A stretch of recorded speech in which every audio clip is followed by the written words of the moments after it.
Good morning, everybody. Welcome to the stream. Thank you guys for being here. I appreciate it.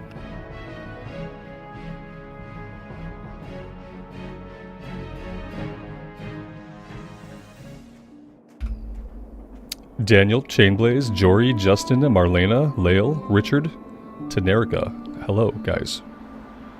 Good morning, good afternoon, good evening to you all.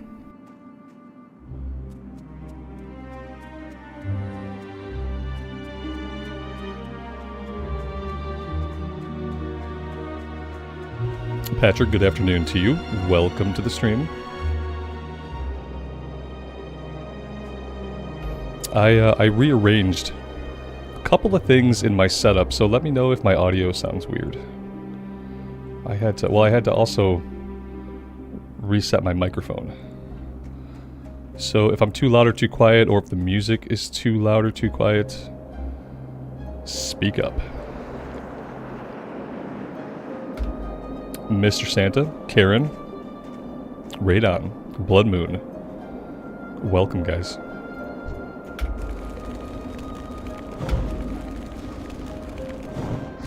Healing Mage? Arcane Mage. Mage tank eventually, yes. So Marlena nailed it. So in reality, this character is going to exist because one day in this season, there will be a way to Mage tank. And when there is, I'm going to be ready for it. But in the meantime, probably Arcane. I want to go Arcane. Just something to do until you know, Phase 2 opens up. See how far we can get. And then probably save some of the 1 to 25 for when we have the experience buff. Like maybe it'll be a character we play in the evenings or something during Phase 2. If we like it. I've been grouping with, you know, pugs, and I've seen a lot of arcane mages. And I've always kind of liked the idea of an arcane mage from like a class fantasy standpoint. But they've never really been viable. They've never really been any good.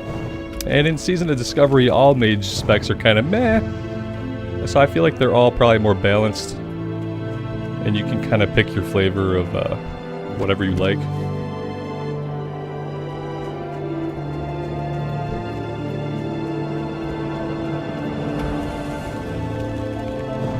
Jason, you've never gone full arcane. And you've played a lot of mages, I feel like. Or at least mage is one of your like primary classes. Yeah, I think I just wanna spec like full arcane and focus on the arcane spells and just see how that feels. Just to do something a little bit different.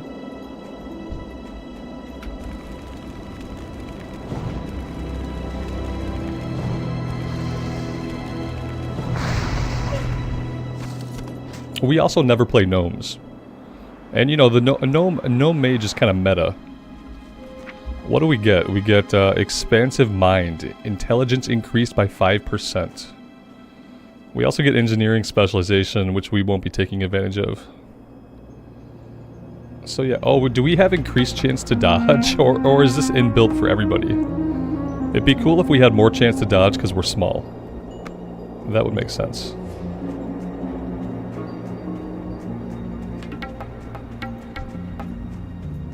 Now, I know the first thing we get is Frostlance, but I'll have to be on the lookout as soon as possible. I want to get Arcane Blast.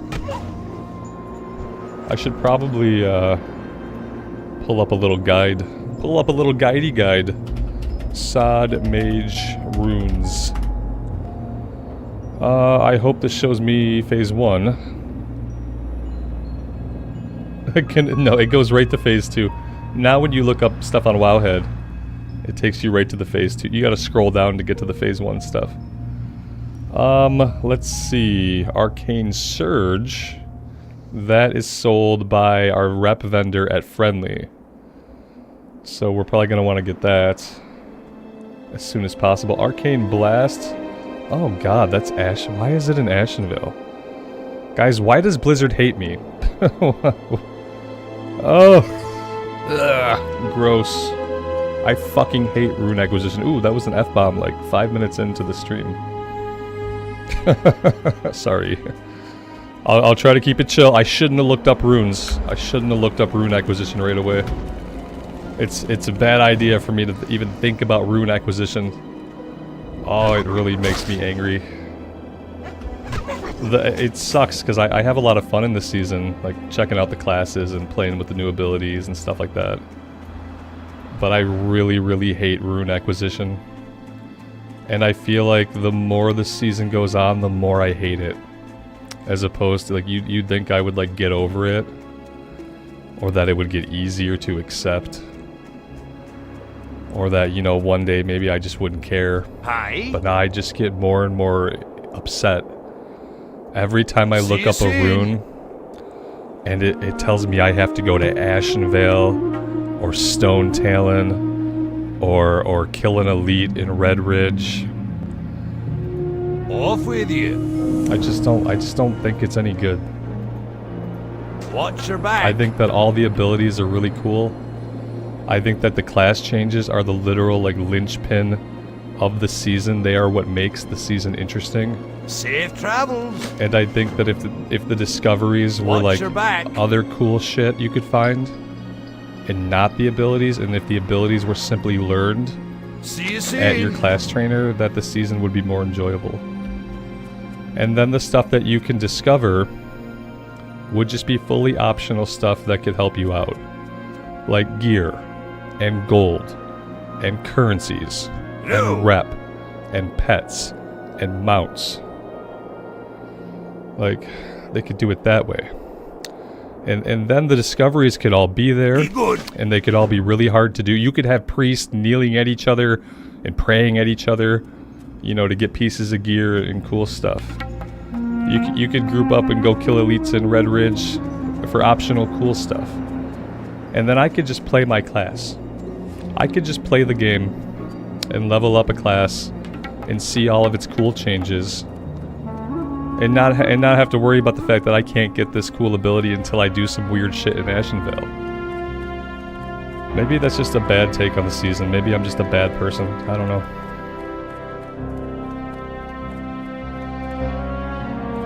Greetings. Very well then. Very good. Off and away. Alrighty then. Let's see. This is the rune. As a mage, researching the arcane will lead you to astonishing power once you can get to Ashenvale. Studying notes left by Azeroth's greatest mages is an excellent place to start. I had recently discovered some myself, but they were stolen by those pesky trogs to the southwest. Recover the spell notes from the trog camp and use this primer to make sense of them. Return... Oh yeah, that's right. Mages get those little scrolls. Like, we get at least some of our runes from those weird encrypted scrolls. Pronate, are most of my characters on Wildgrowth? No. No, unfortunately not. No, I have a 25 warrior, a 25 priest, and a 25 hunter over on Lone Wolf. The fate of them Very well then. is honestly yet to be determined. Because what I found out during Phase 1 was that I really don't like PvP when PvP is turned on all the time and when it's enforced. That's what I found out. Lesson learned. Lesson learned, but, you know, the side effect is that I have 3 characters over there. That may or may not see some playtime in Phase 2. What's on your mind? Yeah.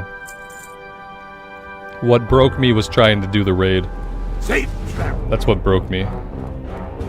For PvP and for that server, like, just every Saturday I tried to get on and do the raid. And all I wanted was to start pulling mobs at 11 o'clock. And no matter when I got online, 10:45, 10:30, 10:20, 10:15, we couldn't pull mobs by 11 o'clock. Because we had to PvP to get to the dungeon. We had to PvP to get our summon stone up to summon people to the dungeon who weren't there. We had to PvP every time someone needed to pop out to repair. And I just hated it.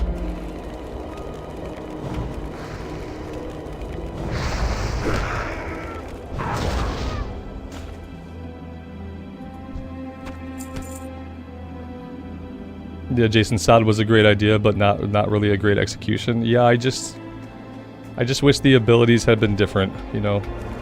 I wish discoveries and abilities had been different. I wanted to discover cool things, and I wanted there to be lots and lots of cool things for me to discover. But then I wanted my class changes just to be trained in the normal way. Or acquired in some other way, even if they were just all gated by rep. And I had to buy the runes off the vendor or something. Like, that would be better than jumping through hoops. Because that's all that it really feels like. Or maybe if all the rune acquisition was part of like a class quest line. Imagine like the class order halls. How your class order hall had a story that you played through that opened up. And you got to do more and more there. Imagine a class order hall type of class storyline. That you play, that's level gated obviously, but that you play through at certain levels.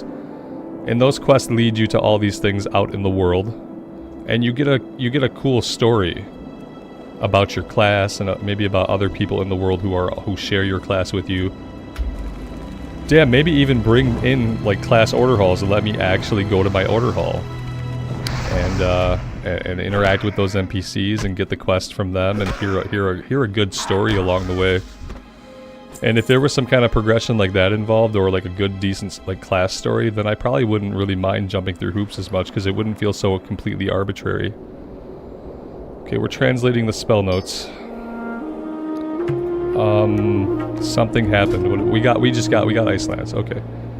We don't have any gloves yet, so let's just go back and turn this in. We'll get the gloves, and then we'll hurl. Even though I want to be arcane, I guess we're gonna be frost for a little while. It's, it doesn't really make me very happy. Because, yeah, like, you can't really be arcane without Arcane Blast. And if I should have, like, I should pay someone to, to take me to Ashenvale and get me this fucking rune. Sorry, excuse my language this morning. I don't mean to sound so unchill. But rune acquisition really gets my goat. I kind of thought like Arcane Blast would be one of the earlier ones we got, so shame on me for thinking we'd get something so cool for Arcane Spec. Minimum level 14 plus. Oh, this is to do it. Like, when can I can equip it whenever, right? There's no level requirement on the runes themselves. I just have to get it. Let's see, optional step.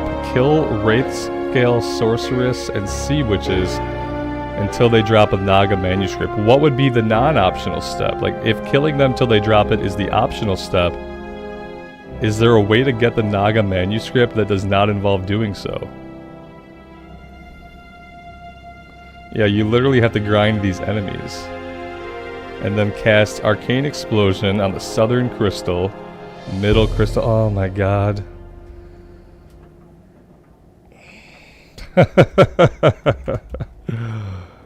Oh, sweet Jesus.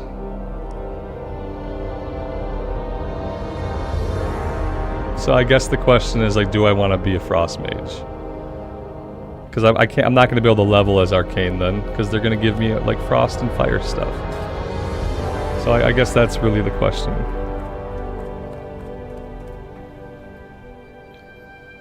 Okay.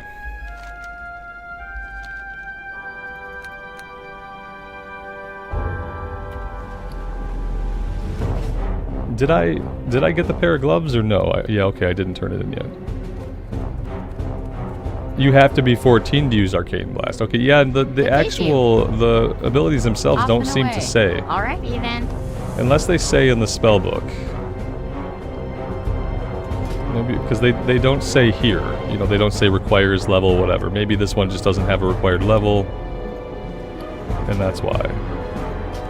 Oh, you can enchant your gear when it's not on. It can be in your bags.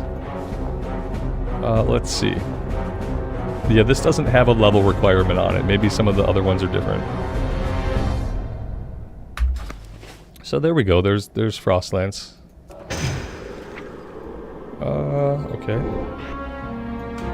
Boop. Cost 8 mana, deals very little damage, causes triple damage against frozen targets. Yeah, and the only way that you get to really freeze targets besides Frost Nova is if you go into the Frost Tree and you get some talents to like auto-freeze enemies. So yeah, it's only going to be like marginally useful to us. That being said, it's really cheap as far as like the mana cost.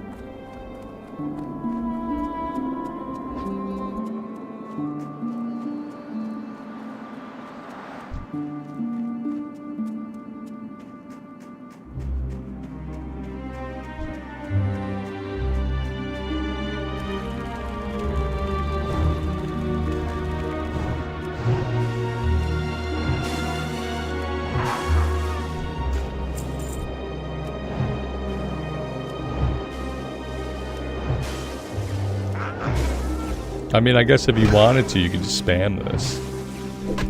It's not very, I'll probably just use Fireball for a while and then maybe finish them up with a Frost Lance.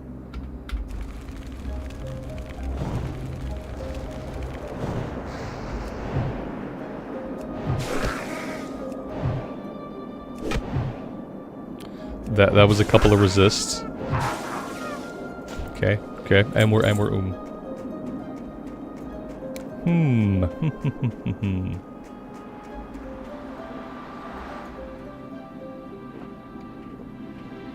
Maybe I will just go Arcane. Maybe the only spell that I'll use will be Arcane Missiles once I get it. Maybe we'll just do like an enforced Arcane Missiles only playthrough. I don't know. Yeah, because I've been Frost before. Like, yeah, getting Frost Lance is cool. Like, but I've been a Frost Mage plenty of times.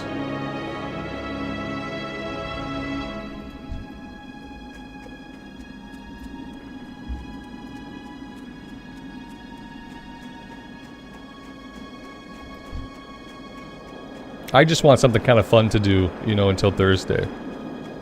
And then if we really like it, then it can be something that we do in the evenings once Phase 2 is going.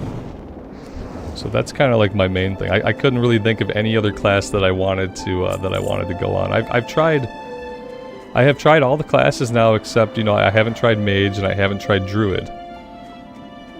And I didn't think I was really interested in Druid.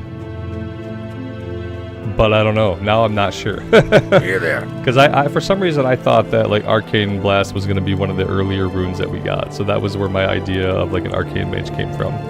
Off with you. You know what I mean? Hey, good. Watch your back. Hey, good. If I'm just going to be a regular old mage, I don't know like how interested in that I am.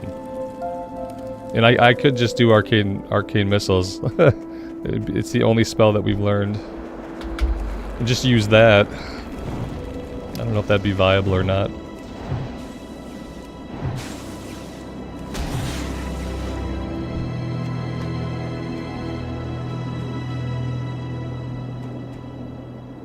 Uninterrupted arcane missiles is pretty good. Yeah, that would be good. I mean, I hate getting hit, like, period, on the mage. Getting hit at all just kind of sucks. But, yeah. It's like a fireball ice lance like combo is pretty deadly.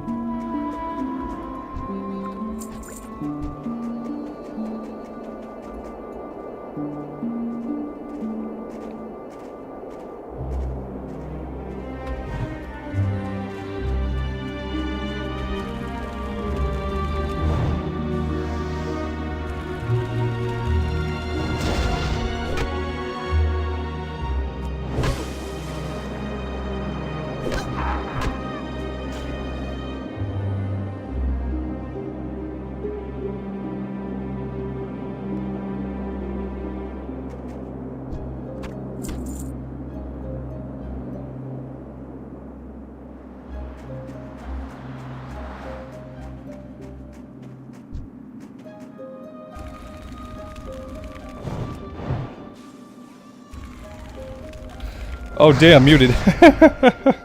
It's okay. I'll try again. It was better for me to be muted there. I was about to get kind of nasty. So now I can try again. And I'll drop a little bit of the nastiness off for you, Charlie. You asked me if I'm joining SOD late.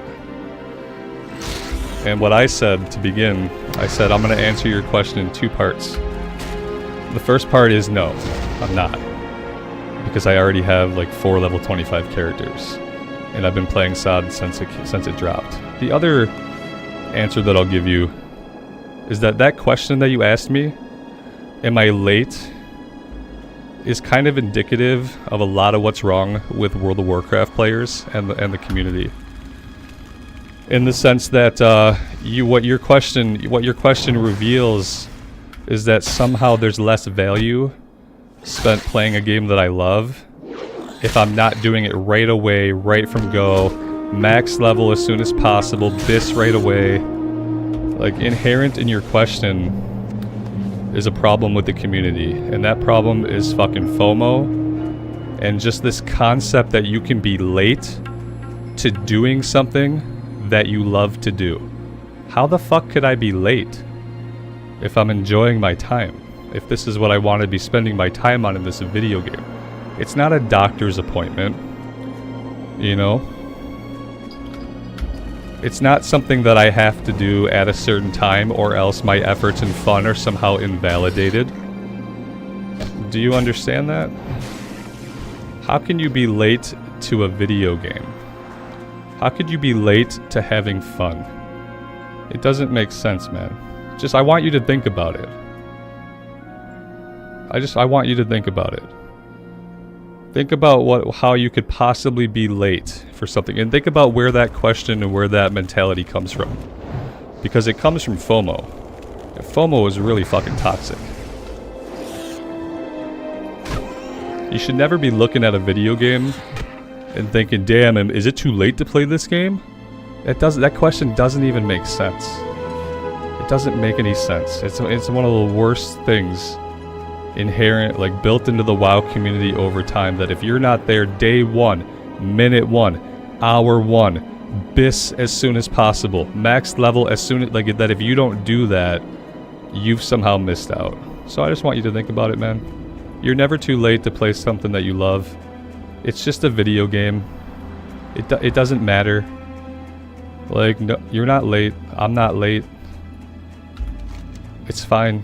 If this is where you want to be, it's your free time. If this is where you want to spend your free time, you can't possibly be late. But I think thinking about that question and like where it comes from is important.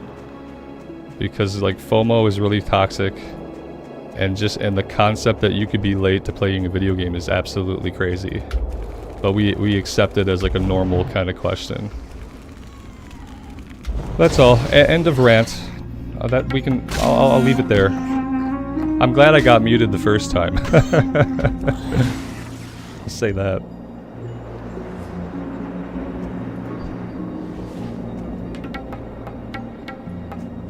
Watch out for your BIS gear. Yeah, exactly. Yeah, I gotta start thinking about my BIS right away. FOMO, sorry. Okay, FOMO is fear of missing out.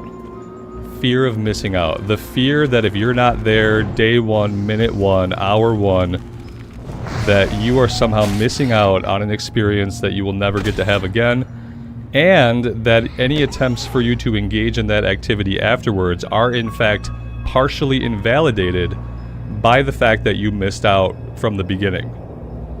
That's what FOMO is. It's the fear of missing out. And it's a trick that advertisers have been using for decades and decades and decades, and it's really effective on the human mind, and it's incredibly predatory. It's the concept of, you know, like they'll do sales like act now, save $1,000 if you act now. It's that kind of, it comes from marketing.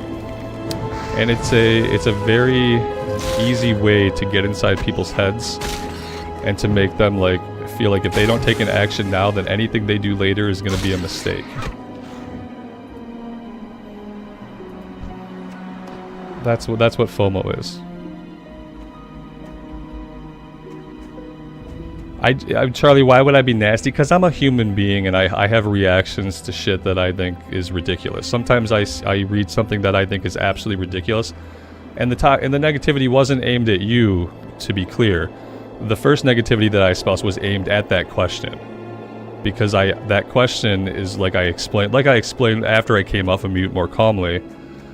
The question is what's wrong, a lot of what's wrong with the community. So my initial like anger and rage was not necessarily at you as a person. Like, I don't know you from Adam, but it was at the question and at a community mentality that generates that question. Just at the idea that the community is such and the people have been changed mentally to be such that there is this idea that if you don't get in the first minute of the first day, that you're missing out, and that concept enrages me. So that's what it was aimed at. It was aimed at the concept, not at you. I don't know you, so I don't care.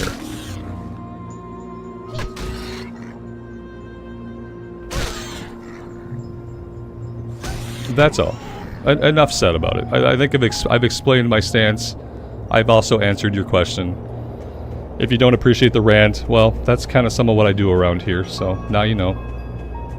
And sometimes like questions will trigger me, and I try to channel that rage at the question or the concept and not at the person, because I don't know you and I don't really care.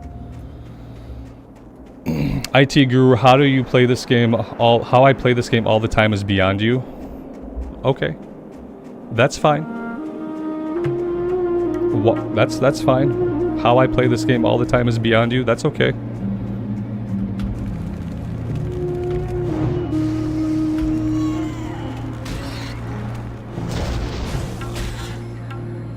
What else? What'd I miss? Let me look back up in chat. I think I got everything. If I missed you coming in, I'm sorry. Just going on a little bit of a rant.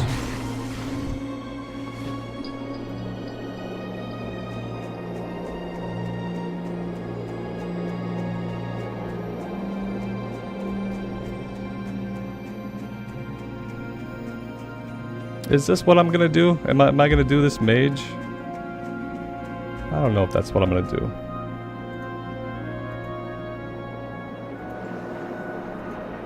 Let's see. I really want to have an herbalist and alchemist. That was kind of part of the thought process too. Was that it'd be nice to have an herbalist alchemist on the server. There we go. You guys can help me out a little bit.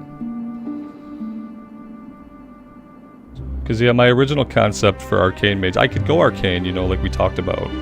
But it's not going to be the way that I thought it was going to be.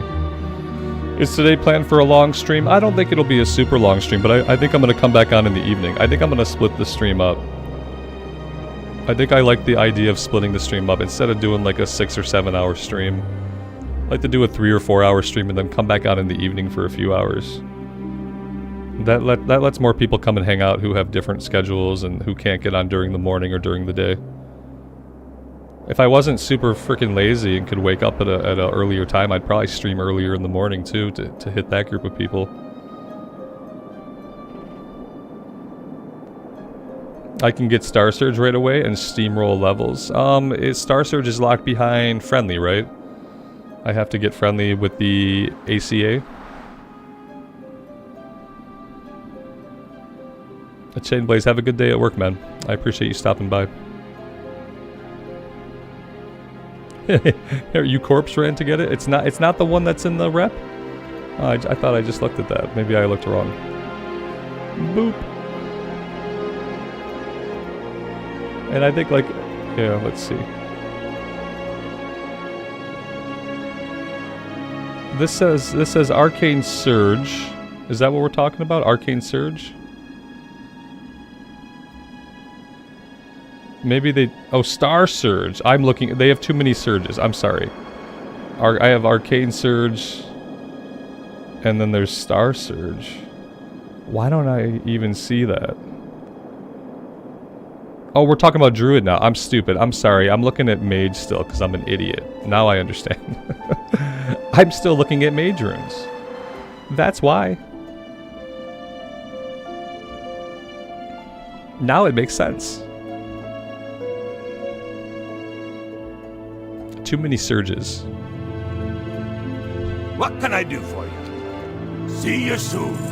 Keep your feet on the ground. You guys overwhelmingly seem to prefer the mage. Well, we'll stick on the mage. Like, I don't really care. I think I'll go arcane. Just to throw arcane missiles around because I hardly ever get to. But I do see that like building myself that way is not going to be super ideal until max level, basically. There's always time for a druid. Yeah, I was thinking about maybe I just wanted to be a cat. You know, maybe I just wanted to be a bear or a cat and go smack stuff. That was kind of what my thought process on the druid. Was that maybe I just wanted to like, maybe I wanted to have a warrior that wasn't a warrior, you know, like, that was all I was thinking about.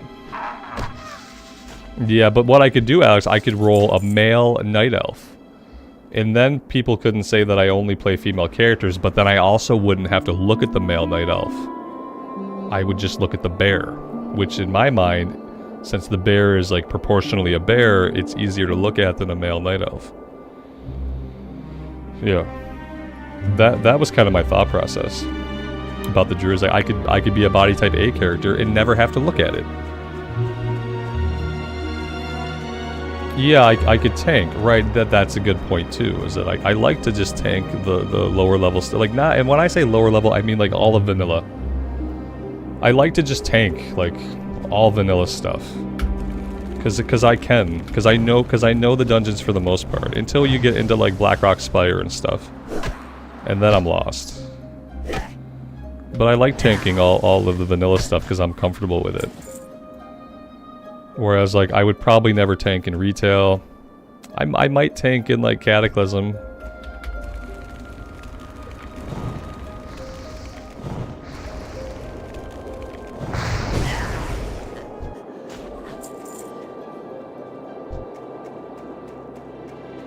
I'm just trying to find something fun to do until Thursday, you know. Because I'm not really interested in like other forms of the game right now. I really am not.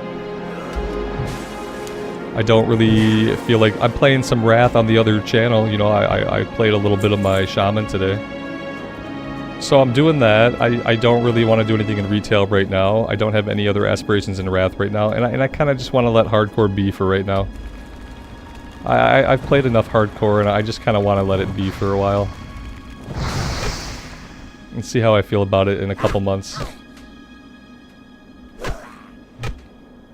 Yeah, I could, you know. And then, like, we get bear form at level 10, which is pretty good.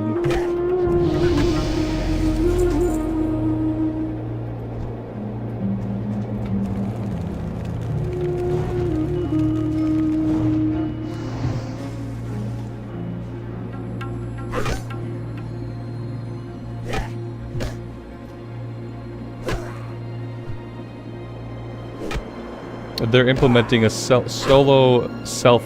Is it solo self-found? It was just self-found. I think it's just self-found. They're implementing a self-found checkbox. Yeah.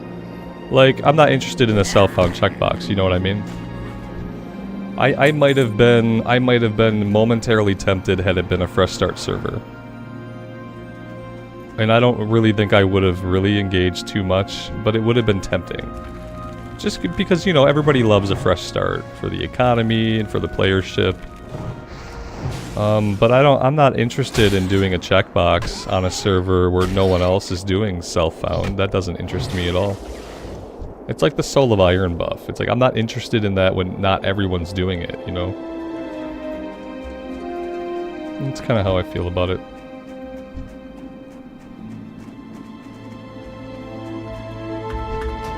What do you think? I think I might do Druid. I know it's like 60-40 in the poll. I think I might end up having more fun on a Druid. Once I get bear form, I won't have to worry about mana.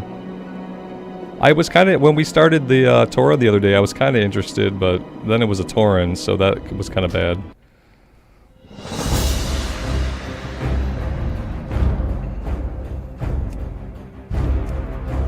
Here we go. Oh boy, is he a looker. What a handsome lad. Level both of them. I mean, you know, the way I am, I might as well level both of them. Eventually, I probably would. depending on how phase 2 goes and like if I stay interested in the end game stuff, you know, there's probably going to be time. Can I find like, yeah, say like a normal face maybe? Like, this is not bad. I want to, yeah, here we go. Let's get my hair off my shoulders. What other kinds of hair do we got? That's cool. This is nice. This is a little bit more tucked away. I like this. Facial hair actually looks good. Do I got a full beard or just like the shaved upper lip? I wish I can get upper lip hair with this one and just have like a full beard, you know? I think I'm gonna have to go with this. Yeah, I like this, but it's like he's Amish or something. I don't know. He needs to have upper lip hair.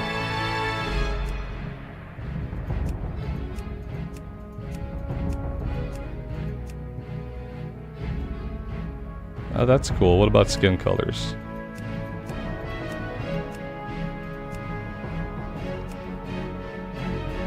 That's alright. Maybe like a Geralt look?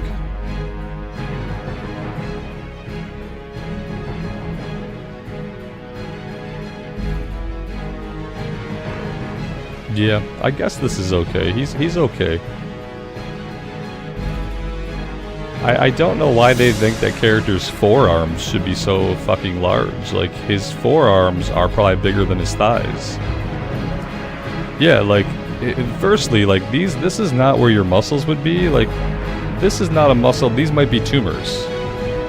These might be tumors. He might have to go, like, get that checked out by a healer. Because, like, I don't know what's going on up here. Like, maybe Night Elf muscles attach in different places. I don't know. Then he's got no butt. He's got like these huge forearms, but dude doesn't do any squats. Like, or he's probably doing them with improper form. He's obviously targeting his thighs and not his butt. Anyway, yeah, this is okay. This is okay. Goku's more proportional though, because Goku is like stout.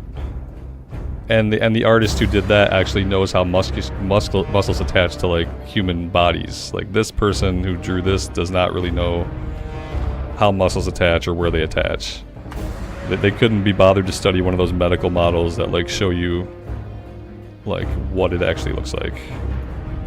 So we got this guy. And he's fine, I guess. But this is like, you know, why I don't typically play body type A.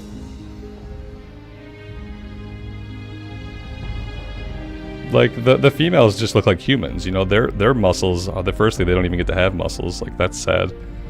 Secondly, like they just look normal, they look like a human. It's a human being, like, look, her muscles attach in the right places. Her forearms are not as big as her thighs, like, so that's a relief. But my dude here, like, I don't get it. I don't get it. Anyway, I think this is, well, let's select the right class, firstly. I know I have the wrong... I would be like me to start with the wrong class selected. Yeah, we're going Druid. Okay. I'm not sure how I feel about the hair color with this skin color. Maybe I ought... Yeah, this looks good. This makes the beard look really good. Let's go with this. Alright, we're in. The poll ends at 50-50. I'm gonna end it at 50-50. The immortal night elf love you guys. You're so evenly split. Maybe you're polarized, like everybody else in the world is. Maybe that's what it is. The Burning Legion. Okay, let's get into it. Oh god. Dear Lord. There we go. Okay. Let's shrink this down a little bit.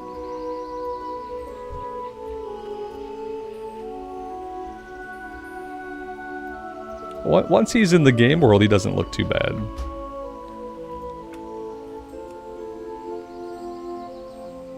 Action bars. Boop, boop.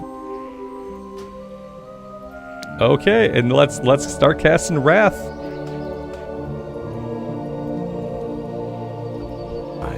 I gotta turn immersion off. I just want to be able to click accept. and move. I don't want to have to click all the way through. Like let's do this. Let's reload. I am on. Yeah, that's gonna be easier. So for right now, I don't like Wrath cost mana right now, right? But eventually it won't cost mana. Or something.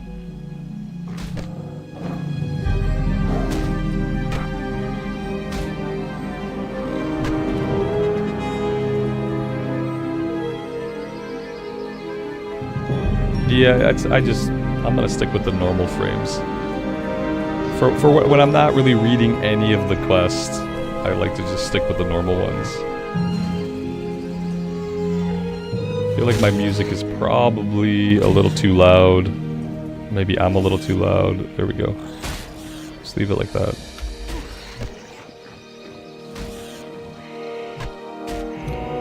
Get level 6 and go get Star Surge.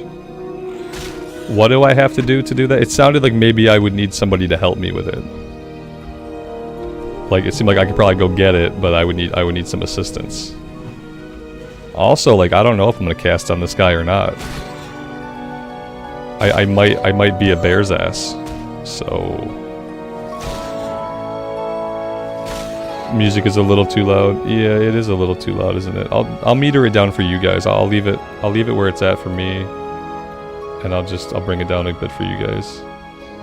How is that? Is that a little better? If it needs to come down more, that's fine. Just let me know. It's a cave in the wetlands where the raptors are. Yeah, that sounds like I would. Yeah, I would need help with that. Maybe someone would help me with it, but we'll see what we're doing, because you know, I don't know what I'm gonna do on this character.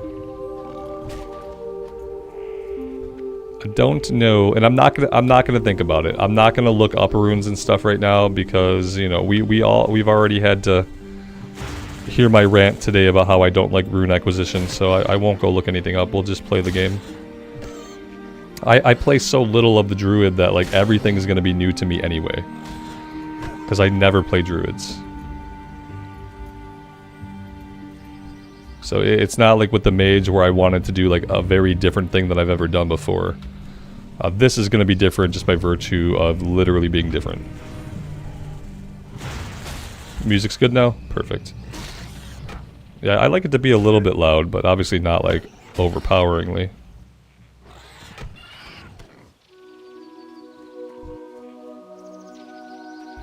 And yeah, so this is going to be our Herbalist Alchemist for Wildgrowth.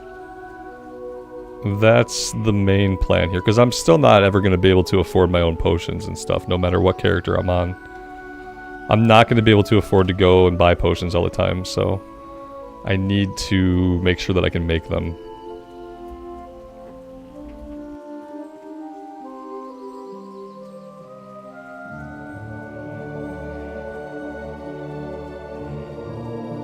And we are going to be leaving the Night Elf areas around level 8, and then we're not going to come back. Not to Teldrassil. Like we're going to leave Teldrassil level 7, level 8. We're going to GTFO, and we're just going to get into the human and dwarven lands. Teldrassil is a little bit of a drag, so we'll get a little bit of XP out of it, and then we'll just bail out.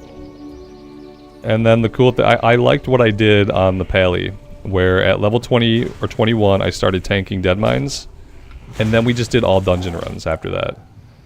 Like ideally I would do the exact same thing on this character. At level 21 I would start tanking dead mines, and then I would just grind dungeons to all the way to level 25.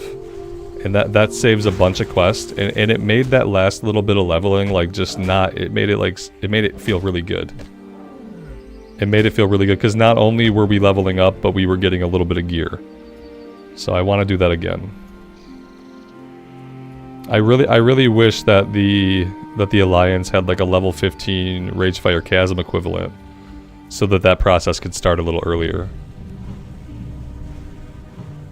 I'll have Teleport Moonglade, right? Blood Moon? Like I think after a while I'll get Teleport Moonglade, and that'll solve my problem of having to come back to Darnassus. I think. Could be way off base.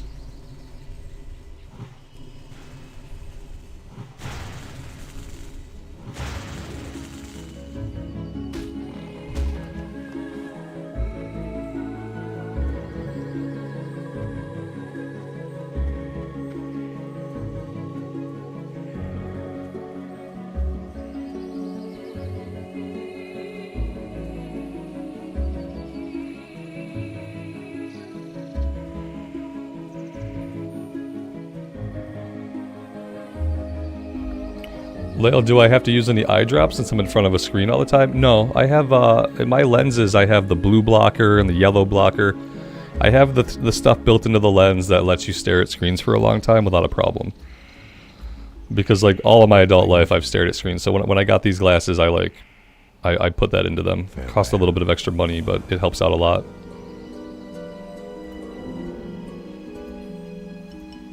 I feel like before I had these glasses, I would get headaches and stuff.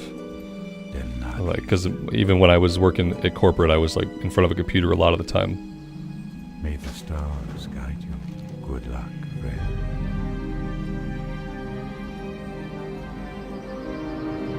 friend. Jess, good morning. Welcome to the stream.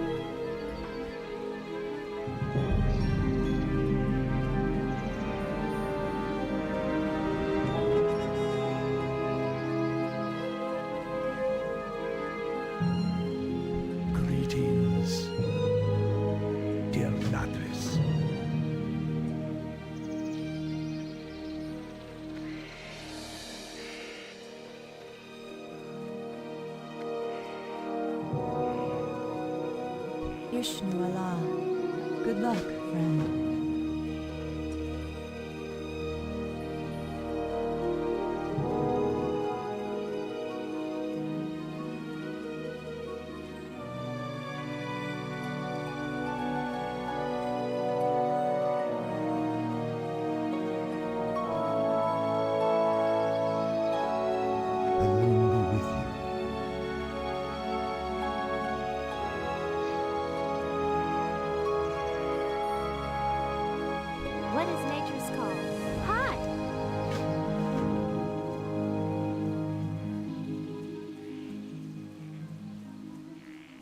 Alright, let's climb the tree and we'll go talk to our class trainer.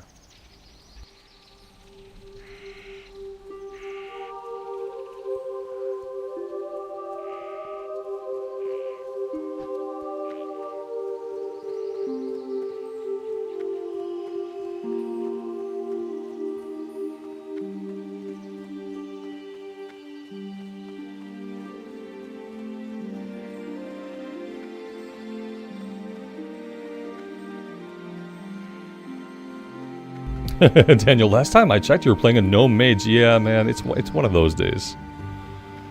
When I'm betwixt characters unexpectedly, I have ADD. Like, it's hard for me to decide what I want to do until I'm actually doing it. Like, when I just sit back and I think about it, I always come to the wrong conclusion.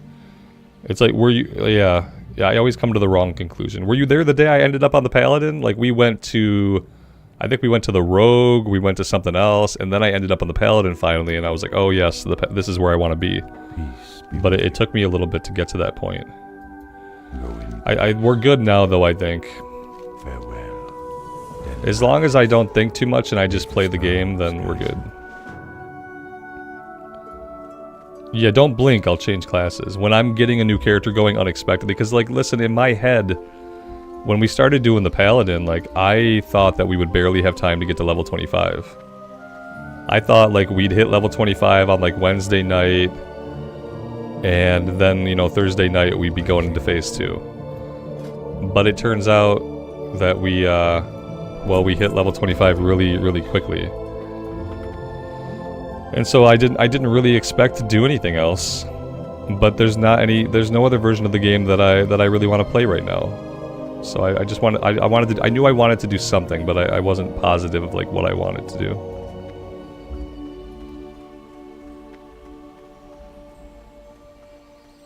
Dijon, what's my stretching routine? Barely enough.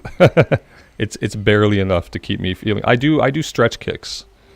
That's the best part of my stretching routine, is just, like, throughout the day and in the evening I do like stretch kicks. But like my stretching routine after workout and stuff probably leaves something to be desired. I stretch just enough after workout that I don't cramp up. And I never stretch before workout. I warm up. So I warm up with lighter weights. It's not a great idea to stretch too much before a run or before a workout. You really just want to warm up. Stretch afterwards. But stretch kicks are amazing. I used to have really bad sciatica, like nerve pain. Just didn't know why. It went on for about a year. And it was just gradually getting worse and worse. And then I started doing stretch kicks. It went away and it never came back. Goddess, watch over. It just was like, it was just gone. Like almost overnight. Like I started doing the stretch kicks. I did them for a few days and the pain just went away. So now I make sure I do a bunch every day. Yeah, sciatica does suck. And like, it wasn't as bad as the one time I actually like hurt my sciatica. That was impossible amounts of pain. I remember not being able to put my own socks on. I couldn't reach. It hurt too much to reach. I couldn't even get my socks and shoes on my own feet. That really sucked. This was not like as bad, but it was progressively getting worse. And like normal stretching did not help it. That was the weird thing. Is like I was doing normal stretches and all the stretches that I would normally do, and it didn't do anything about it. But stretch kicks fixed it.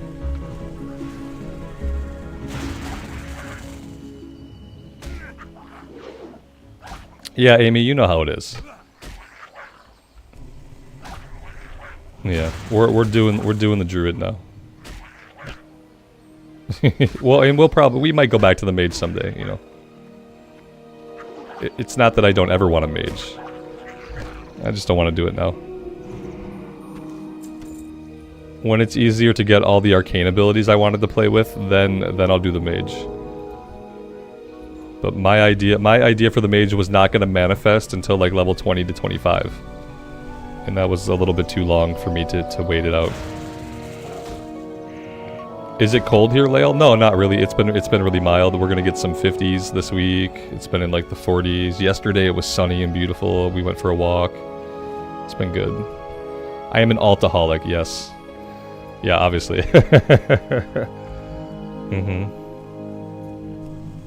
Ask me why all my characters are low level. At least now I can say it's because I'm playing SOD, you know. Why are all your characters low level, bro? Don't you play endgame? Don't you know what endgame is? You don't care about endgame, bro? Not a real WoW player. If you don't care about BIS, it's like, why are all my characters low level? Well, now the answer is SOD. It's easy now. It's like a scapegoat.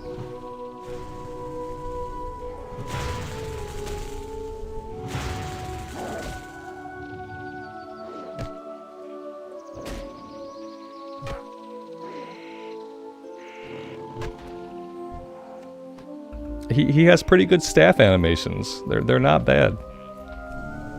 I don't hate it.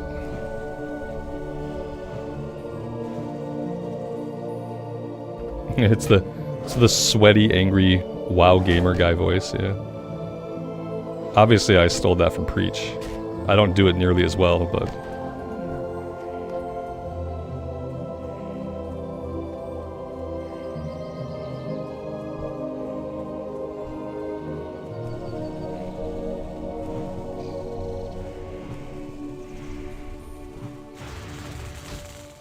am I supposed to get a rune soon? I don't want to.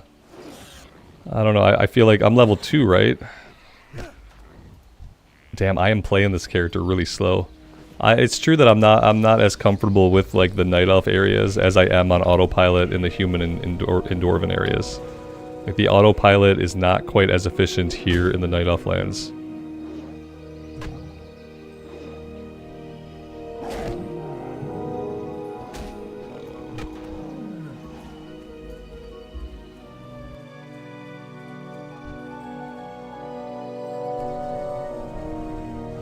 Right. Doesn't know about endgame, doesn't even know about the endgame.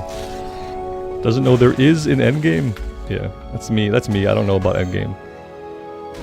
Despite having multiple endgame characters, it's been a long time since endgame of any version of this game was what I cared about most. Let's say that. You know, it's like I do have endgame characters, and I do sometimes play endgame stuff, But it's been a very long time since that was the part of the game that I cared the most about and had the most fun in. And I don't know if there will ever come a day when I feel that way again. Will there ever be a time when I am having my most fun with the game at endgame? It didn't happen in Wrath of the Lich King. It hasn't happened in retail since, like, I did, like, the first tier of BFA, but really since Legion and WoD. Like, it's been since I've really just been an endgame player. Like, back then I used to raid log. It was basically all I did was raid. But yeah, it's been a long time, and who knows if it'll ever be that way again. I'm hoping that level 60 in SOD will have enough content to keep me interested in it, at least for a while, so that we can spend like a big chunk of time caring about that end game. The fake end game levels, like, I feel like inherently I'm always going to be a little bit less interested in those. Outside of like seeing the raids a couple of times. We'll see. Maybe level 40 will be different than level 25.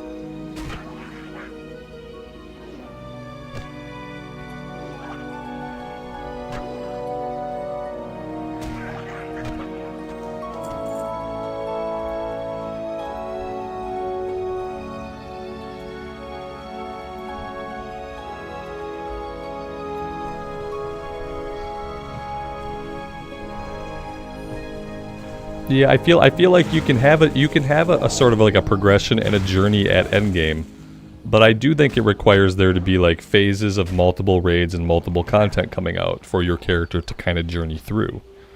When all you have is one raid, then there is no like real progression, you know, outside of just getting the gear from that one raid. So I'm hoping that at level 60 there will be enough to do that kind of comes out over time, that it'll feel meaningful to like do the raid a bunch so that I can get to see the next bit of content that comes out. I should use my new spell? You mean Mark of the Wild? Yeah, you're totally right. Thank you. I should use my new spell, Mark of the Wild. Which is gonna give me armor. Which is good. Thank you.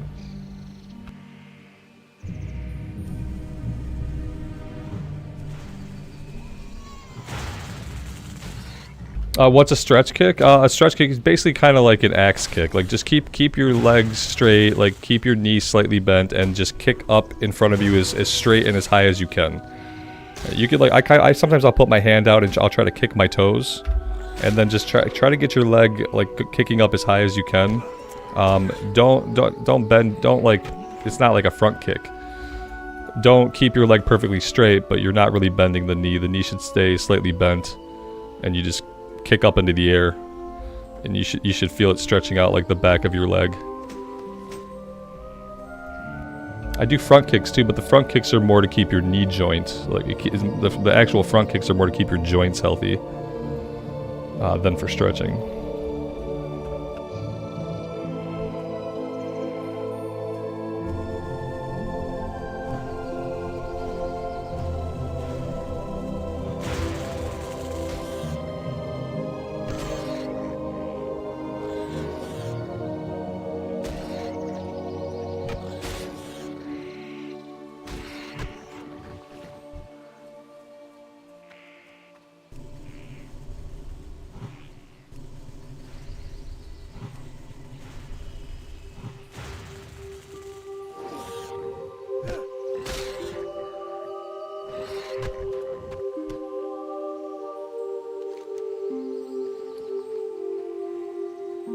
I guess I should actually read this since I'm not familiar with it. Recover the relic from the Grelkin in Shadowglen. Follow the relic's guidance to learn a new ability, then report back.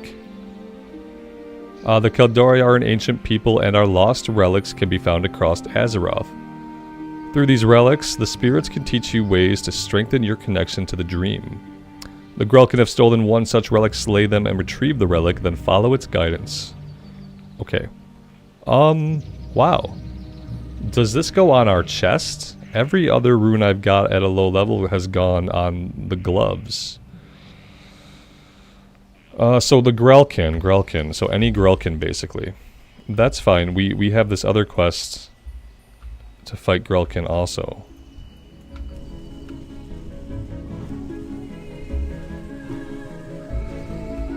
Primordial, that sounds like a warm-up for a gymnast. Yeah. I mean, it cured my sciatica pain, so I just do them. Like, basic martial arts movements are really good for, like, for your joints, firstly, and they're really good for flexibility. Like, stretch kicks, basic front kicks, like, punches, blocks, like, all those motions, it's why you see people in the park doing that stuff sometimes, because it's actually all really good for your joints and for your body. So yeah, it's not just for gymnasts, it's good for any human body. It's what human bodies crave, it turns out.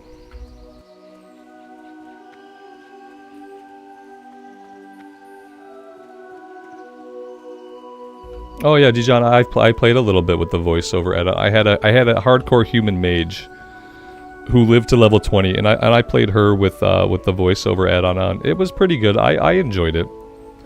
I think that if I was playing the game like by myself, and I just wanted to have all the stuff like read out to me, I would definitely use it. I don't turn it on in the playthroughs because like sometimes it's jarring. Like sometimes the voices come in at different volumes. They obviously have different levels of quality. Like sometimes they nail it, and then other times it just sounds really weird. So I stopped using it for playthroughs, but it is really good. I would say anybody who's interested in the quest but doesn't want to read them all should turn it on. The coolest thing was you could take like a bunch of quests, run out and start doing them, and it'll queue them up and keep reading them to you like as you go. That was a really cool feature, so you didn't feel like you had to stand there and like let it all play out.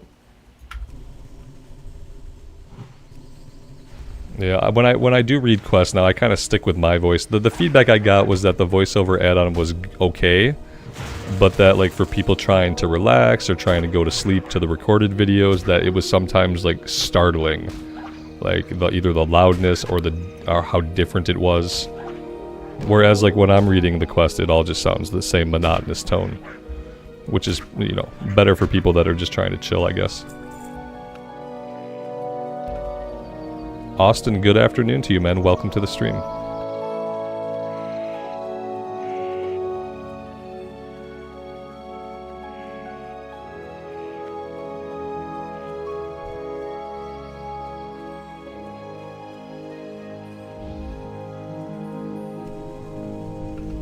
Yeah, Alex, you can only hear the voices for so long. Yeah. Like, they're okay. For what they are, they're amazing. You know what I mean? For the fact that they're AI voices, that's part of an add-on. Like, for what they are, they're amazing. So, you know which ones are really good? The Forsaken. Like, my tier list of the AI voices are, like, the Forsaken is S tier. The dwarves and humans are, like, A tier. The orcs are like D tier. The orcs and the trolls are like, they're all over the place. Some of the trolls had like a fake Australian accent, which I appreciated, because what I didn't want to hear a fake Jamaican accent. But yeah, the orcs and trolls are like C tier. Taurens seemed like they were okay. Taurens seemed like they were B tier.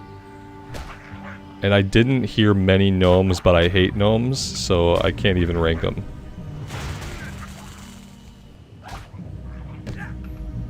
Oh yeah, I wouldn't listen to it again and again on alts and stuff. Yeah, that'd be too much. I want to be paying attention to if I get this idol or not.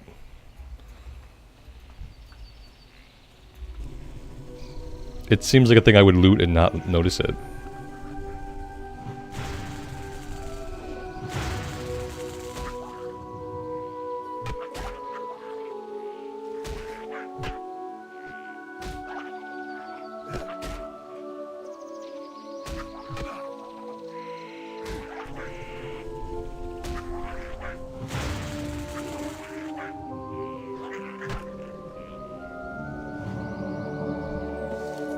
Oh, there we go. Okay, so I have to equip this. I have to be level 4 to equip this. Okay, okay. Let's grind down these guys till we hit level 4.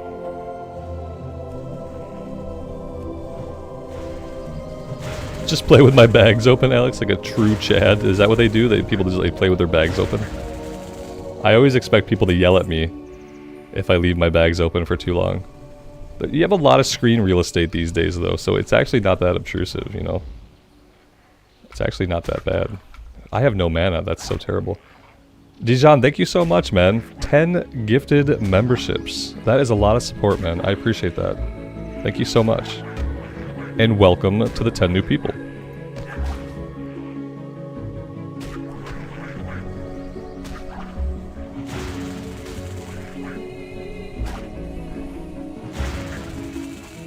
Very nice. Most underrated WoW channel. I appreciate you, man. Thank you for saying so. I appreciate that.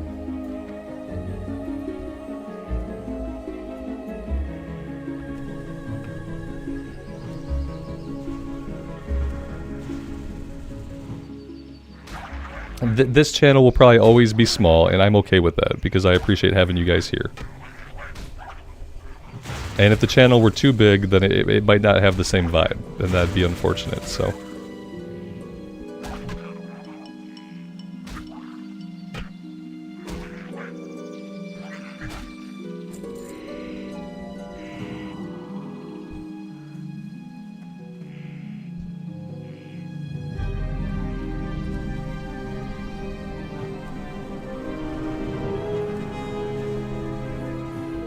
Jose, thank you, man. Thank you for saying so. I appreciate that. Thanks for being here.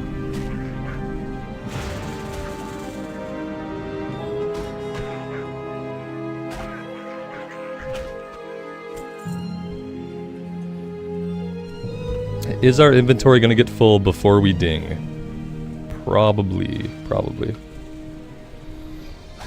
Mr. Santa, you have a question about retail. Oh no. What's your question, man? I'll answer it if I can.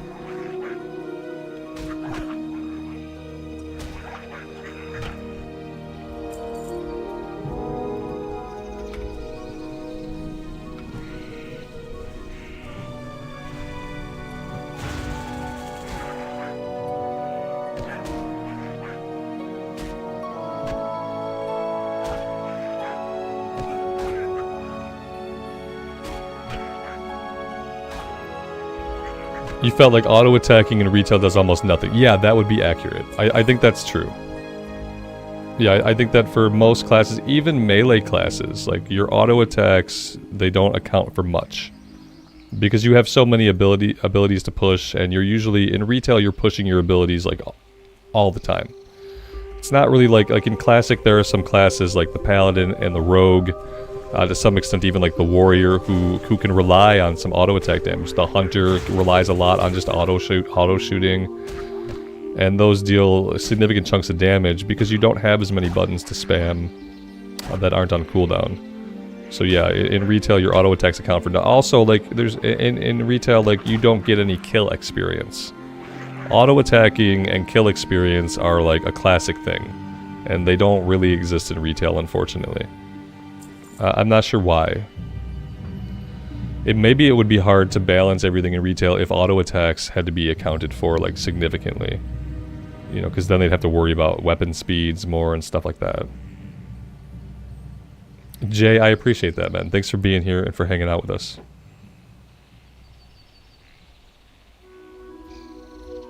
Yeah, see, yeah, exactly. A lot of spells take no resources, right? You just push your abilities over and over. It's almost more like a action RPG than MMORPG in like the traditional sense. It's a different game. When I think about retail, I always just think that it's a completely different game, and I think that the way retail can be enjoyed or is enjoyed best is just to not even draw any comparisons to Classic. Yeah, Wrath is a good balance. I don't really know when that change happened, like when auto attack and kill experience went away from the game. I feel like even Cataclysm, there's still probably you're still probably relying on your auto attack a bit. But I'm not sure. I'm not sure when that dynamic changed.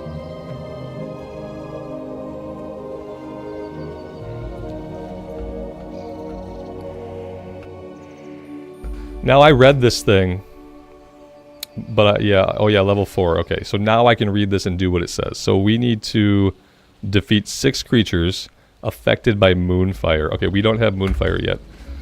So let's go back and let's get Moonfire. That's why we need level 4, because level 4 is when you can trade Moonfire.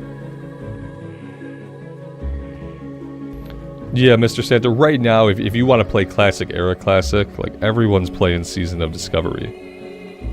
Like, in that kind of, like, Wrath is a little bit empty as well because of that. Like, a lot of people right now are playing Season of Discovery.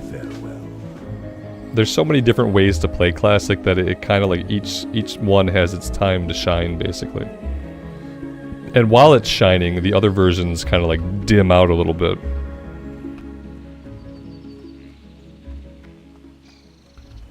Yeah, the runes are, like, you know, they are what they are. That's just where everyone's playing right now. It's where the hype is at. The good thing about the Classic Era servers, though, if I recall correctly, they're actually connected to each other. So even if you're on a lower population realm, you should still see other people because you should be, like, connected with different realms. Like, you should be able to see people running around who are not on your realm. Daniel, Wrath feels empty. Yeah, especially if you're leveling up in Wrath. That's what I've noticed.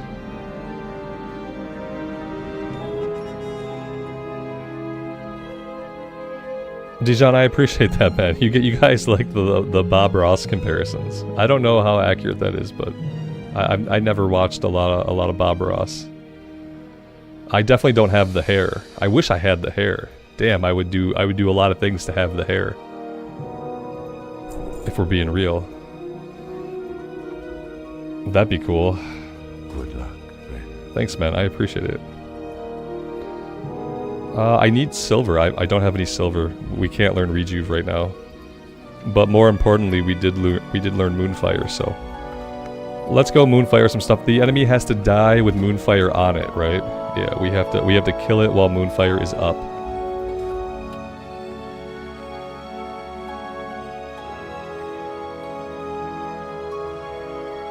Mr. Santa, you were alone in Northshire Abbey. Yeah, then maybe it is, like, well and truly dead. People kind of forget, but there was a time when all of the Classic Era servers were dead, and that was completely normal. That time was when Burning Crusade came out. When Burning Crusade came out, they allowed you to, like, you can move your character on into Burning Crusade, or you could leave them on a Classic Era realm, or you could copy them and do both of those things. And, like, the characters that stayed on the Classic Era realms, well, they never got touched again because no one played Classic Era once Burning Crusade came out. The thing that revitalized the idea of Classic Era in the first place was Hardcore. Hardcore brought the idea of the 1-60 Classic Era back to the forefront of WoW players' minds. Because before that, we were just going from Burning Crusade to Wrath of the Lich King, thinking about Cataclysm. Before Hardcore, like, no one was playing Classic Era because no one was thinking about it anymore. There wasn't a reason to. And so now that we've had Hardcore, now that we have SOD, now that we have a new, like, 1-60 experience, it doesn't surprise me that the Classic Era servers are going back to being dead. Because being dead was kind of their default state once the game moved into Burning Crusade, and only Hardcore changed that. You could go play Hardcore, and Hardcore wouldn't be dead, but then again, Hardcore's not for everybody, you know? That's my take on it. I need to vendor my stuff. we're not doing too good here. I can probably equip some stuff. I can equip these gloves, I can equip some boots, I could equip... I saw leather gloves instead, leather belt we can wear, leather pants we could put on. Yeah, okay, this is good. We have a little bit more space now. Is there trouble? Hi.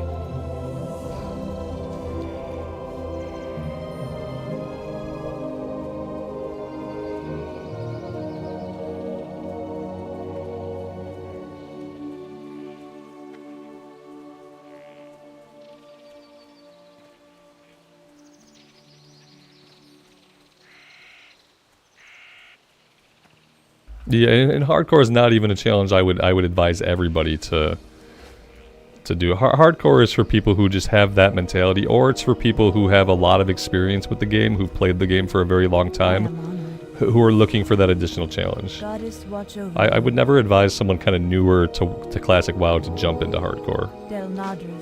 Because it's, you know, the game is designed to have you die over and over again. That's how the game is intended. So when you're playing hardcore, you're playing like directly in opposition to the design intention of the game, which is tough.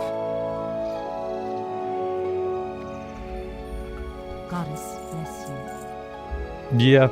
Yeah, me too, man. I hope that they come up with like a different pathway, right? I think that's what we all want Classic Plus to be. I think that the pipe dream of Classic Plus is that they kind of go like a different route. Will they do that? I don't know. It's tough to think they'll do that because then they're gonna have two different worlds basically. Then you gotta manage lore and like some kind of storytelling across like the two different timelines. I guess they would be timelines. I don't know. I wonder if there's a way for them to do it and not have it be like a different timeline thing. I don't know if there's a way. Like, yeah. I mean, I guess you could do as much as you want in Azeroth and just like, yeah, we never go through the Dark Portal, we never go to Northrend. I don't know. I'd like them to do that. I just don't, I struggle with the way that it would be possible for them to do it, and I wonder if they struggle with that same idea. They probably would like to have that chance. So, you know, to do a Classic Plus, and then to take that into a different direction, and to be able to sell expansions, you know. Like, I think that they probably want that too. But I wonder if it's just, like, really, like, challenging, just, like, just conceptually how it would be done and how it would be handled going forward. Because I can't figure out how they would do it. I don't even know how I would do it. It'd be daunting and strange. You probably just have to come out and say, like, this is a different timeline. It's just a different timeline. Straight up different. We don't know where we're going with it, but it's a different timeline. But that's a lot of... in a game where people, like, really get into the lore and storytelling, like, that's a lot to conceive of.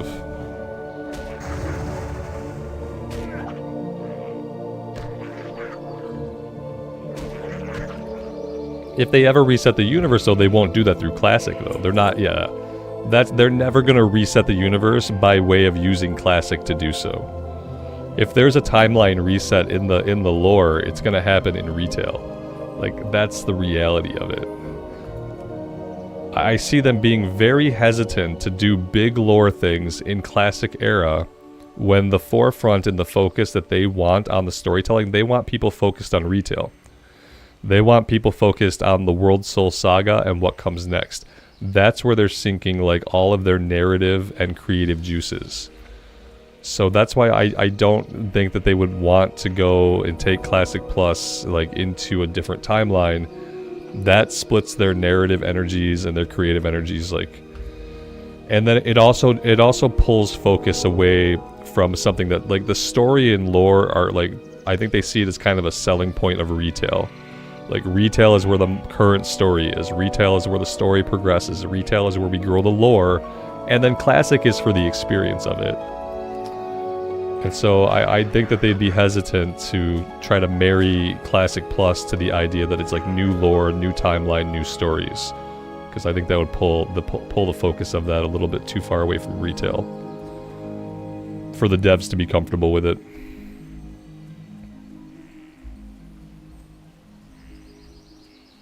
Yeah, and we'll never see a WoW 2, unfortunately. That's the sad part. You'd think like maybe one day they would remake the game engine and they would take the opportunity to like just make a WoW 2, but that's just not how live service games really work. Yeah, I wish they would, but... Yeah, but even if we don't go to TBC, like, time still has to pass, like... And, you know, like, and let's say, like, we do a bunch of stuff somewhere else on Azeroth, well, even if we're saying that this all happened before we go through the Dark Portal, it's still stuff that happened, and that stuff that happens, like, if we go somewhere else in Azeroth, we don't go through the portal, that stuff has to be part of the story.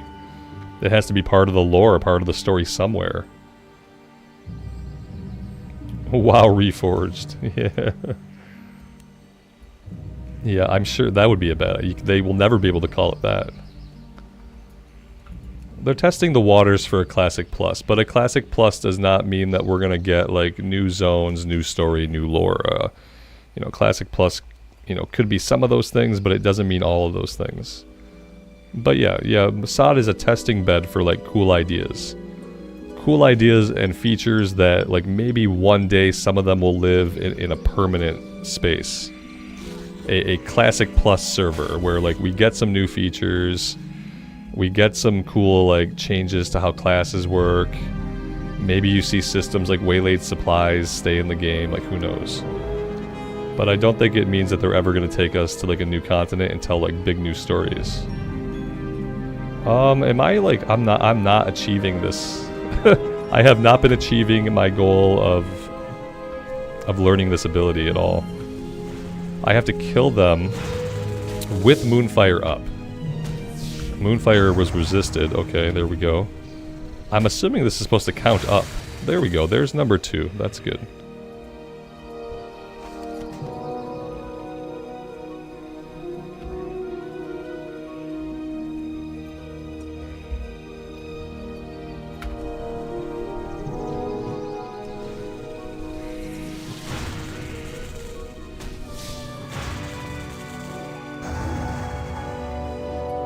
Oh, see, here we're out of mana, so I feel like this is gonna tick off before I kill him. Yeah, see, he died, we got nothing.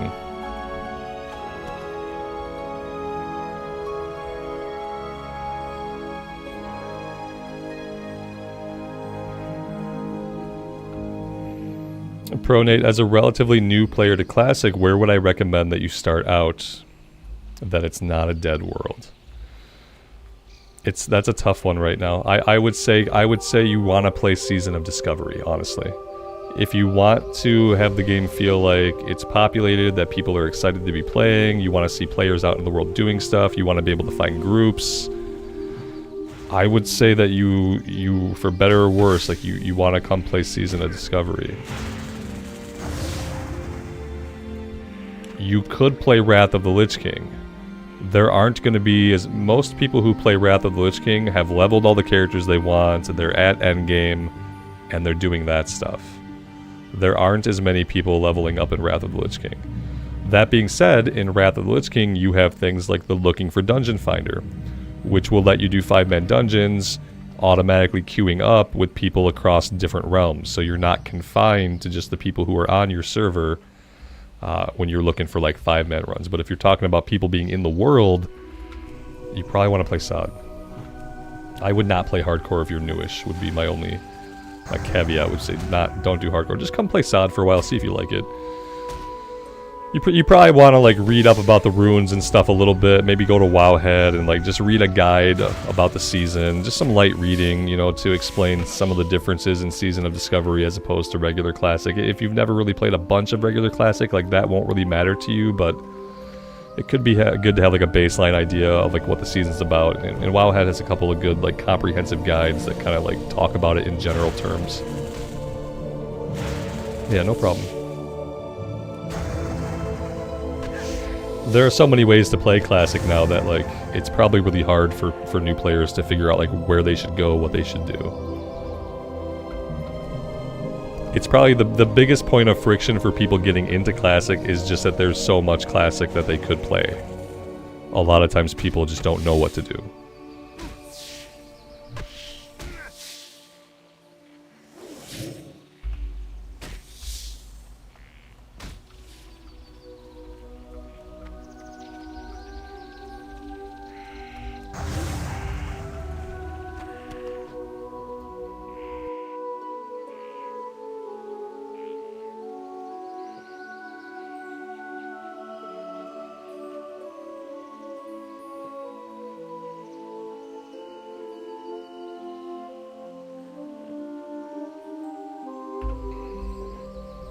Yeah, I mean, for some people, hardcore is better. If you're new to the game, hardcore is... If you're new to the game, unless that concept of a one life character is like really like strong within you, you won't have fun at hardcore.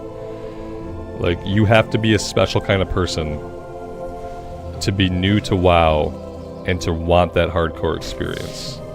Like, someone who just like needs to have that extra challenge, otherwise it's not meaningful.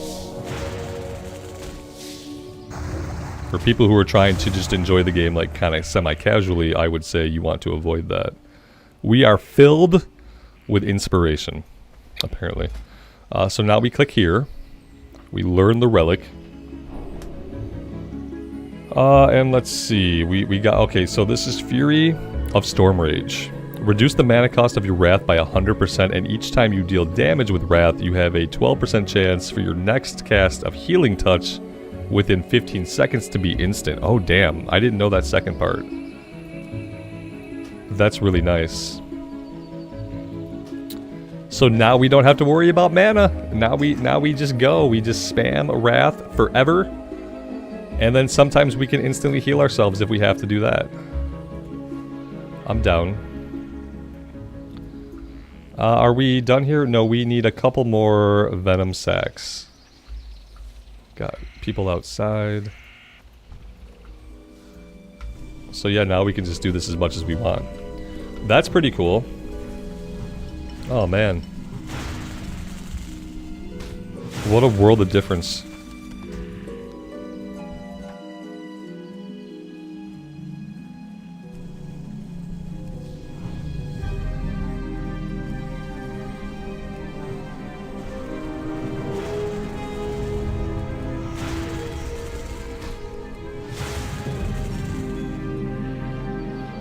Oh, and it procs it up here. I wonder if, is that not going to be a proc that shows in my combat text?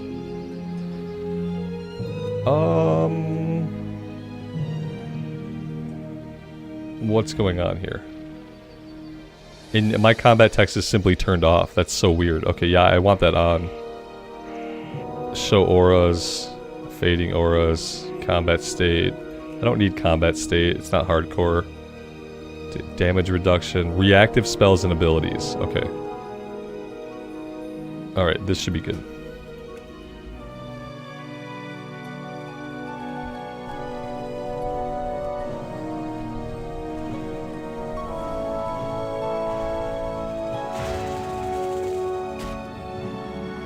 Yeah, see, and then that way I can see Fury of Stormrage when it procs. That lets me know that I have access to a free instant cast heal. Is it free or just instant cast? So it still costs mana, which is fine because we're not spending any mana while we're attacking. Yeah, I saw the maintenance tomorrow was until 3. Guys, what are we gonna do with the stream for tomorrow? And by 3, I mean that's like 6 my time. So like the servers are going to be down all day tomorrow, it looked like. Yeah, it looked like they were going to be down all day. Let me take a look. Performing maintenance 7 AM PST to 3 PM. Yeah, that's still that's all day. And then they're going to do the same thing on Thursday, right? So like what are we going to do tomorrow? Maybe we can I don't know what we can do. Let's see.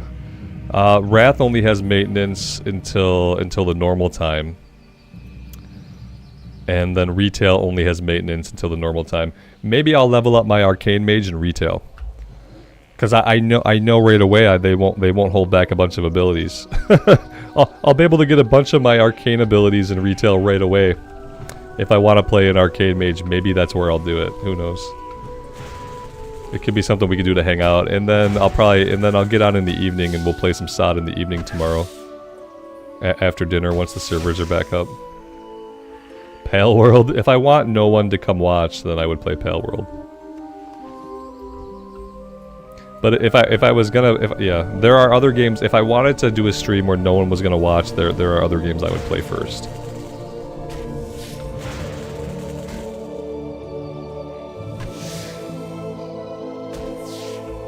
Amy, you want to watch Pale World? You can. I did a few episodes. You can watch the recorded stuff. Okay. Don't egg him on. Don't egg him on. No, there are other. I would stream Enshrouded before I would stream Pale World, I think. I liked. James wants me to play Pale World. I like Pale World, but I have some like ideological problems with Pale World. I think for me to continue playing Pale World, I'd have to like have a little chat with the developers. Cause like, I don't know. I don't know. They seem like maybe they're people who actually hate Pokemon, and making Pale World is like a big jab at Nintendo. And subvertly, like, the game is like very likable and people love playing it, and I had fun playing it. And that's the weird part, is that I kind of feel like they actually hate Pokemon, and that the whole thing is kind of satire. But then they also made a really good game within it. So I'm just like, I don't know about the intentions of the developers, or whether or not their intentions were pure. He went to school today, Blood Moon, so he's been okay. He never really had a consistent fever, and like no other symptoms really developed besides like a stuffy nose. He might have fought it off. Maybe he's still getting sick, and maybe he'll come home today and be just a pile of hot garbage. I don't know. But he was okay yesterday night and this morning.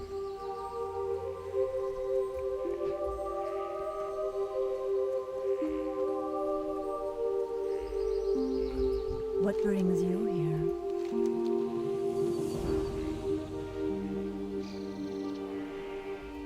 Be careful. Jay, that's interesting. Thanks for sharing that. Farewell.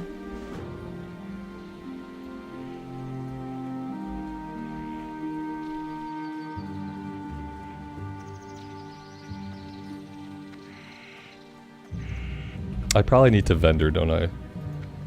Yep. What brings you here?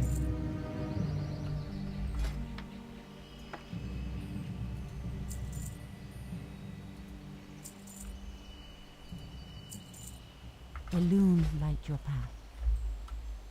Alright, looks like we gotta go back up and talk to the class trainer again. But then again, I have this ticking down. Let's go visit Ivoron first. Didn't realize that was a timed thing.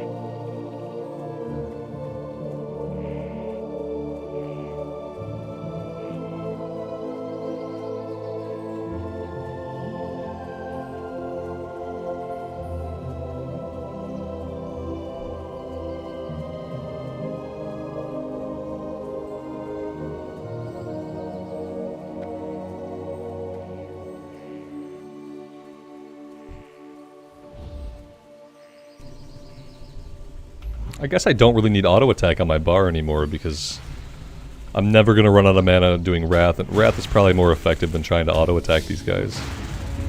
I don't really know if I should bother with Moonfire. It seems like just spamming Wrath is really the way to go. I'd be down for any feedback though.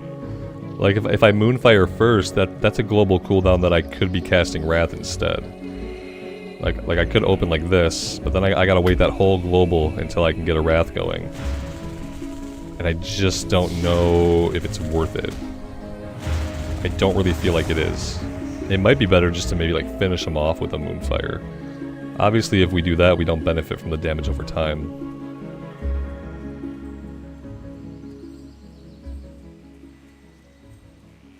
Yeah, it applies a dot.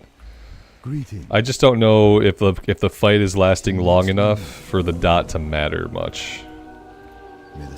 Because like while we wait for the global cooldown after we hit them with Moonfire, they're closing the distance between us. And like ideally as a caster, you want to put as much damage into them as possible before they close that distance. And I just don't know if the damage over time is worth it. Let's see if it gets most of its duration during the fight, or if we kill it with like half the duration up. Maybe it will get most of its duration. Yeah. That might be worth it. It got almost all of its ticks. I think it didn't get the last tick. So yeah, it's probably worth it, especially while we're not using mana on Wrath. Maybe it's worth it. Once you get Root, it's okay. I feel like it's worth it, only because it gets its whole duration ticked out before we kill the enemy. So maybe I'll use it for now. Yeah, I can see how, like, well, then again, like, when you root somebody, like, any damage has a chance to break the root.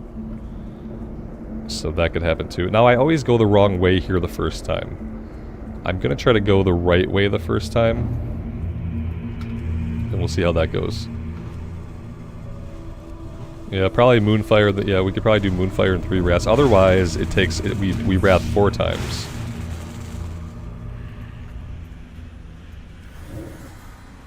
But then I have to kind of care about my maximum range here. And then if we're getting hit, we have... Do we have pushback? I'm not seeing any pushback.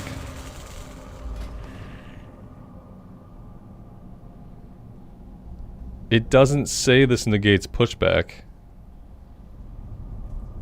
But I didn't detect any pushback there when we were getting hit.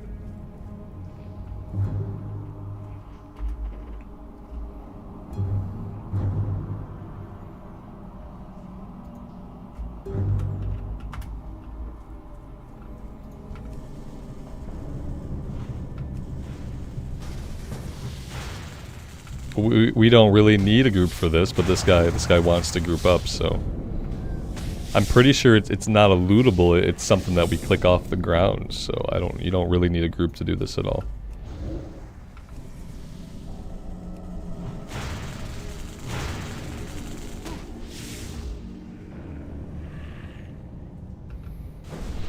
Patrick, do you get leather at 40? You get leather right away. Yeah, you get leather the whole time.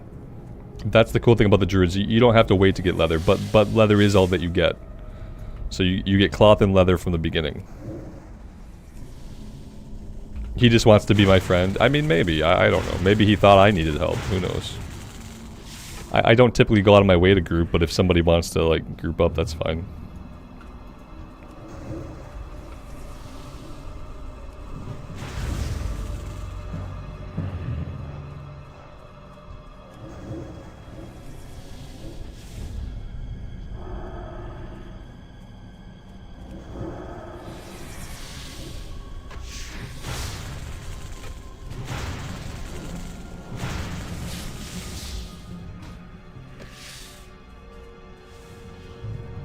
There's more than enough eggs for everybody.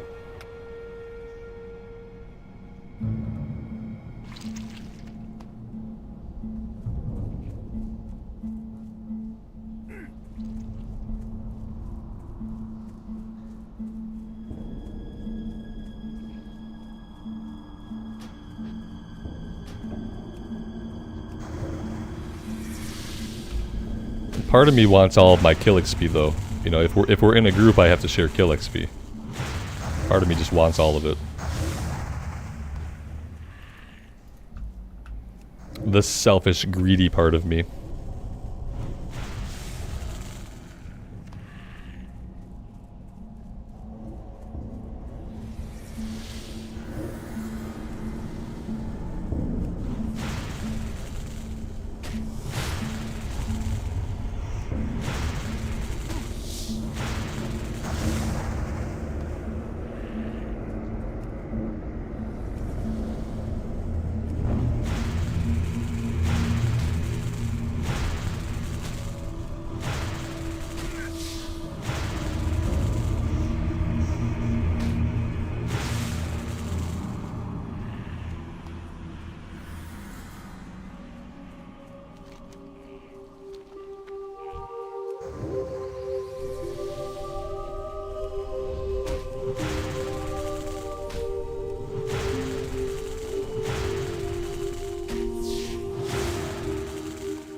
Alex, you rarely accept groups for low-level quests? Yeah. Like, usually people don't group up, you know? It's rare. That guy, like, literally typed out a sentence to me, so I felt obligated. You know me, oftentimes I don't group up either. If someone just throws me an invite, I decline it. The reason I took that guy's invite is because he talked to me. He said, hey, are you working on this? And so, like, at that point, you know, what's the harm? A couple of mobs, a little bit of XP lost. If he had just tossed me an invite, I'd have declined it and moved on with my day.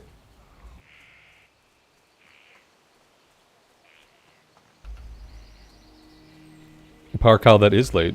Thanks for being here, though. I appreciate it. Ishnu Delniam. Goodbye. Now I have to remember to re-engrave my ability on this thing. We're just wearing some shorts. I'm jealous of this dude's calves, though. I wish my calf muscles attached like that. His thigh is weird, man. I gotta get some pants on this guy. Gotta get some pants on him. I don't know. The shorts are making me uncomfortable. He's got no butt. It's so weird.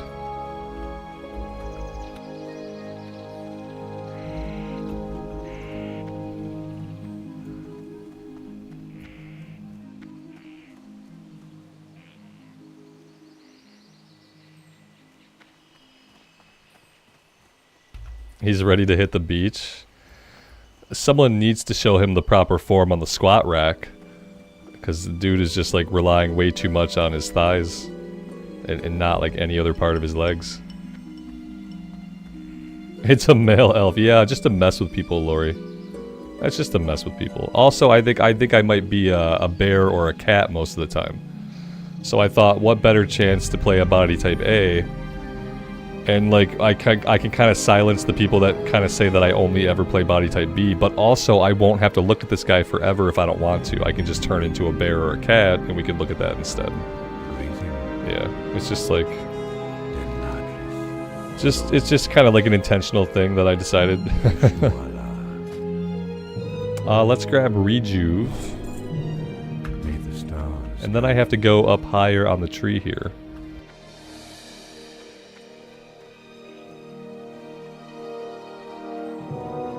I'll just spend half the playthrough making fun of his strange proportions. That's good. His calves are bigger than your neck. Yeah, exactly. His calves are like bigger than his own head, so. But therefore, like also his forearms too, so I don't know. It's just always shocking like how exaggerated the male bodies are, but I don't feel like the female bodies are that exaggerated. Obviously, they're like way too perfect. But they're not exaggerated in the same ways.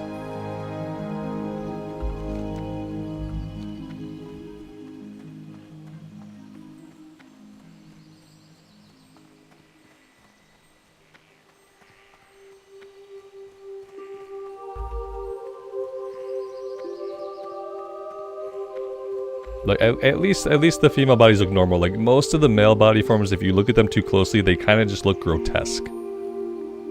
They kind of just look a little like a little grotesque. If you like get into the nitty-gritty of it.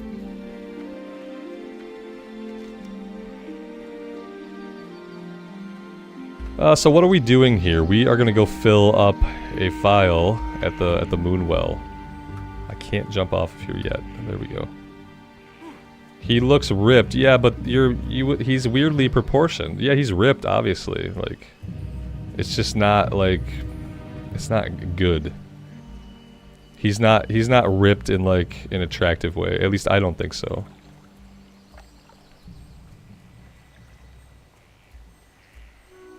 And then why aren't the females ripped? Why don't the females have any muscle tone at all?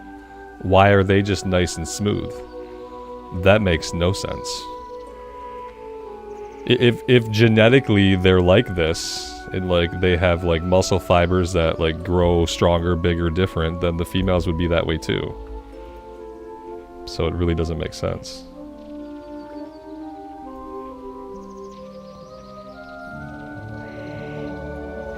The gnome male? I mean, the gnome male, like, yeah, there's like, it's just a gnome, you know what I mean? Like, there's nothing.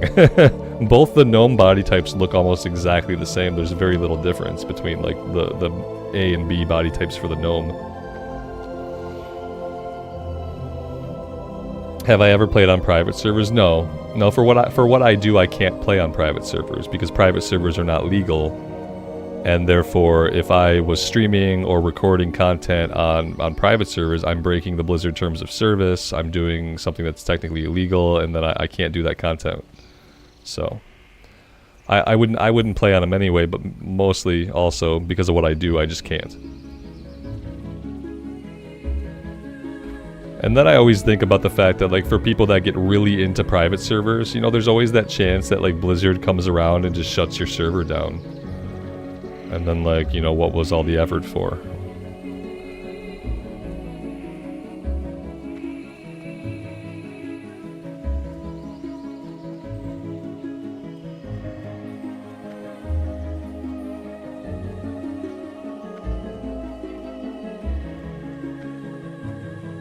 The male dwarf body type looks realistic. It looks realistic for a dwarf, I guess. Right. Yeah, like for a dwarf to have, like, to be thick and thickly proportioned to make sense. But, like, the humans are just as thick. Like, you know, they all have forearms the size of, like, my thighs. Yeah, for dwarves, I guess, like, it would make sense. Having some more body type options for humans, like, and I'm surprised that they don't in retail. I guess you can be a Kultiran. Like, a Kultiran is a different body type of human. We were supposed to get the skinny Kultirans back in the day. They told us we'd get the bigger Kultirans, we would get skinny Kultirans. And I used to look forward to having, like, a skinny Kultiran wizard, because I thought, like, that suits the look of a mage a lot better. But then we never got playable skinny Kultirans. I think they couldn't figure out what to do for the female models. And they didn't want to make just the male models have an option, so they didn't do any of it. We never got skinny Kultirans. Which is a damn shame, because then you'd at least have, like, some more body definition. You'd have, like, skinny body type, ripped Arnold Schwarzenegger body type, and then, like, more robust body type. At least you'd have, like, 3 body types for humans if you had a skinny Kultiran model. What brings you here, Denladris? Farewell. Do I plan to play Kata? Yeah, absolutely.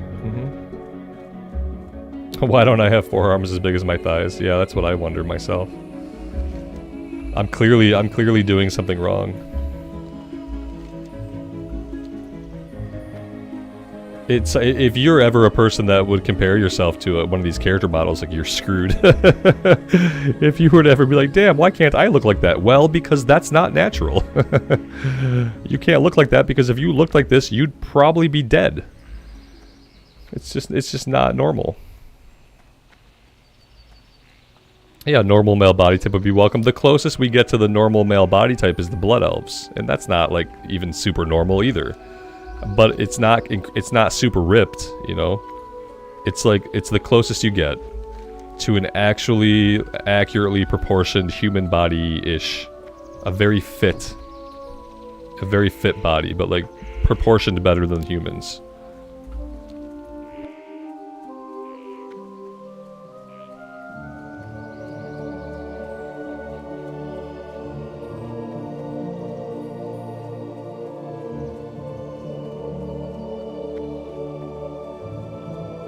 Yeah, Primordial. I've done that before. Yeah. It's weird. Right. It's like, I'm a spellcaster, and I'm not good at dealing physical damage, but I can obviously bench press 500 pounds. It's weird. You know, last night I made a human male mage, and I thought about getting on it and trolling you guys a little bit with it. I decided not to, and I made the gnome instead. But yeah, I had made a human male mage, and I was just looking at it, and I was like, I can't even do it as a joke. It doesn't even make sense. It's like, why would this dude use magic? He can just, like, wring the neck of any enemy he wants to, like, with his bare hands. Why would he bother spellcasting? Pandaren is the normal body type. Pandaren is a lot more, like, normal looking than the human males. Yeah, I think so. I like the Pandaren. When we get Mop Classic, I will play a Pandaren.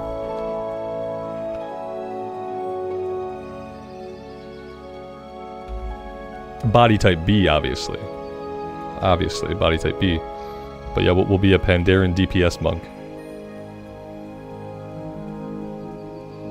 Gandalf doesn't. If it was just leg day, that'd be fine. Like, Zen Foulhoof. Okay, let's talk to this guy. We're gonna bail out of Teldrassil like soonish.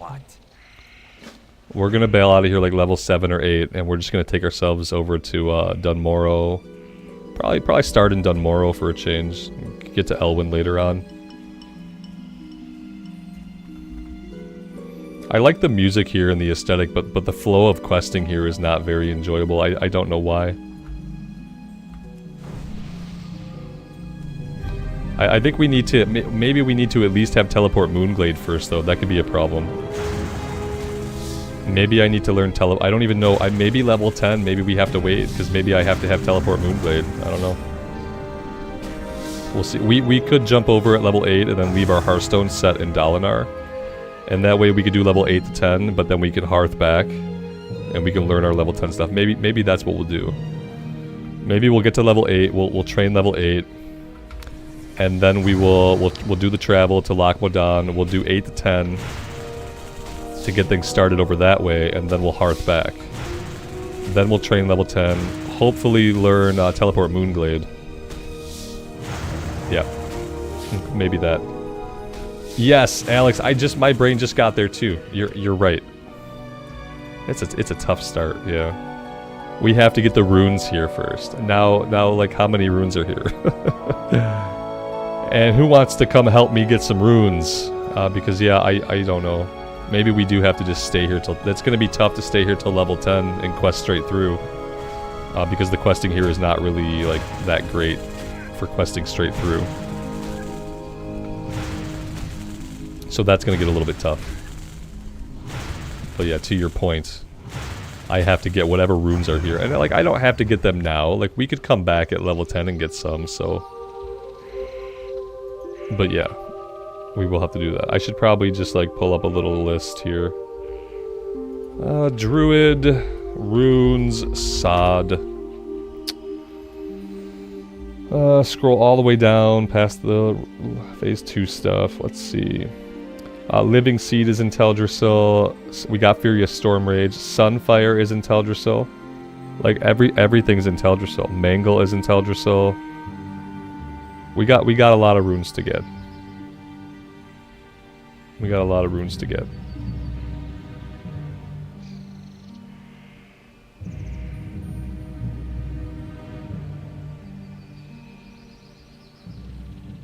Yeah, I'm hoping some of this stuff will just kind of stumble upon naturally. Because we have Living Seed, Sunfire, Life Bloom, and Mangle. And I want all of those. Lacerates in Loch Modan. That's good. Wild Strikes is in Stone Talon, obviously. Skull Bash we buy through the friendly vendor. At friendly, we can buy it from the vendor. Savage Roar is in Loch Modan. That's awesome. I like when stuff is in Loch Modan. Those are going to be easier to get. Star Surge is Wetlands. Survival of the Fittest is the Ratchet dude. Okay, yeah, I like that a lot of the stuff that like we could want is going to be here. Like, obviously Mangle. Is Mangle for the cat? Or is Mangle for the bear and the cat? Please tell me it's for the bear and the cat.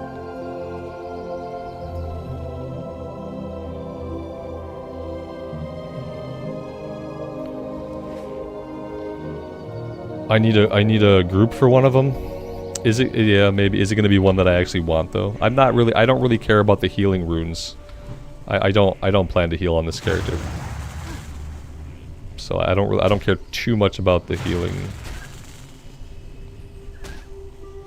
Lacerates in the Barrow by Dalinar. Is that like, you mean like the little cave?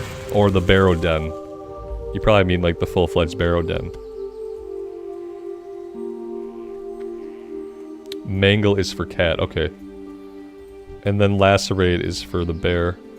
So bears don't get really anything. What do bears get? They get Lacerate. eventually. I guess Skull Bash might be for the bear. Wild Strikes, I don't know about that one. Savage Roar, I don't know about that one. Savage Roar is a finishing move. Skull Bash is cat or bear. Lacerate is bear. Wild Strikes does work for the bear. So that's something. Oh, Mangle is for bear too. This says gain the Mangle bear ability and replace your claw ability with Mangle cat. This indicates that it's for the bear, that Mangle is for the bear and the cat, which would be ideal. Because traditionally it was. Yeah, and it has two different tooltips here. Yeah, bleed effect for the one, and then 30. Yeah, this looks like it's for bears and cats. So Mangle's gonna be good. Mangle should be fun to have as a bear.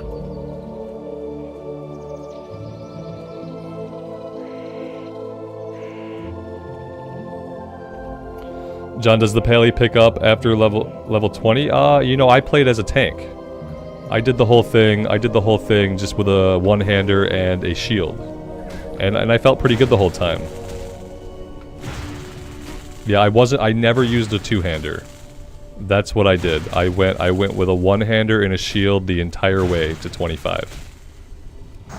And I went into the Holy Tree, and all I did was I did Seal of Righteousness and Judgment. I didn't use Seal of Crusader, I didn't use any other seals. I did one-hander and shield. I went into Holy, I grabbed 5 points in Strength, I grabbed 5 points in the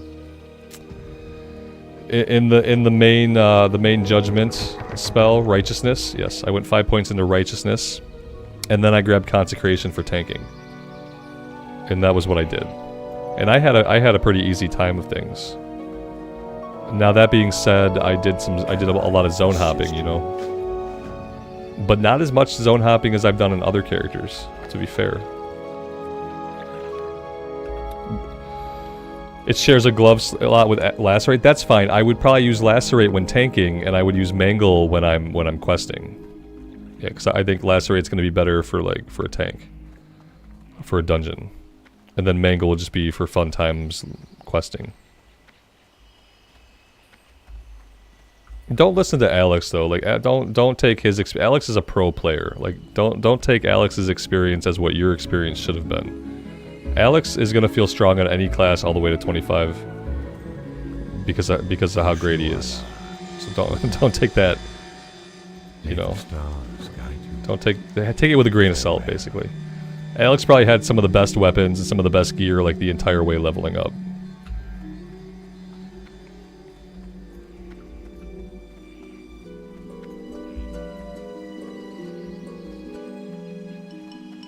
It's okay, not pro, but you're kind of like, you have more of a completionist mentality where you're always going to make sure that you have like your pots, your food buffs, your best gear that you can get, you know, kind of more like that. Not necessarily pro, but just like, I don't know, I don't even know what to call it. Call it semi-pro, how about that? Inventory's full. Oh good, good. Let's take care of that. Let's set our Hearthstone here too.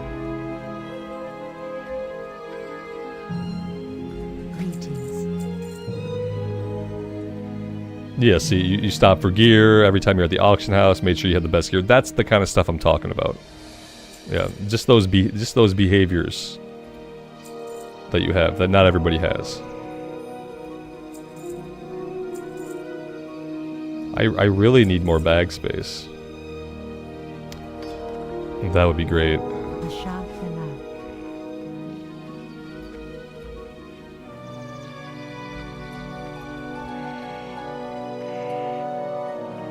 I am honored. Good luck, friend. And illuminate your path. Goddess, joy.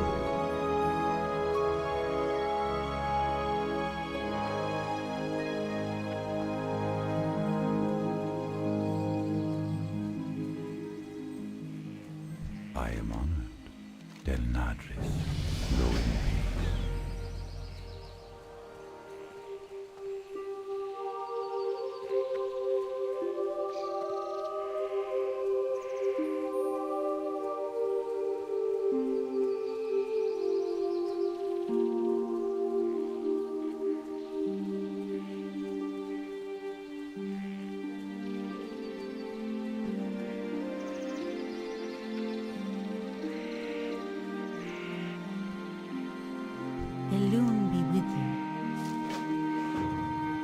Alright, before I head back out, let me take a closer look at some of these runes that we're gonna find, so that maybe I can keep them in my head a little bit. For Living Seed, we need to find and loot 3 glade flowers, combine them into a glade crown. Okay, I'll keep out an eye out for the item. Sunfire, let's see. Sunfire requires acquire the Rune of the Sun. It's a puzzle regarding a hidden chest.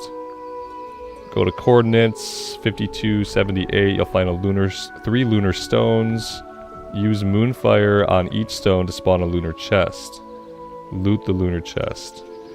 Okay, so somewhere out there are some stones. I need to use Moonfire on them. Where is that at? 5278. 52... 78. 78 is like...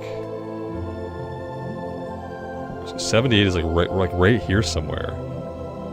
It's almost like off the tree. Okay, so down this way. We can actually go down there soon and work on this. It's on the other side of the lake, though.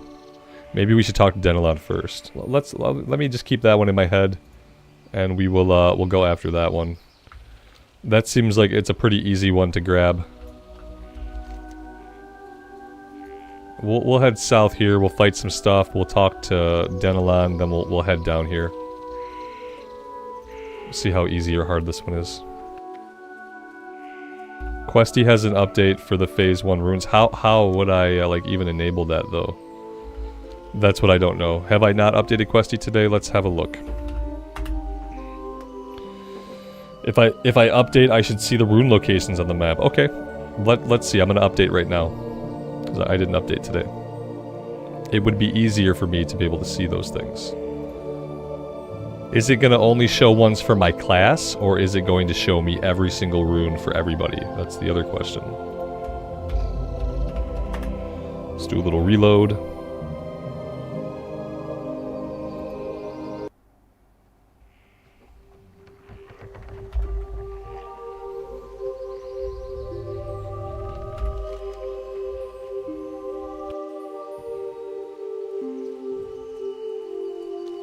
Welcome to Questy. I've never seen this before. Questy can show you the location of Phase 1 runes for your class. Rune locations are marked with the following symbol. It's nice that they give people an option. I really appreciate that. Yes, show me the runes. Show me the runes! Okay. Oh, okay. This is good. Yeah, perfect. Perfect. I don't have to keep a Wowhead tab open with their ads running embedded in the page the entire time I play the game. Sorry, Wowhead. You are about to get less money out of me per day.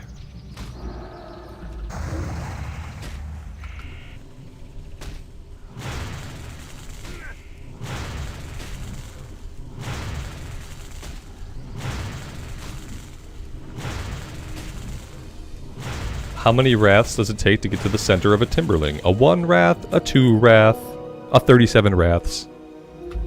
Takes a lot of wrathing.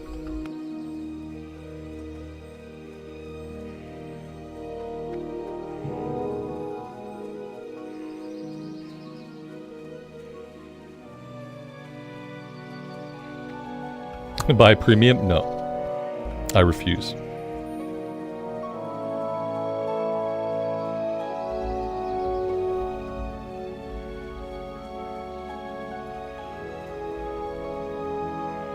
What brings you here? Be careful. Alone.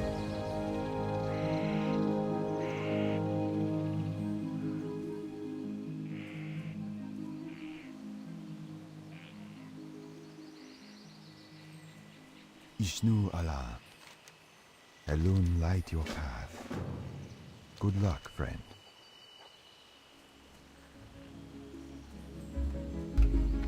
Kate, good afternoon. Welcome to the stream. Thanks for stopping by.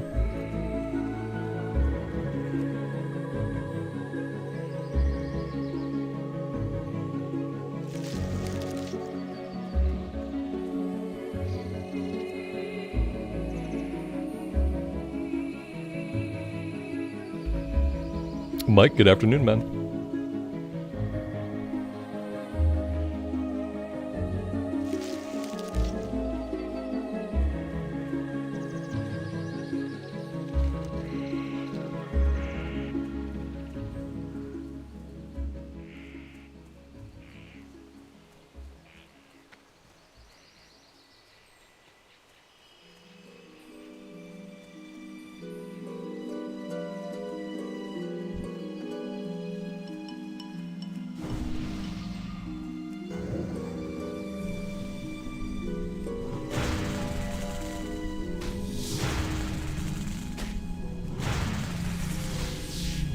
Level 7s. Yeah, this...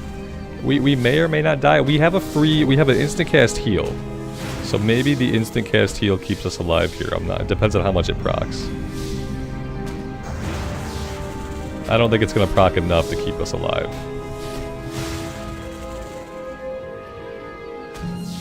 Okay. He resisted Moonfire, that's not good.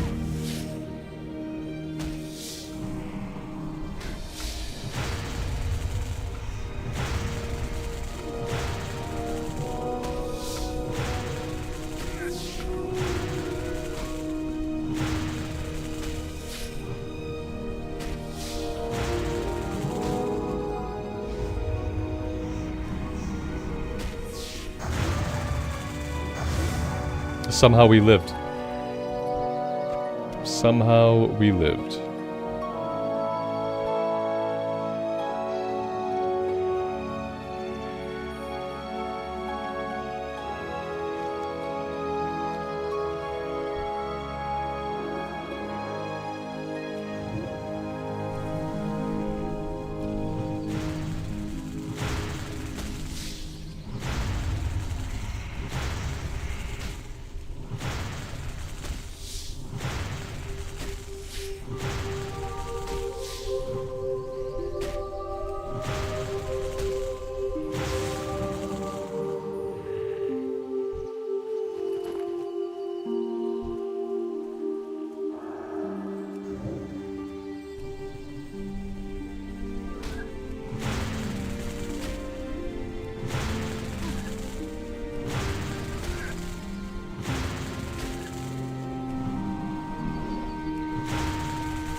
This area is a little bit sketchy for level 6, but if we can sneak our way back here, maybe it'll be okay.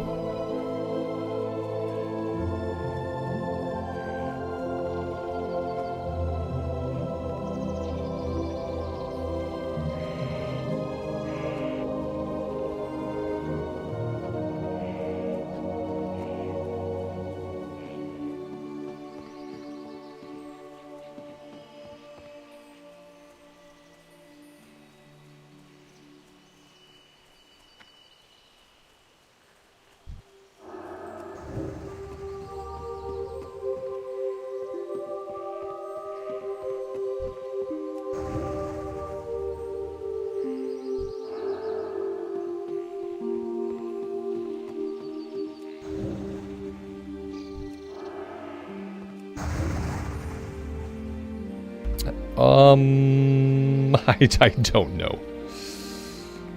Okay, it spawned a chest. So it wasn't like a certain order or anything like that, they just all had to be lit up at the same time.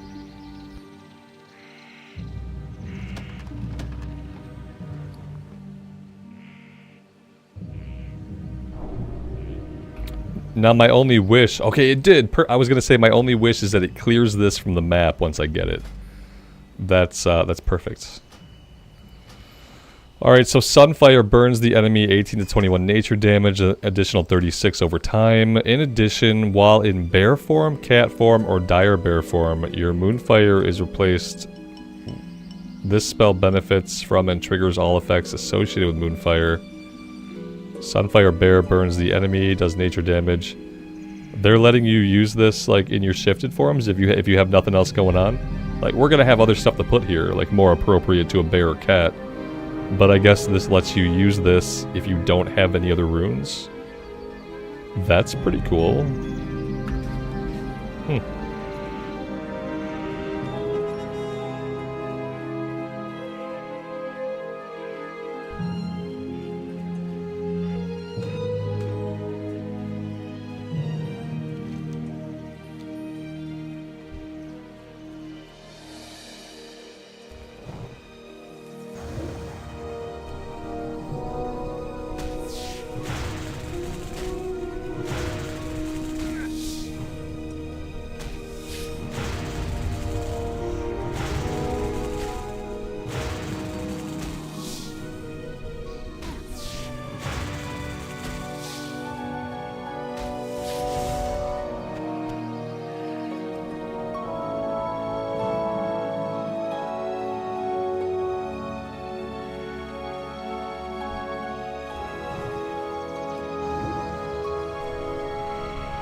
This all definitely makes the 1 to 10 experience like much more doable and not painful.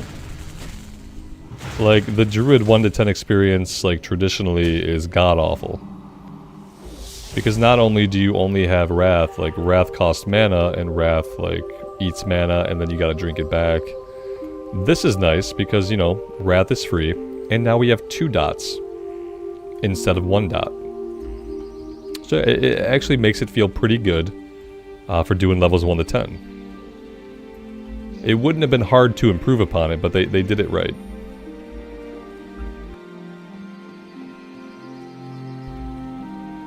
Once you get this rune, I feel like this is perfect. Like for a 1 to 10 Druid, this is perfect. You have an instant cast heal that procs sometimes. You have no mana cost here, and then you have 2 dots. Like this is great. Oh damn, what is this? I don't know if I can kill this guy.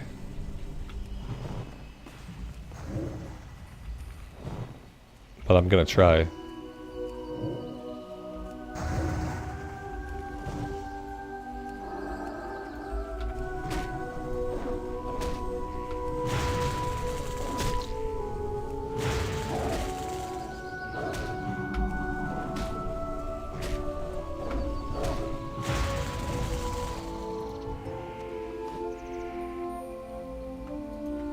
I mean, he didn't have anything for me. He had a cloak. I'm not sure if maybe that was for, like, some other class.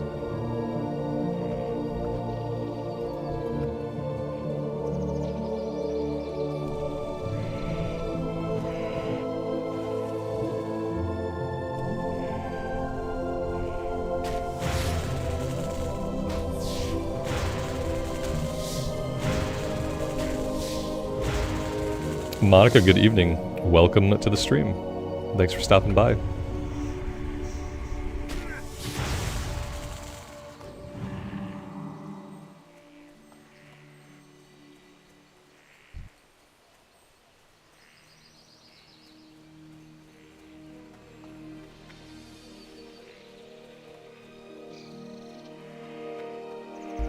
It was simply a rare spawn? Oh. Okay, I've never seen him before. You'd think in a season of Discovery they could have gone through and like made all the rare spawns drop a green at least. Just any old green would be cool.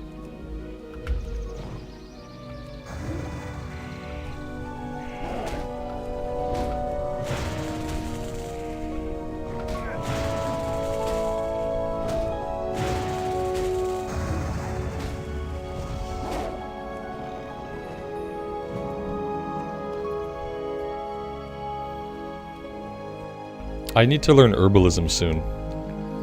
Where can I learn herbalism? I need to have learned herbalism already. Back in town. Yeah, there's a trainer back in Dalinar. I should have already done that. I am wasting time. I could be collecting precious herbs.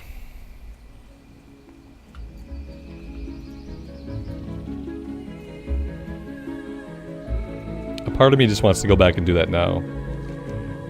I think I'm going to. Am I going to have the money to? Yeah, I should have the money to. Also, I think we have to learn level 6 anyway. We didn't train level 6 yet.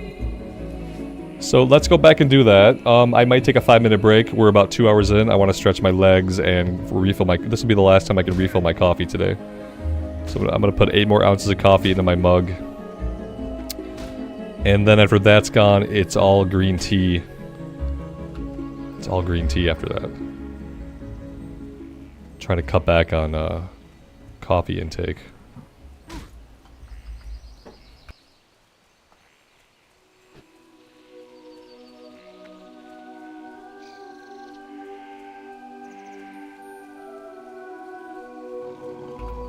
Oh god. Alright, let's kill this one.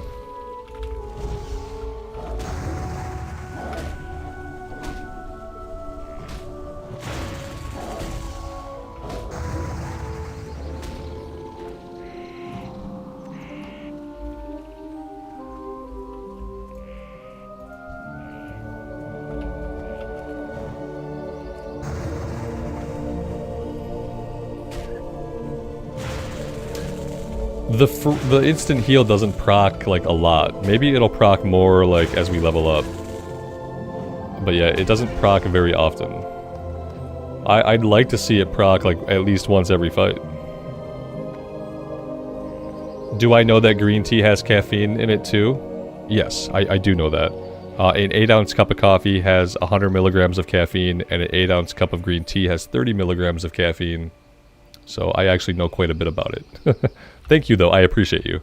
Yeah, I'm trying to cut my coffee out, you know, to have a little bit of coffee each day. But then, like, I tend to drink about, like, 40 to 80 ounces of coffee, depending on the day. So I'd like to take half of those fluid ounces and convert them into tea. That way it's less caffeine per day. Can I assist you? And it's also less, like, havoc on the lining of my stomach, etc. So yeah, I did a little bit of the Googling.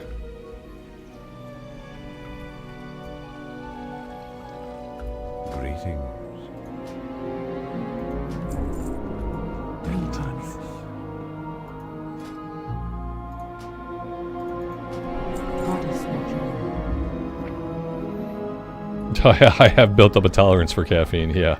That's putting it lightly. Yep. So yeah, I'm gonna start cutting some of it out, but I'm gonna put 8 more ounces of fresh coffee in this mug. That's gonna be it. I'm gonna go AFK here. I'll take a little break. It might be like 5 or 10 minutes.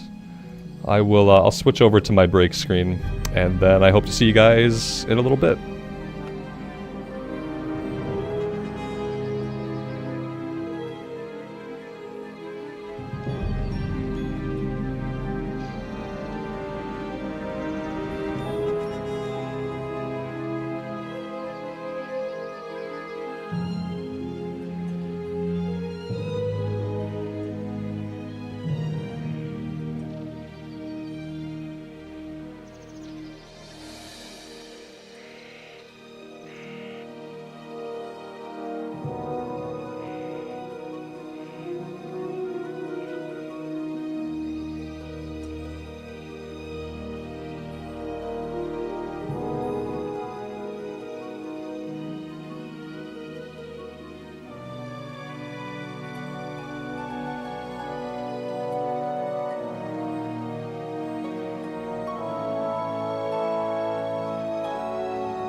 And we are back. Thank you guys very much for hanging out. Kaiser, good afternoon, man. Thanks for stopping by.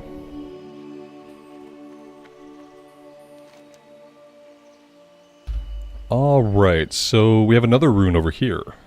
Living Seed. This one's an elite.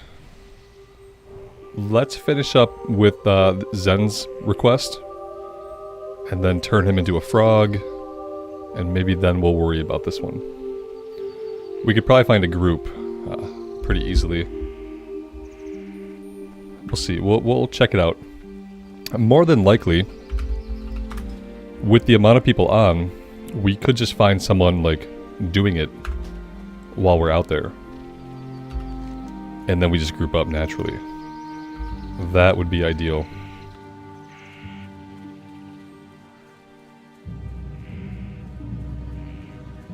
Thank you, Amy.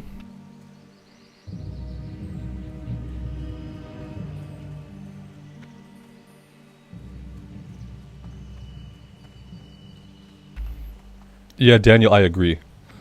Before I knew like how the runes were going to work and like how much of a pain in the butt a lot of them were going to be to find, I didn't want them in Questy. Before I realized that I was going to have Wowhead open every single day of my life to the rune page, I didn't but once I realized like what runes really were and how I would really have to find them by going to Wowhead, then yeah, I'm really happy just to have them marked on the map.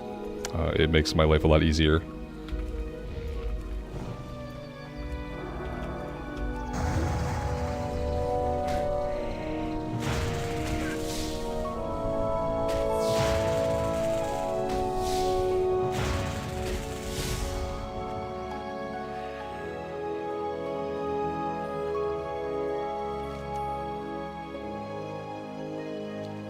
I need night sabers, like these guys.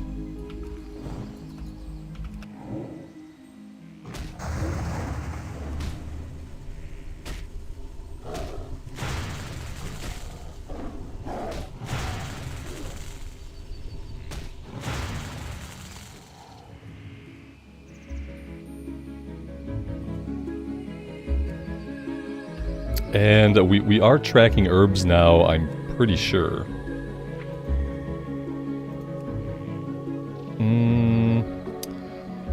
Because of Altaholic, I can't see if we are tracking herbs or not. So let's go ahead and we will just disable that. I don't really need it.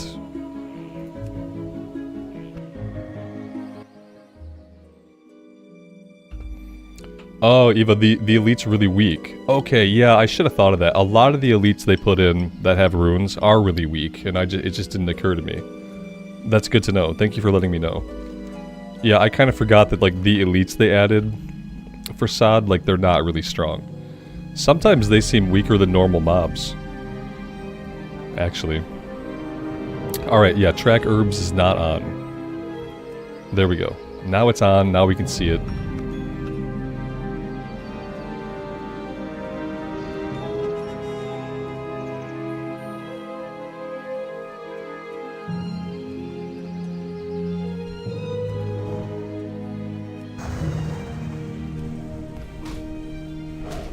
Monica, they do seem easier to get. Yeah, just reading through them and seeing how many of them were available right here in Teldrassil.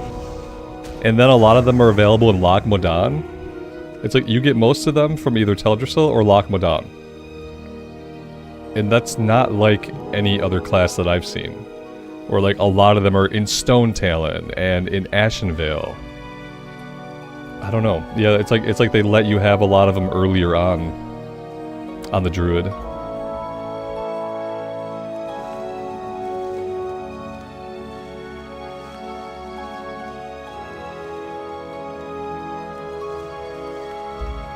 Yeah, everyone I fought was weak. Everyone that they added was weak. Especially all of the Hunter elites were weak. Maybe some of the ones like in Red Ridge that they added were stronger. But I feel like if it's in one of the lower level areas, they've all been pretty weak.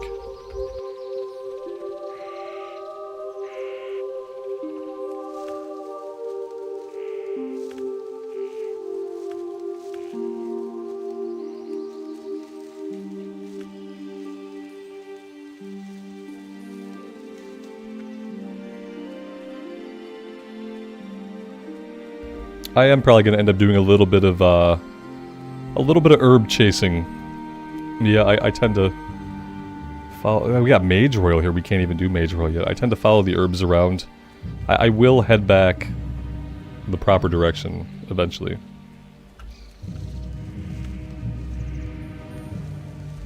Yeah, I think the ones that they put in the higher levels are a little bit more challenging, like Red Ridge, Duskwood, Ashen Vale. But the ones that you find in like Loch Modan and the starting areas, they're really, really weak. It's obviously like an intentional thing, you know. It makes sense to have the ones in higher level areas be more challenging.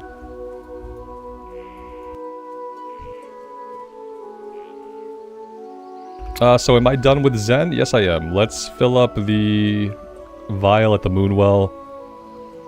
We'll run in here and do this stuff, and then on the way back, we'll talk to Zen.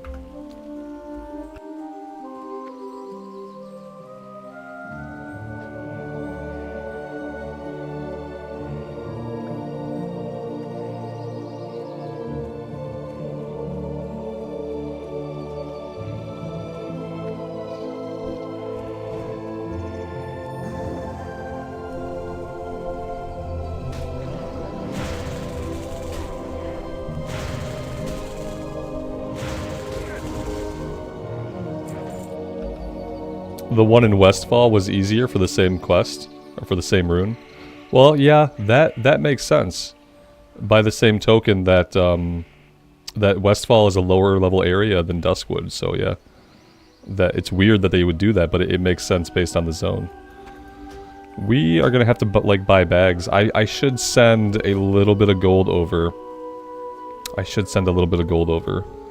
And then that way later on I could buy myself some bags. I might have a couple bags I can send. Probably not as many as I should have. I'll have to check.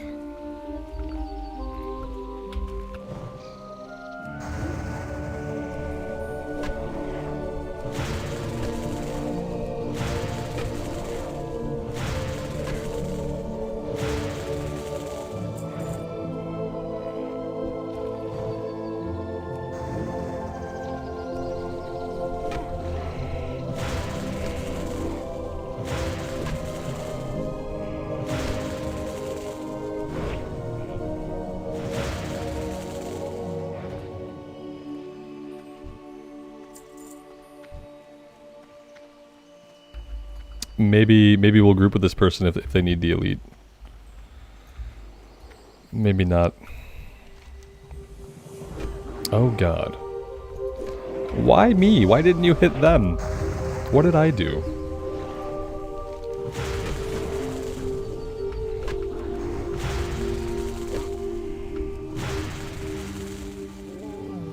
I kind of wish I could hold to cast. Like if I were to hold Wrath down, Wrath would simply keep casting and casting and casting until I let go of it. That would be cool. Alright, let's try to find this elite. I don't see him. I don't see him anywhere. Johnny, good afternoon, man. Welcome. Yeah, Alex, I guess I was thinking of Duskwood for some reason. Yeah, you're right. I don't know, I guess in my... I kept seeing Darkshore, but I kept thinking Duskwood. Forgive me.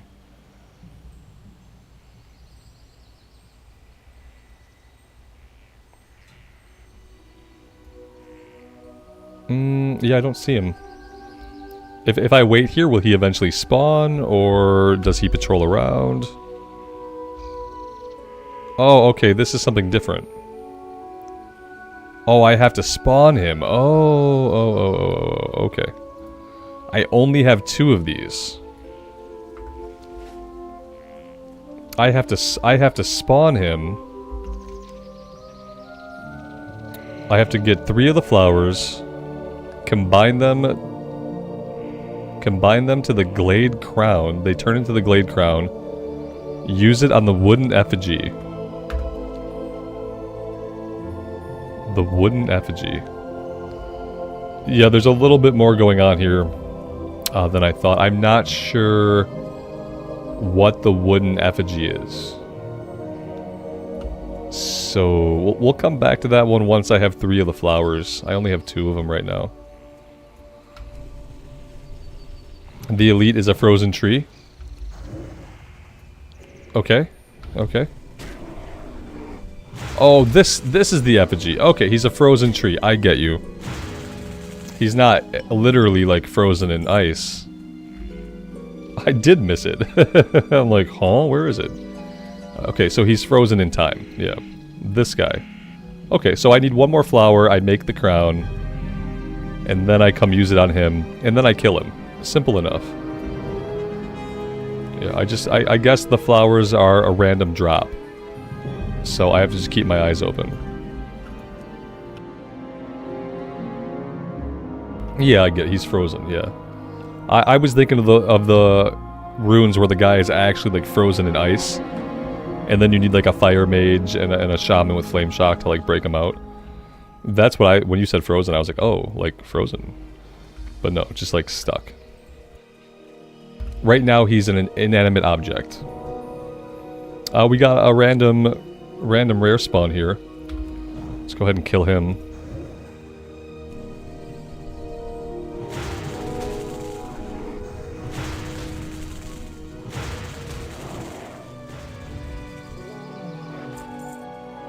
Gnarlpine leggings, but my inventory's full.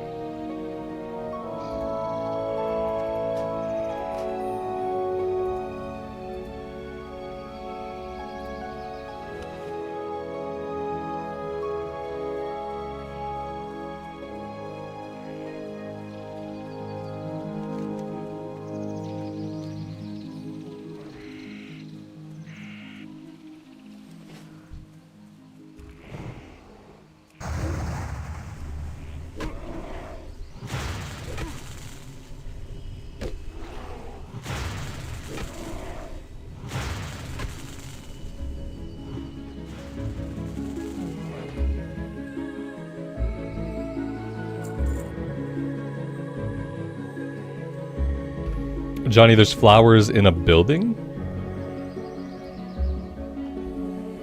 Really? Like, on the ground or something?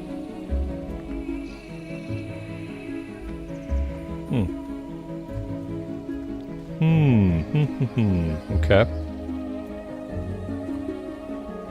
It's behind one of the houses?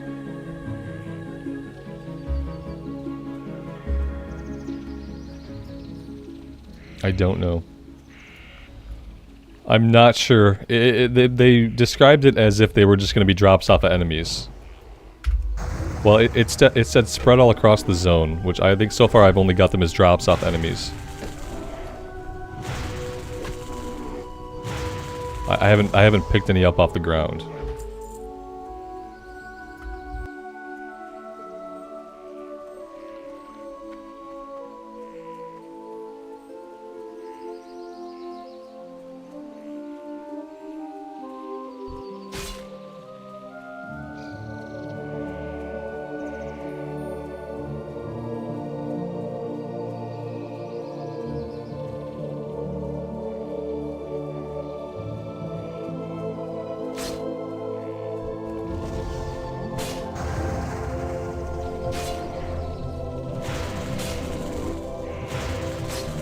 They look like herbs in the ground, plus they sparkle. I haven't seen them. I mean, that being said, I can't. I'm practically blind and stupid, so it's not surprising that I missed them. But I don't see them at all.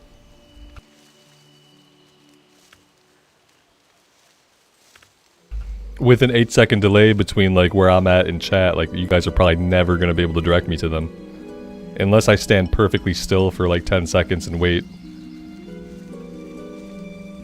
You'll always be right there to your left, but by the time you say to your left, it's like 8 seconds later, I'm already somewhere else. It gets incredibly hard to give like precision directions via chat.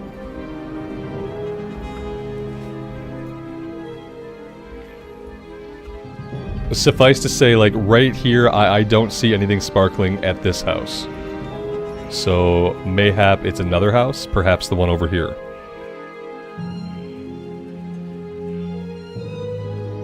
Is balance not garbage anymore? I mean, it's Season of Discovery, so it might not be garbage for the season, yeah. Yeah, I feel like I'm on a wild goose chase here. Yeah. Like, I'm gonna give up on this for now. Because I don't see what you guys are talking about. Maybe it'll occur to me later. We'll have to come back here anyway, I'm pretty sure.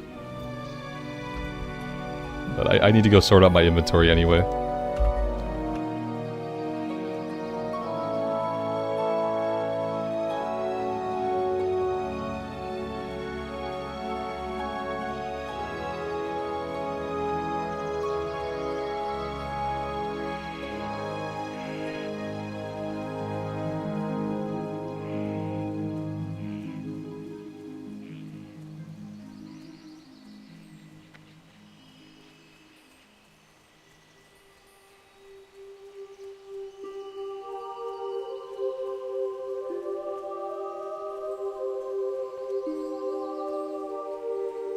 Don't touch me!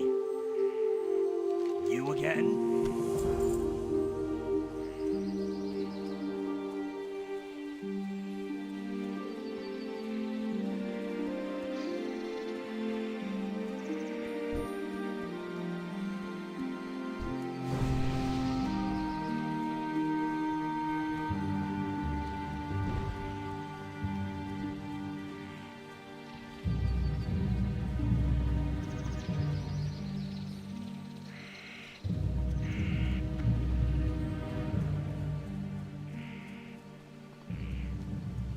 I am honored. Go in peace. I am listening. Farewell.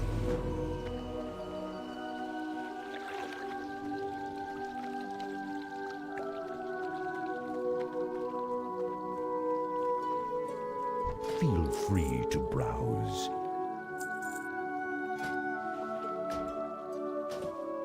Oh my god, we're finally wearing pants. Asha Fela.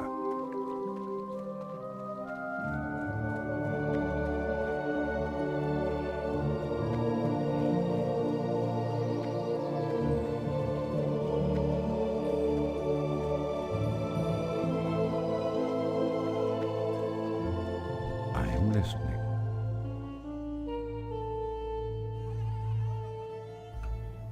Their leggings? Yeah, I guess. Right. Farewell. There are no pants. Or trousers, even. Because everything's a skin-tight texture, basically. May the stars. Everything has to be leggings. Good luck, friend. I wonder if in retail they have any, like, actual, like, slacks. Like, straight-cut kind of trousers that don't adhere themselves perfectly to the leg. Or if they aren't even capable of doing that kind of stuff within the game engine. Go in peace.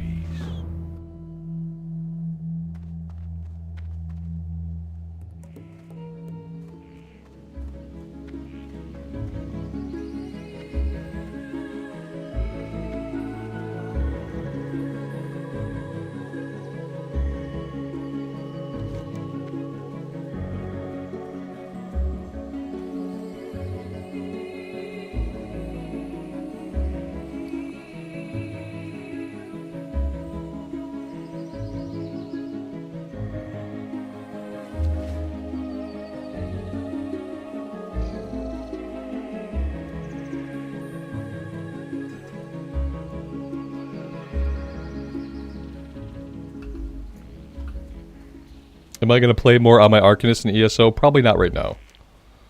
Maybe someday, but the same thing happens with me. Every time I go to play ESO, I get really into the stories and really into the characters, but the moment-to-moment gameplay I find really unengaging.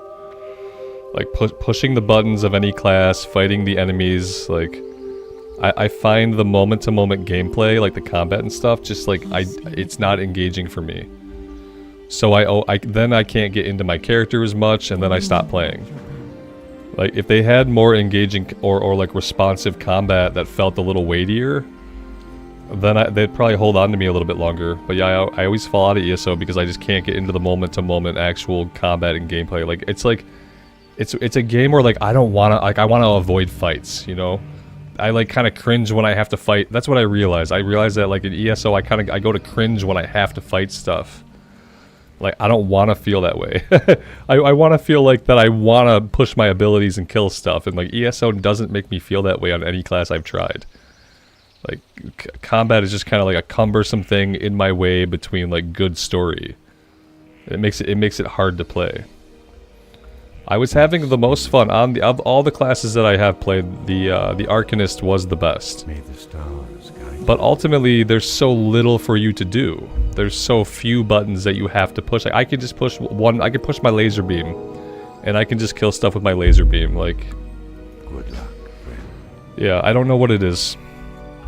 It's the nature of the way the game handles combat that it's not very weighty, it's not very impactful, and it just seems like almost like an afterthought. That's what the combat seems like, an afterthought to the rest of the game.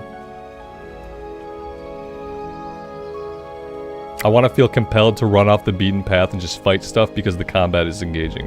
It doesn't make me feel that way.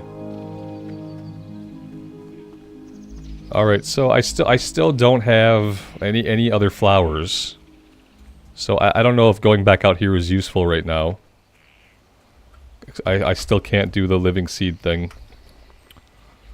So maybe I'll come down here and I'll help Denelon out a little bit.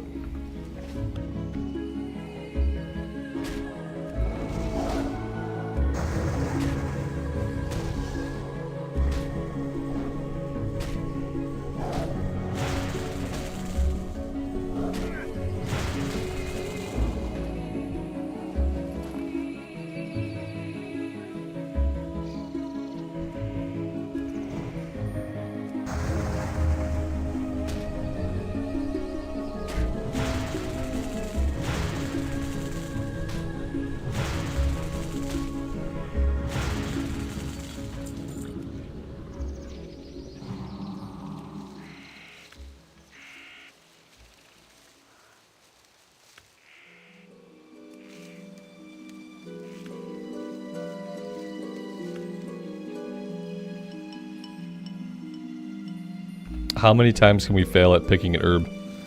I feel like if you fail to pick an herb successfully, it should shred the herb. Like, the herb should be useless. Like, you ripped it out of the ground, but it didn't come out quite right, and it's gone forever. That would be like hardcore herbing.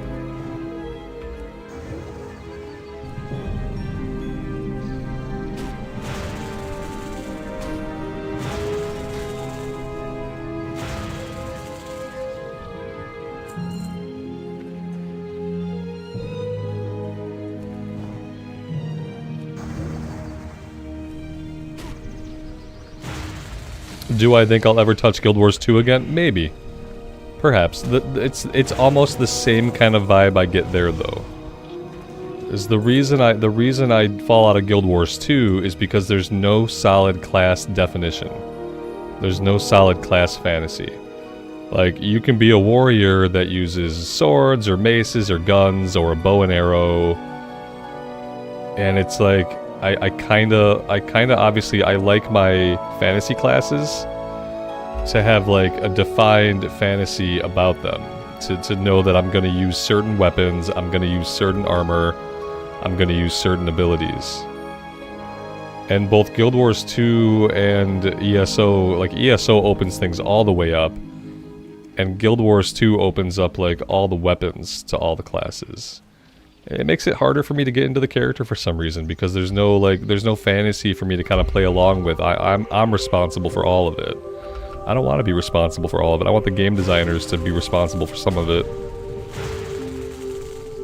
Yeah, exactly, Marlena. They're meh. Right, they're all cool in concept, but when it comes down, when I can pick any weapon I want, and there's such a thing as, for me, like in a game, there's such a thing as too much player choice. And like for someone like me, I'm used to a more like designed class. The class wears cloth and leather. The class equips staves, daggers, blah, blah, blah. It uses spells from these schools of abilities. And that's kind of what I like in my fantasy RPGs. The more open it gets, like the more I have to like decide what my character does, like the less I'm engaged with it.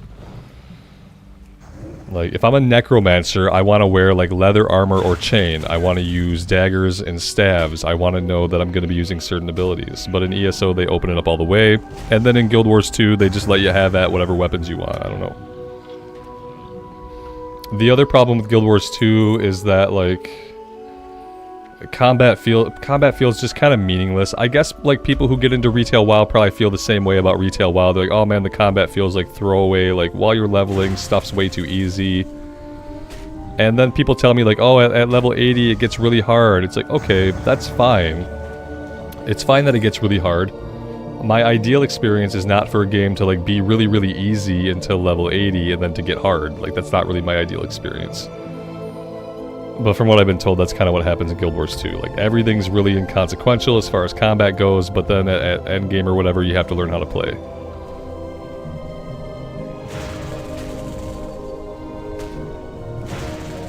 I like the questing of Guild Wars 2, like the way you can just go out and explore the areas, you talk to the scouts, you uncover places of interest. They have a really cool like way of doing like level up quests. But for me, there's like something to be desired from like the class design and the combat.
What class is this? This is the Druid class.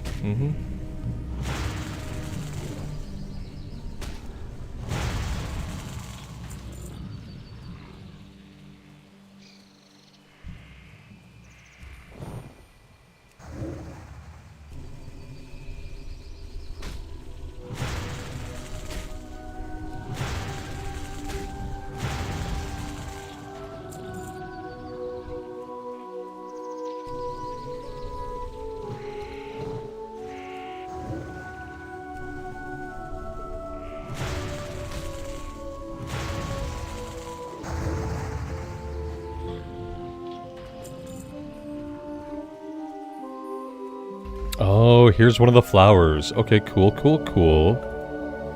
Let's grab that. So that should be 3. We turn this into the crown. Nice. Okay, now we go back to the wooden effigy. Let's finish this quest first.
Can you slash follow people that are not in your party?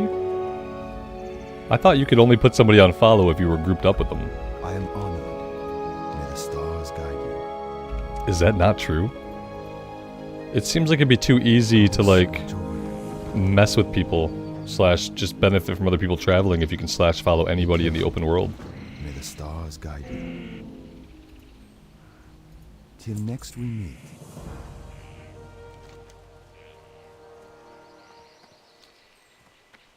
I'm pretty sure you gotta be grouped up. I mean, maybe not. If you don't have to be grouped up, I feel like you should have to be. It would be annoying to have somebody like have you on follow and like you'd probably be able to log out and just shake them by logging out. I just don't think Blizz would like have it set up that way. You know? You can? No. Okay, I'm gonna slash follow the next person that I can. I guess I've never thought to try to follow somebody that wasn't in my group. It's been so long since I put anybody on follow. I think I put one of you guys on follow once, like, doing a run. Yeah, I remember I used to put my buddy on follow all the time back in the day. It'd probably, like, really annoy him. And then he'd, like, get me stuck places, though. He'd get me stuck on, like, a fence post. He'd be like, oh, sorry. Sorry, your character got stuck. I didn't notice. Like, okay, jerk. I see what happened.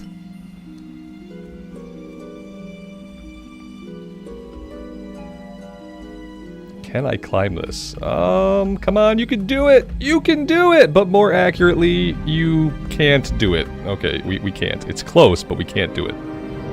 Maybe over here. There we go. So many herbs.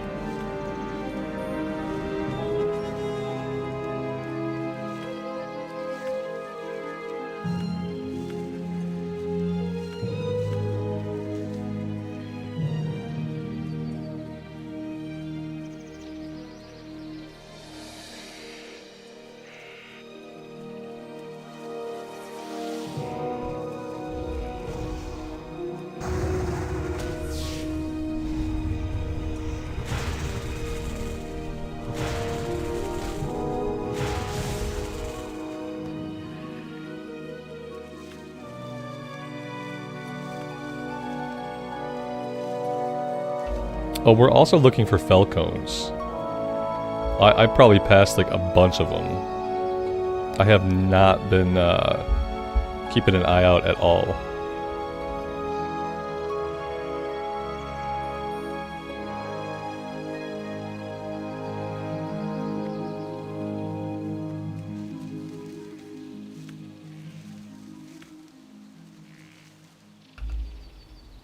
Your friendly Canadian, you got a level boost from a pre-order. What class would I recommend boosting? I have to be honest with you. And I guess, like, everybody's a little bit different. So take this with a big old grain of salt, okay? Now, I don't know if you're probably talking about retail.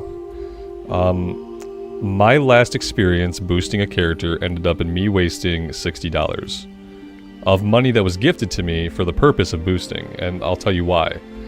Yeah, don't boost. I mean, you can boost if it's given to you. You're not going to play that character. When you boost a character, firstly, you're not learning how to play the class. Okay, that's the first thing. Wrath of the Lich King. Yeah, mine was Wrath too. So first thing happens is, like, you're not going to learn how to play that class. And you might say, well, that's not a big deal. I can go watch some videos. I can read a guide. I'm a pretty smart person. I can figure out how to play the class. Fair enough. What's going to happen is that all of those button presses that you just read about on Wowhead and you watch the video, none of those button presses are going to feel natural to you. You're going to have missed out on 80 hours of building muscle memory. And muscle memory is what allows a DPS rotation to feel good. It allows you to feel good knowing that you're doing the rotation correctly. And what I found is that when you learn a max level character's rotation without any experience, it feels wrong. Even if you're doing the right button pushes and you're confirming that with the guide you're following, the button pushing doesn't feel good, and you always are questioning if you're doing it right. And you're just missing out on all that muscle memory and all that experience of leveling the character up naturally. Boost the class you don't want to play. Yeah, Mr. Santa's not wrong. Like, think about a class you don't really want to level and boost that. If you have a class you want to play, you need to play that character from level 1. And then boost something else that you don't really care about, because that learning how to play that character that you boost is going to be tedious. Learning how to play that character that you boost is going to be like an unnatural feeling process. It's not going to be the nice process of leveling up a character. It's not going to feel great. So I would say, like, for the class that you really want to play, level that class up from 1. You get a 50% XP bonus now in Wrath of the Lich King. What used to be like a 150 hour journey to max level is now like a 60 to 80 hour journey to max level. And you're going to feel so much better about the class if you do it that way. Just my opinion. That's my actual experiences. I have a level 80 boosted shaman that I only played for 1 day because I tried to learn the rotation. I looked up the guide. I watched the video. I was doing it right, and it still felt wrong, and it still felt bad. And so, you know, that was my experience. And I've played the game for a long time. I'm not the smartest person, but I played the game for 20 years, and I just could, it didn't feel natural playing the shaman because I didn't have the muscle memory. Let's use the crown in this thing and fight this guy.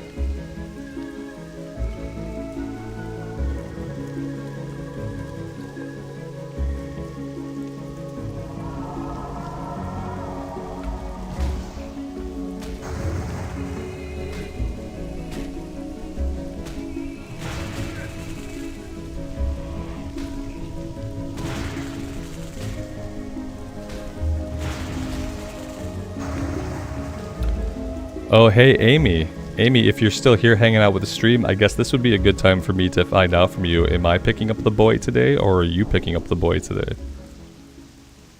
If you don't answer me in like 5 minutes, I'm going to assume that I'm doing it.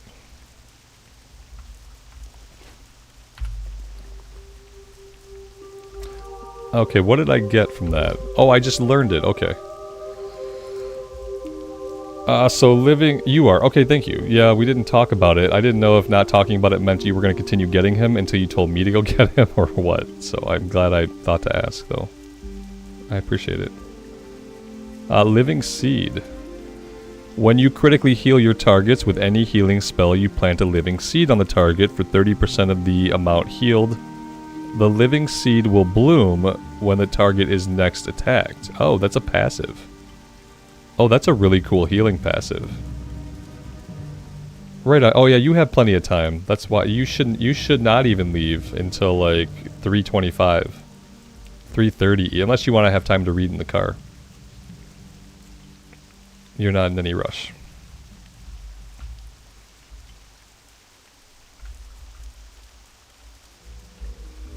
We need to find falcons. We need to find mystics. Lots of mystics.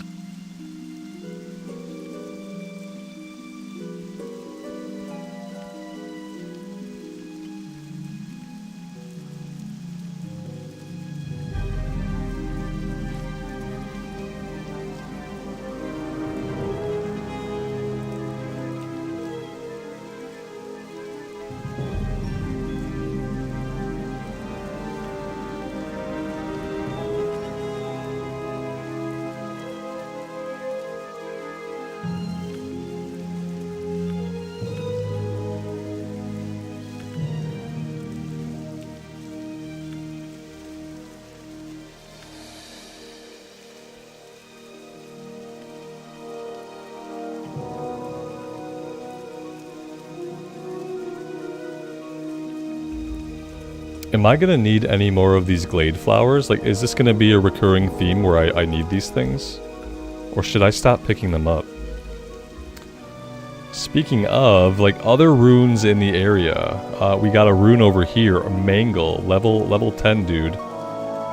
Is he's inside the Barrow Den, right? Yeah, he's gotta be inside the Barrow, well, maybe not. Maybe he's in an external cave.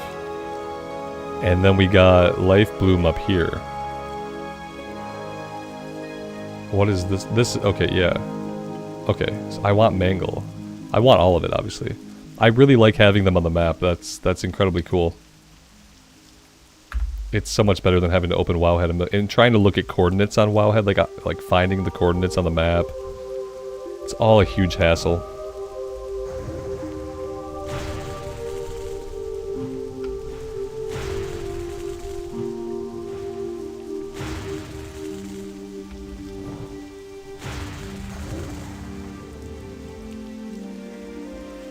That would be cool, Monica. When I was a kid, we used to have what we called the bus.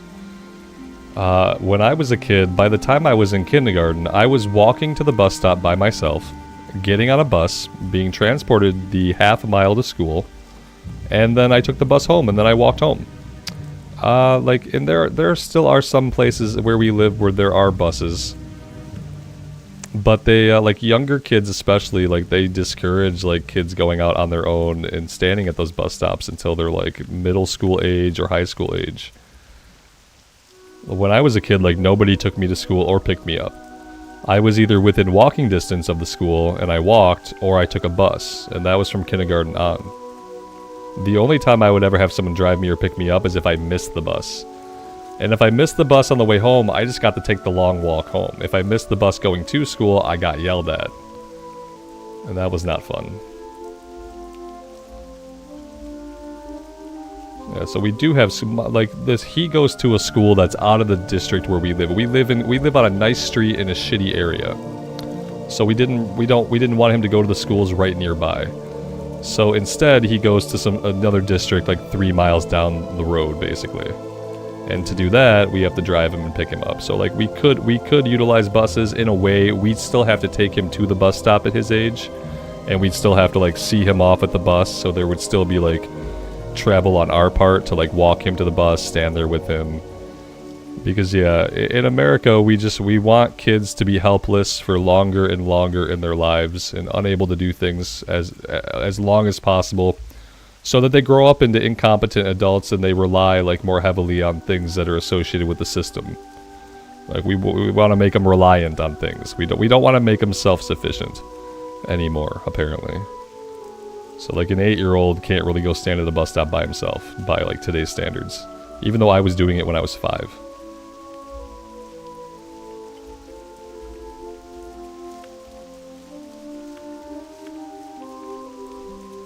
And, like, we have 3 miles to his school. It's 3 miles, but, like, we can't really walk it because it's 3 miles down a busy road. And, like, I don't feel particularly safe walking down a busy road in the morning or afternoon because people are in a hurry. People are distracted. And it just seems like a good way to just get hit by a car. You know, the speed limit's 40 miles an hour, but people do 50 or 60 whenever they want. And so even though it's like a straight shot down the main road and it's only 3 miles, you might say, oh, just walk it, it's healthy for you. It's not really like safe to do so.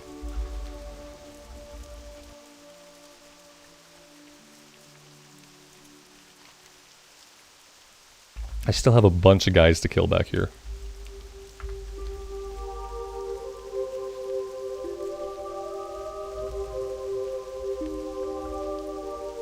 Yeah, getting to school by yourself as a kid is like, it's like an adventure. You have a little adventure every day, especially if you walk to school. You always have like a little adventure. Anything could happen. Yeah, a dog could chase you. A neighbor could start yelling at you because you stepped on their lawn. Like anything could happen.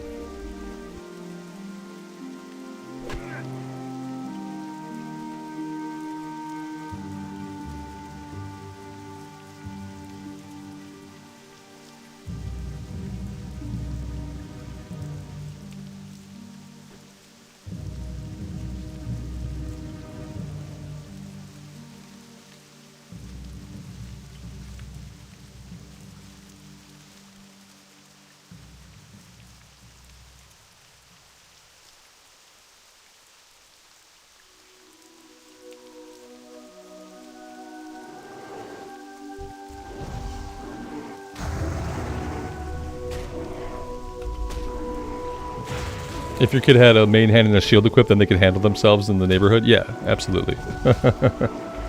Yeah. It'd be helpful. You could fend off stray dogs with it at least. At least stray cats. Like, my kid could probably fend off a stray cat. I don't know if he could, like, fend off a dog. I think he'd just panic.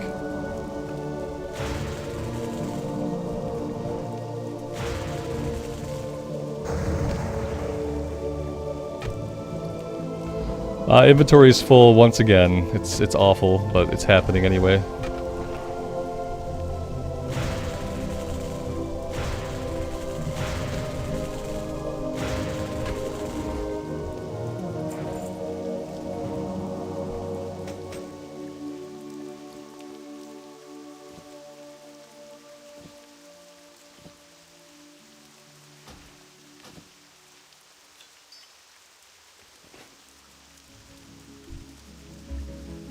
Is it just me, or are there basically like no mystics spawning in at all? It's literally, oh, there's one in a sea of warriors. Also not socketing that rune was a bad idea. I need to socket that rune.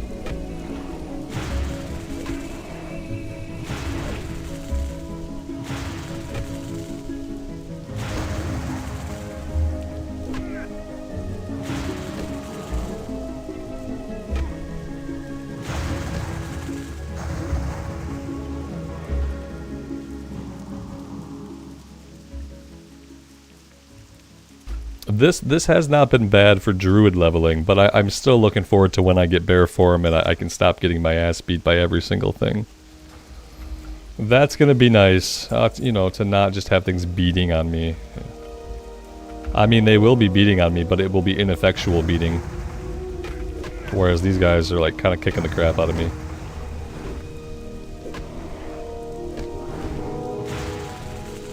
This is probably not a fight I can win.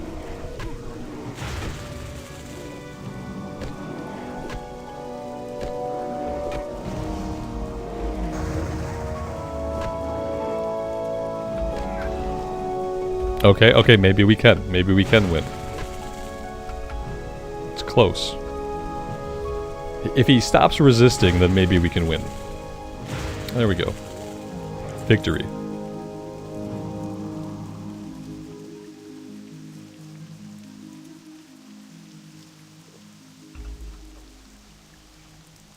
Young Plum 99, good day to you as well. Welcome to the stream. Thanks for stopping by.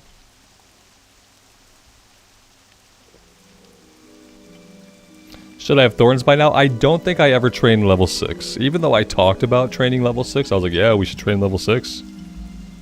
I didn't do it. So yes, I probably should have thorns by now.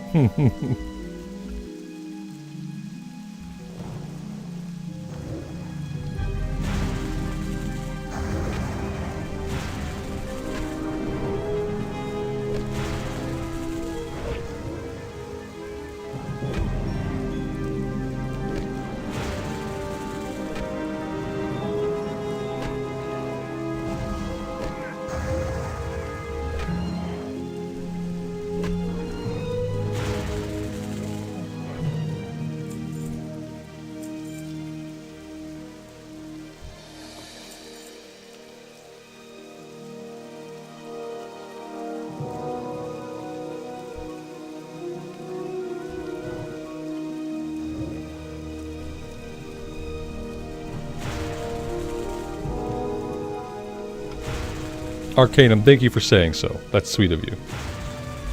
How accurate it is, I don't know. But I appreciate it anyway. I need my buff. I'm just falling apart. I don't have buffs. I'm not training. My inventory's full. You know what? No, it sounds about normal. Yep, didn't train. Inventory's full. Doesn't have his buffs up. If I had talent points, I would have an unspent talent point. This sounds about right. Yeah. Everything's normal here. How's my day going? It's going really well. Thanks for asking.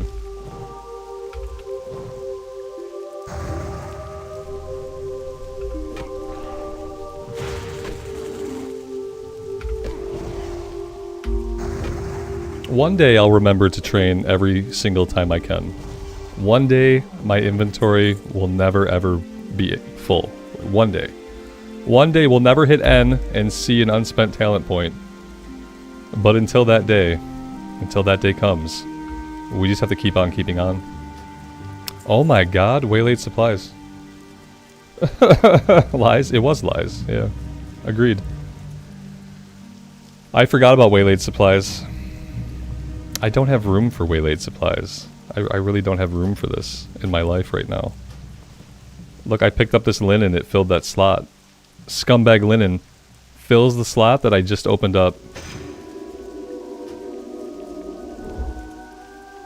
Rough boomsticks. Oh my god, what is this? It's like some kind of engineering thing, right?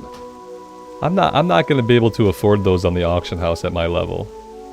Why is it giving that to me now? It's kind of obnoxious. I'm gonna have to turn that one in empty. How long have I been a streamer? I haven't been streaming for long. I've only been streaming for like, what has it been, guys? Like 9 or 10 months? But the channel's been around for like 5 years. Yeah, it was my 5th year anniversary of the channel back in the beginning of January. So, channel's been up for 5 years. I've only been streaming for less than a year of that. I think it's been less than a year. It was last summer we started streaming.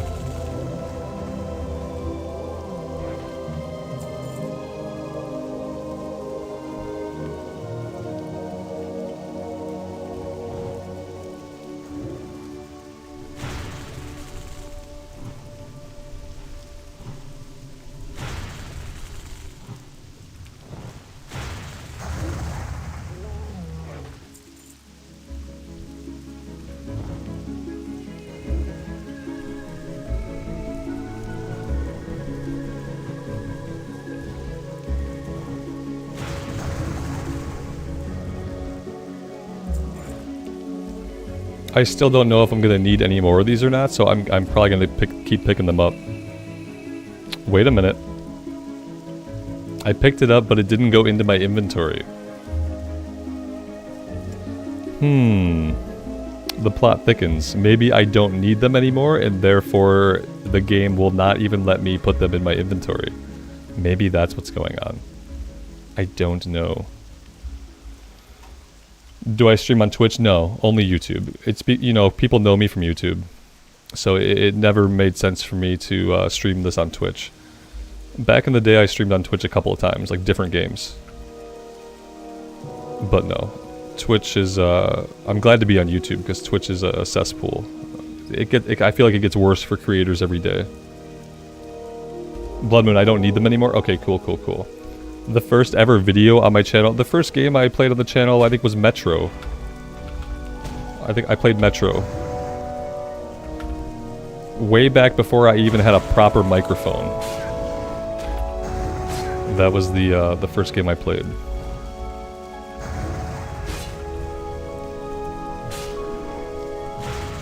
The first game that did decently on the channel, that like, the first game that did decently well was a game called Outward. Outward was the first game that like did well for the channel and let me like find some people who were interested in you know, more relaxing, chill playthroughs. And I had a lot of fun with Outward. And then Classic came out in 2019, and we've been playing Classic on the channel ever since it came out. Ding level 8. See, now I can go train level 6 and level 8. You see, I didn't forget to train level 6. I was just trying to be efficient with my time. It was intentional.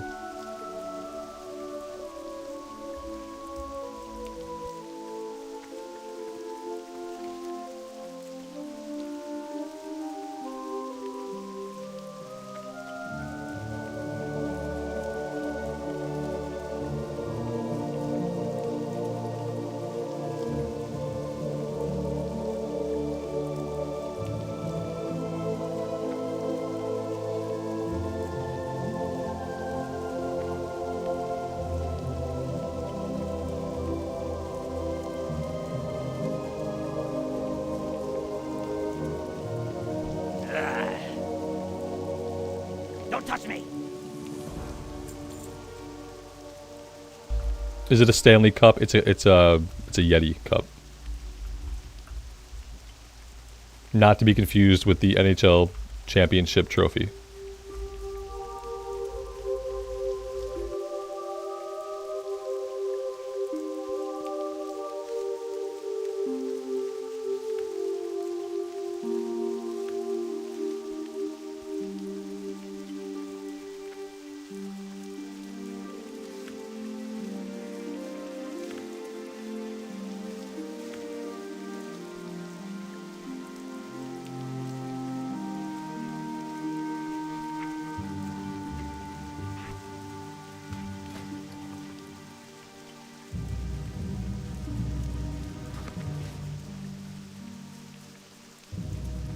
I should probably do some alchemy. And then we can keep like a couple of stacks and sell the rest. I need to keep the minor heal. You know what though? The last time I leveled up alchemy, I didn't even end up using the minor healing potions to make lesser healing pots. We just kind of like skipped over that. Like we didn't do it at all. Like I saved a bunch of them and then we never had to make lesser healing potions. But what I don't know is I don't know if we need lesser healing potions to make regular healing potions. So maybe that's the case. Maybe we have to make the lesser healing ones to make the bigger ones. Either way, we should do some alchemy. I need to go to the trade goods guy.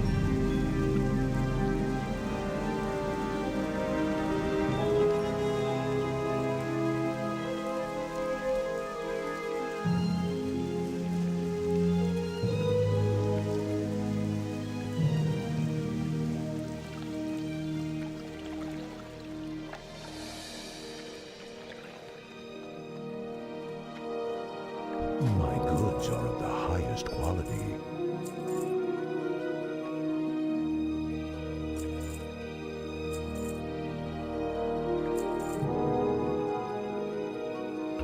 I'm gonna have to cave in here and I'm gonna have to buy a couple of bags. What brings you here? I'm just gonna buy 2 of them. It's kind of sad that I haven't got any bags to drop yet. I'm hoping that when we head over to like the Dwarven lands that maybe I'll have a little bit better luck, so I don't want to buy all of my slots yet. I want there to be some chance that maybe we find a bag. Be careful. Ishnu del Diam. Del Natris.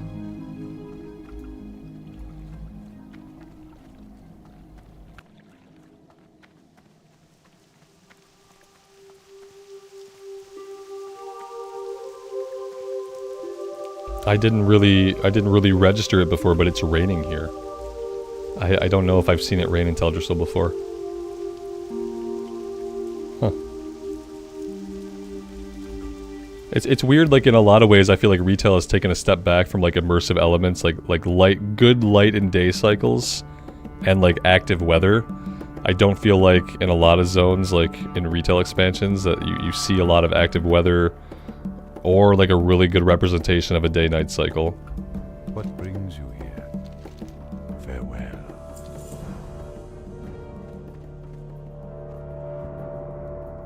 I am honored.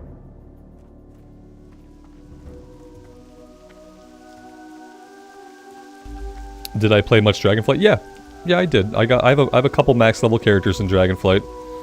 I did the Emerald Guardians recent like story stuff. Like I played a bit of Dragonflight. I didn't do like a ton of endgame stuff, but I played through like a lot of the story stuff. I even did the world quest a few times in the Emerald Dream. I cleared that map like on 3 separate occasions. I even learned how the currencies worked and how to upgrade my gear and stuff. Yeah, I played enough retail to like know what was going on, and that's not been common for me. So yeah, I played some Dragonflight. I'm looking forward to War Within. Let's see. Let's do our alchemy. Maybe we should do that by the actual trainer. And then we will head out to the west. Maybe we should go get Melanus' head first. We can do that. Part of me wants to rush the Barrow Den because I want to get this rune. The other part of me knows that rushing the Barrow Den is probably going to be really painful right now because we're kind of a low level for it.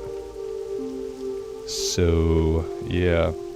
Yeah, I'm definitely going to play War Within when it comes out. Absolutely. I will always play a new retail expansion, at least to see like the opening campaign and see if the game does anything to make me want to stick around for endgame stuff. Yeah, in War Within, as long as War Within doesn't suck, okay, because Shadowlands sucked, okay? So as long as War Within is not another Shadowlands, I'm going to make more of an effort to continue playing it at endgame through each patch. Now that I saw with Dragonflight like how much actual content they're willing to put into each patch, I'm a lot more interested to stick around for all the patches. Whereas like heading into Dragonflight, I had no idea there was going to be so much story content every single patch. So originally I got way behind on playing through the story stuff.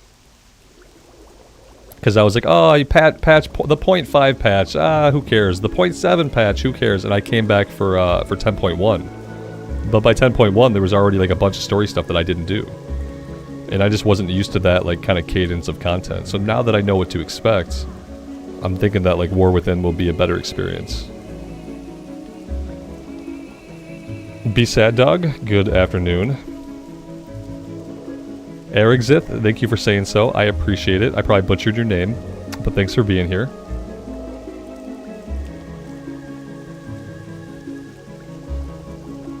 I want to make one lion strength to have it. I don't really need it, you know, we don't need strength that much. But let's make that. Let's make a couple of the defense potions. But then we'll go back to making a bunch of health pots.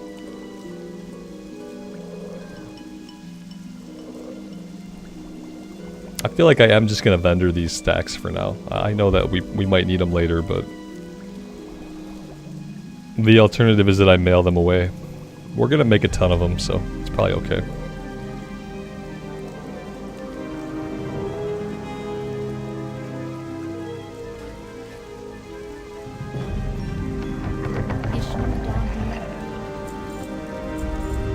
I'll keep a couple stacks for now, and we'll see how that goes. Good luck, friend.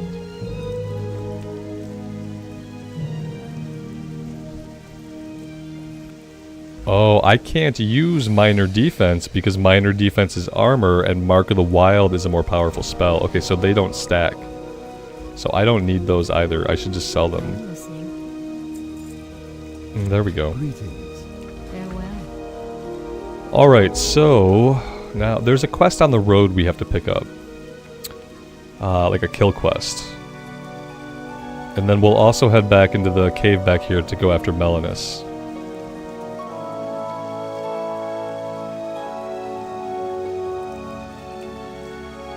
We should visit the trainer? Thank you, Blood Moon. We should visit the trainer. Absolutely.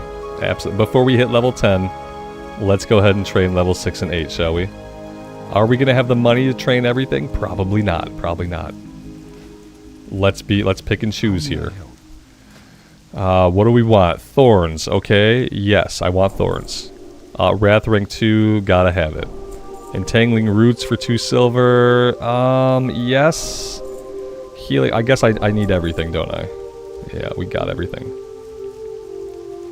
Okay, that'll work. Let's put these out on the bar.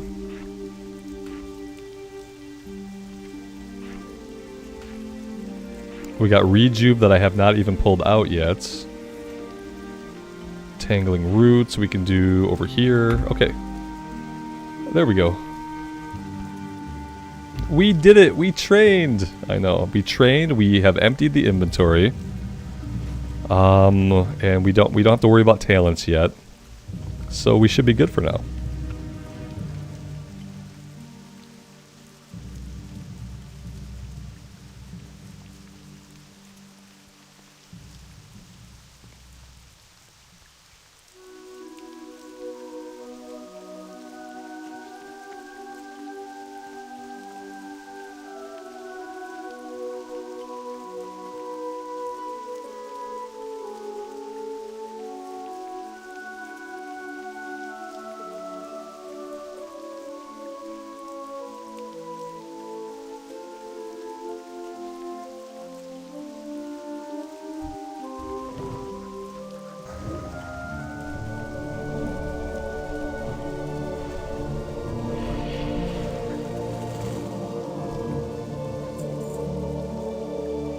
Jason, the bingo card is almost full. That's funny, man. That's funny. Yeah. I don't know. We have some bad habits. Yeah, we could probably fill up a bingo card with all the bad habits I have. And then you check them off when you catch me doing them. It's not a bad idea, man.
Oh my god, I'm out of mana.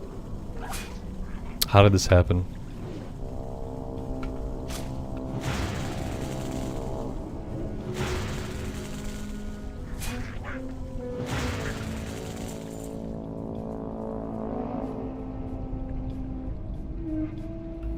Why was I dazed? Did you guys see that? I had darken vision.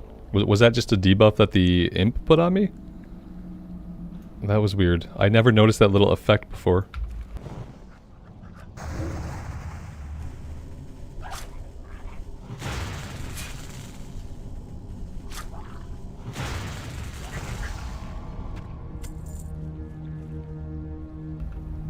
Do I have the Wrath rune going? Yeah. Yeah, I do. I was probably doing a lot of Sunfire, Moonfire. Yeah. I was probably doing too much Sunfire, Moonfire spam, that's why I went I just wasn't paying attention. I don't see the dude up here. Let's go around the corner.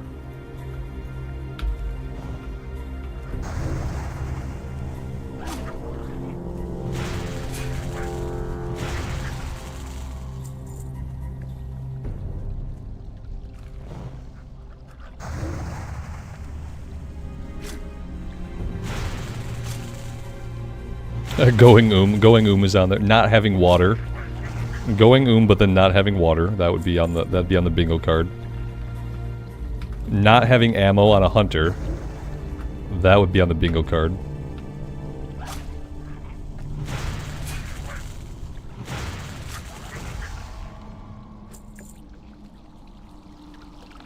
Telling somebody that I know their way is more optimal, but that I'm gonna do it my way, even though it's worse. That's on the bingo card.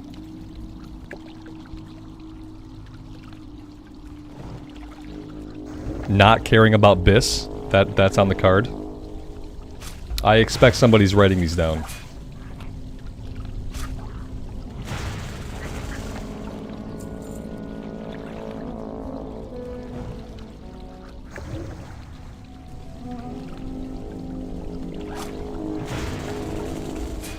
Complaining about Rune acquisition. That's on there for sure at this point.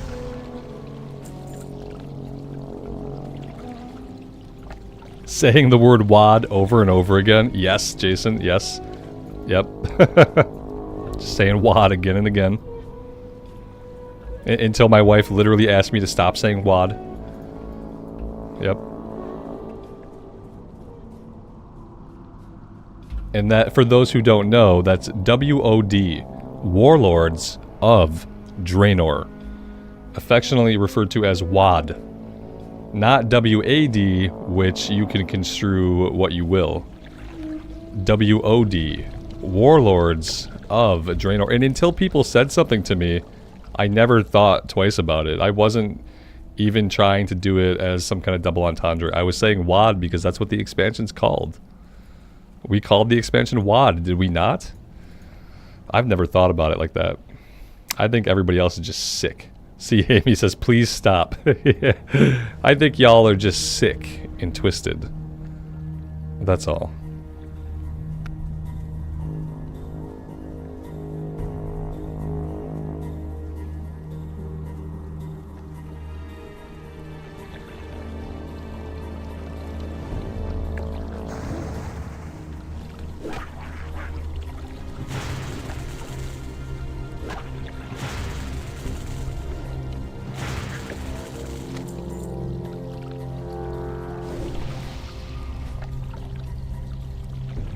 Oh man, where is this guy? So this person must want them to... Oh, Lord Melanus, she's targeting him. He is dead. He is dead somewhere. Let's ask if they want... If anybody wants Melanus. Maybe there's a group. Melanus? Question mark? Someone said no, like, preemptively. They said no before I even asked. I know some of you guys are here for Melanus. Don't lie to me. Who's a group leader here? Invite for Melanus? Question mark, question mark? TY. There we go. Socialization in action. Look, we're being social in WoW. It's amazing. You get a buff, and you get a buff, and you don't want a buff, but you're getting a buff anyway. You're already buffed. There we go. Sharing is caring. Just call it Draenor? No, I refuse. I refuse. I call it BFA. I call Shadowlands Shadowlands. Yeah, there's no other way to refer to Shadowlands. If I call it Draenor, that's not specific enough. I could just be talking about the planet of Draenor. If I call it WAD, you know I'm talking about the expansion.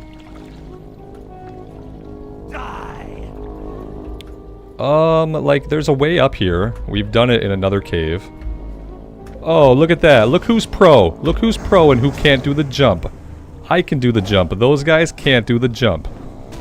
What, you don't know how to play WoW? What, you can't platform in WoW? You don't know how to platform in the game, bro? What's wrong with you? This guy figured it out. It's a tricky jump. You have to aim for a piece of... You gotta aim right here. Aim over here. At me. Right here. Yeah, right here. Yeah. Right here. You gotta come this way. I mean, or just go all the way around at that point. You gotta aim right here, bro. Come on, you could do it. No, you're not even facing the right way. No, that was weak. Very weak. No, you don't do a flip while jumping. No, that's not the way. You gotta get on the thing.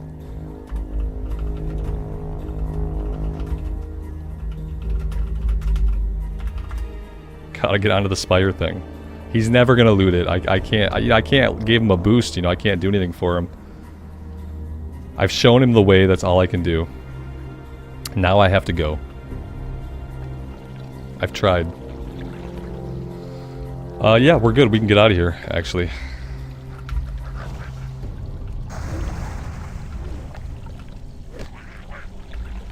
We need a new macro. Yeah. Some new text macros. Yes. Just to confuse people. Willing to buy jump boost. Yeah, please help me jump.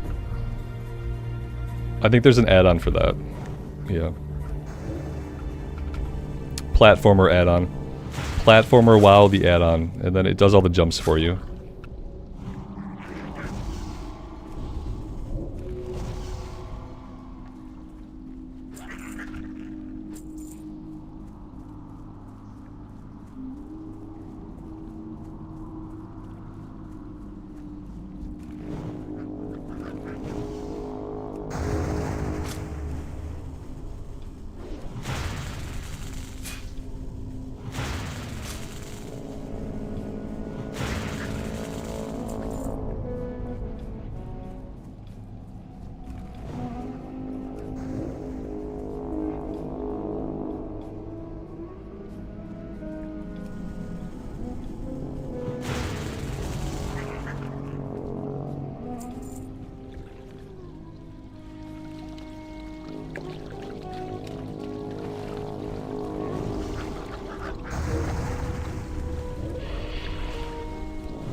Alright, I really would like to get Mangle. Is it even useful, though, to get Mangle before I have Bear form? Like, if I'm being honest with myself.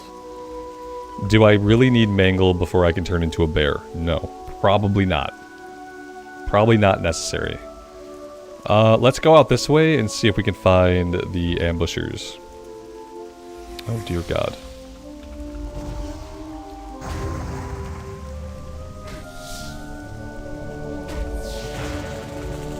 Alex, congratulations, man. 1 day and 6 hours? I can't math, so that's like 31 hours?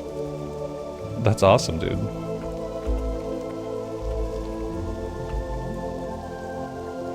Johnny, you'll get there, man. You got lots of time.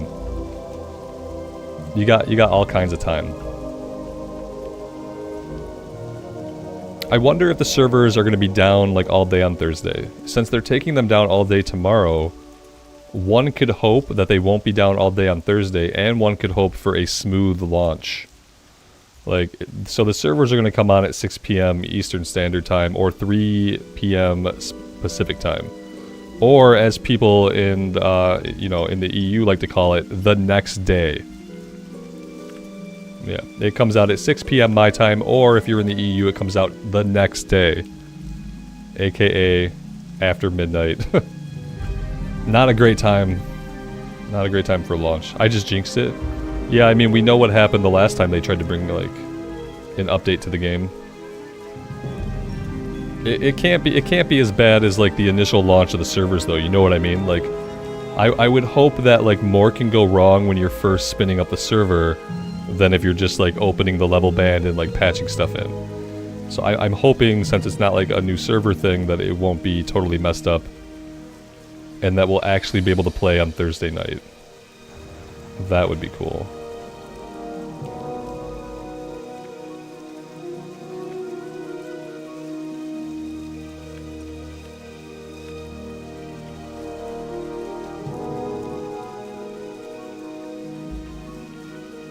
Some people need sleep. Some people do. Generally, like, WoW players seem to need less sleep. A WoW player needs less sleep when there's a big release. Like, your need for sleep diminishes, and your desire to play increases.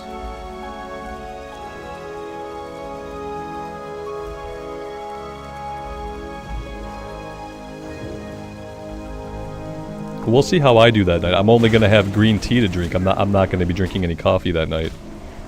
So we'll see if green tea can keep me awake enough to play any substantial amount on Thursday.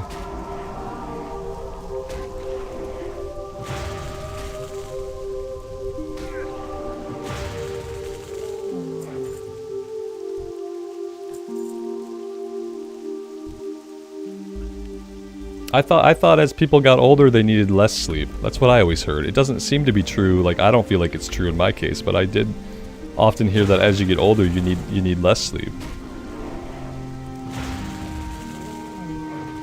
Mr. Santa says sleeping's not the issue, having to work is. That's fair. Yeah, that's fair. Typically you can do without sleep. It's harder to do without working.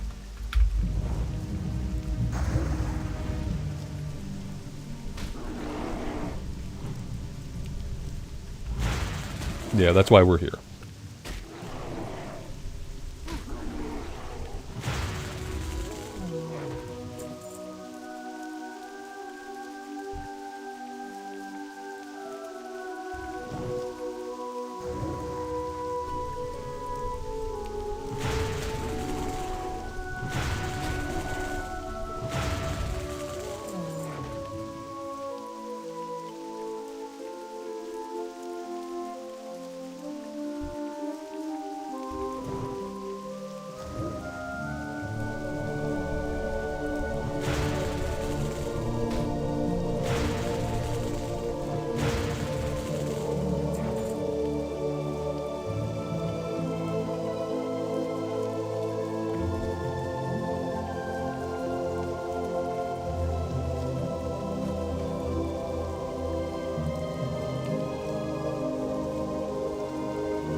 Johnny, 2 naps a day, man? Oh man, that's awesome. That's some premium napping if you can get 2 naps a day.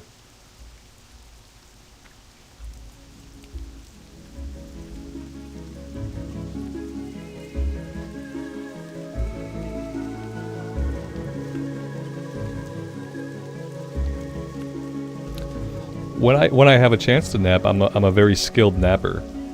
I can tell myself to go to sleep and take a nap, and like typically I can fall asleep within like 10 or 15 minutes. And it doesn't seem to matter like how much sleep I've had or how tired I am. If I set out to take a nap, I can usually accomplish it pretty easily.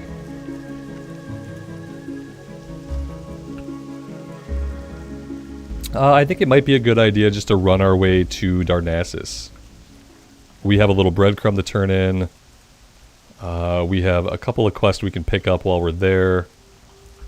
Let's go and do that really quick.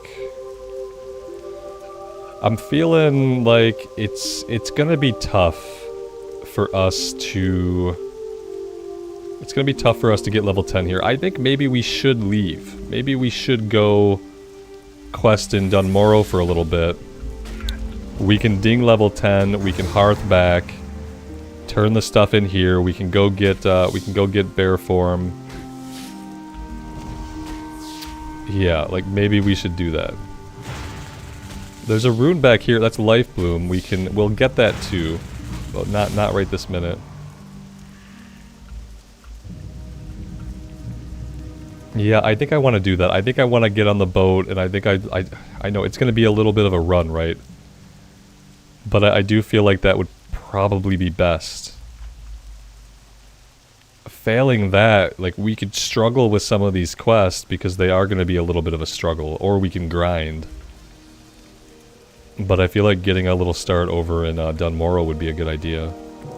And just getting the flight points now, like getting the Menethil flight point, getting the Loch Modan and Ironforge, could be a good thing to do early. The rune up here takes 2 people, Johnny. This one up here, Life Bloom? Okay, we'll see. Maybe someone else will be nearby when we go to do it. I'm not like too worried about it. I don't really plan to heal on this character.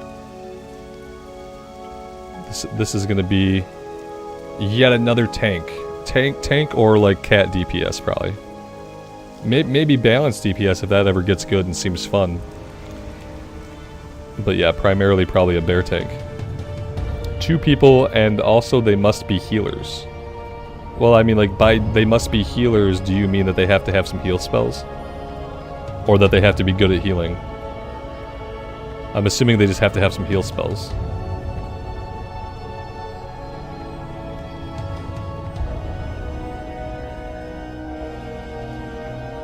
Blood Moon, your husband's always chair napping, it drives you crazy.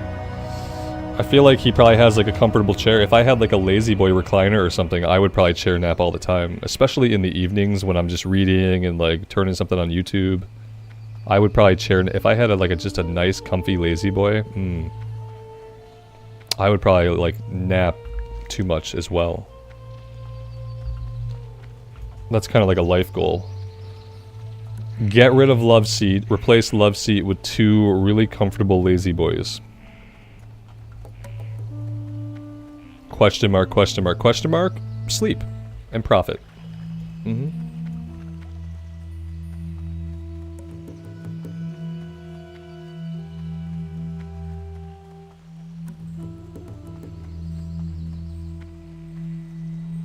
How may I help? Farewell. Alright, so yeah, let's get out of here. We'll get on the boat, we'll do the run, we'll do all that rigmarole. And we'll get that stuff out of the way for now.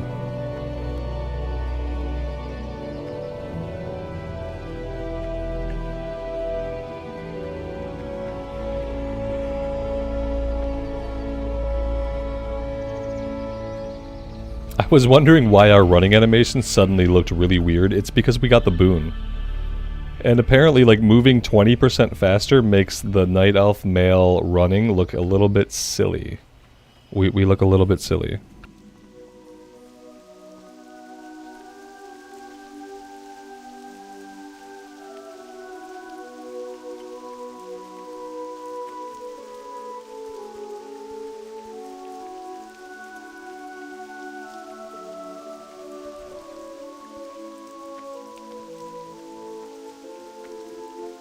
Do I have the flight point? Can I just fly out there as a night elf?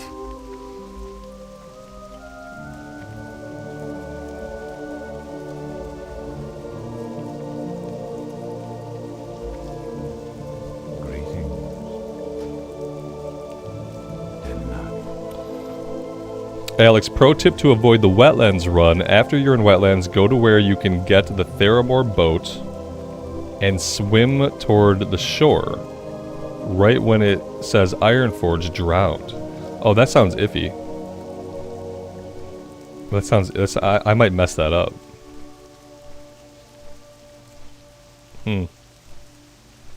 Yeah, I feel like I probably mess it up and just end up back at like a graveyard back in Wetlands. I'm sure it works if you pull it off right. We could try it. Is it quicker than doing the run? Well, here's the problem though. If I don't do the run, then I don't get the Loch Modan flight point. I don't have a connector. Or wait, do I need? I don't need Loch Modan from Ironforge to Menethil, do I? We could do it. I kind of like getting the Theramore flight point. Not Theramore, the Felsamar. Whatever the one is in Loch Modan. But we can wait on that. We don't have to get that now. We could try it. You know, I don't know if I'd call that an exploit. It's a little bit exploitative. But I feel like it's okay. Since it's only travel, it's probably okay.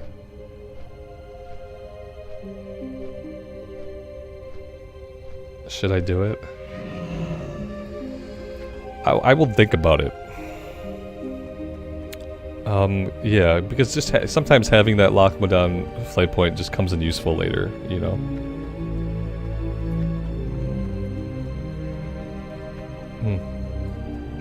JK, good afternoon, good evening to you. Or you can swim all the way. I don't want to do the swim because then I'm gonna miss like some stuff. Yeah, I do want to get to Ironforge and get the flight point there, but I'll try to do the little things. So by swim towards the shore, you mean like swim like out across the ocean, or we'll take a look at the map once we get there. We can take a look at the map once we get on the boat here. If I make this boat, I think we're gonna make it. Okay, we're good. It also works for the Booty Bay flight point when you're swimming from west. There's a point when you can die out in the ocean or something, and then you can like spawn back up at Booty Bay. Okay, so if I take a look here,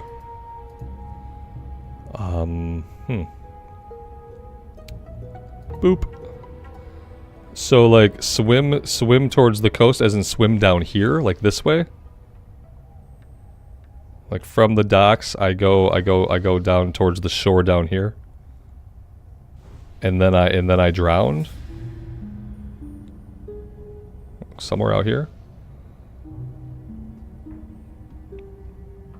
Before I kill myself in the ocean, I want to make sure that I kill myself in the right spot.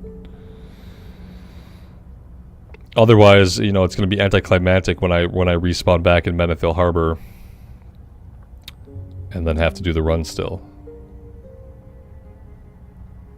So, yeah. Let me know. I'll see when I get there. I just had the map up. What's going to be different? What's going to be different on the map when I get there? We were just looking at the same map. Okay, I'll see when I get there. Okay, I'll get there and I'll see if I see anything. I'm going to see an ocean. You said go to the Theramore dock, which is the other dock. So I'll do that and then we will see.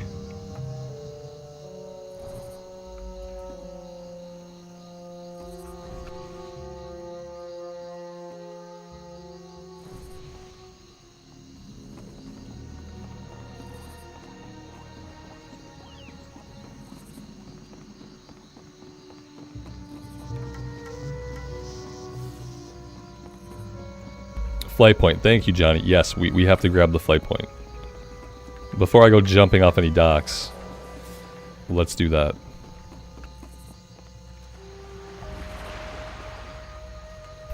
Forgetting the flight point, definitely on the bingo card. Alright, so here we are at the dock, which would take me to Theramore. We are approaching the end of the dock. Am I gonna swim like straight off of this dock? I'm not gonna go that way, I'm assuming.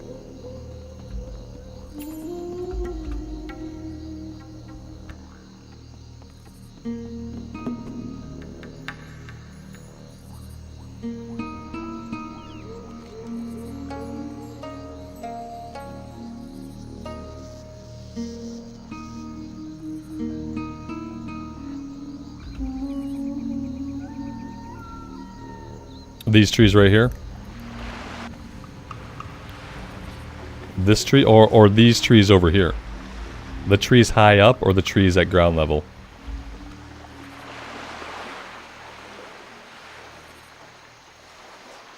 Damn it. I asked two things and you said yes. It's either the trees at ground level or the trees at altitude, basically. Marcin, good afternoon, man. Welcome to the stream. The ground level ones, really? Like right over here? Where is this gonna get me? I go here and it's gonna say Ironforge and then I just drown myself, right?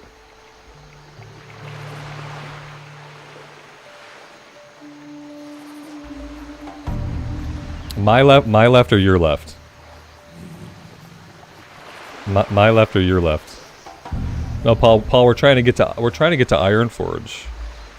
Yeah, the goal is to get us like into Ironforge, so I can grab the Ironforge flight point. We're gonna do some questing out of Dunmorrow. I got some trees right here. I mean, I doubt this is what we want. I got some trees further back.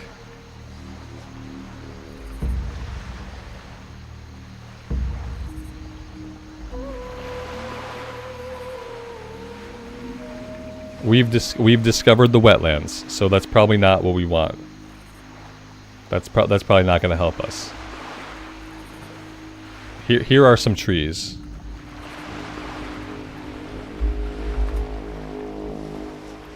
Am I where I need to be?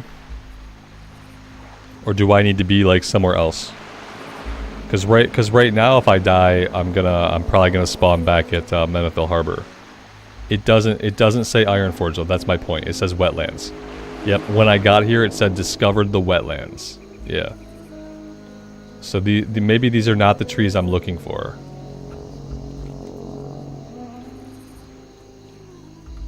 And I don't know if running back, like I can't kill myself back here anyway, so that's kind of a moot point. I have to be in the water. Yeah, I don't know if this one's gonna work, guys. Because it definitely does not say Ironforge. Maybe if I come back this way. This is not taking me any closer to Ironforge though, so I don't know about this whole plan. I might be wasting my time. Which is typically what I think exploits are. I usually consider exploits just kind of a waste of time. You're trying to save time, but ultimately now I've wasted time. We could have been on the road already halfway through the wetlands, you know?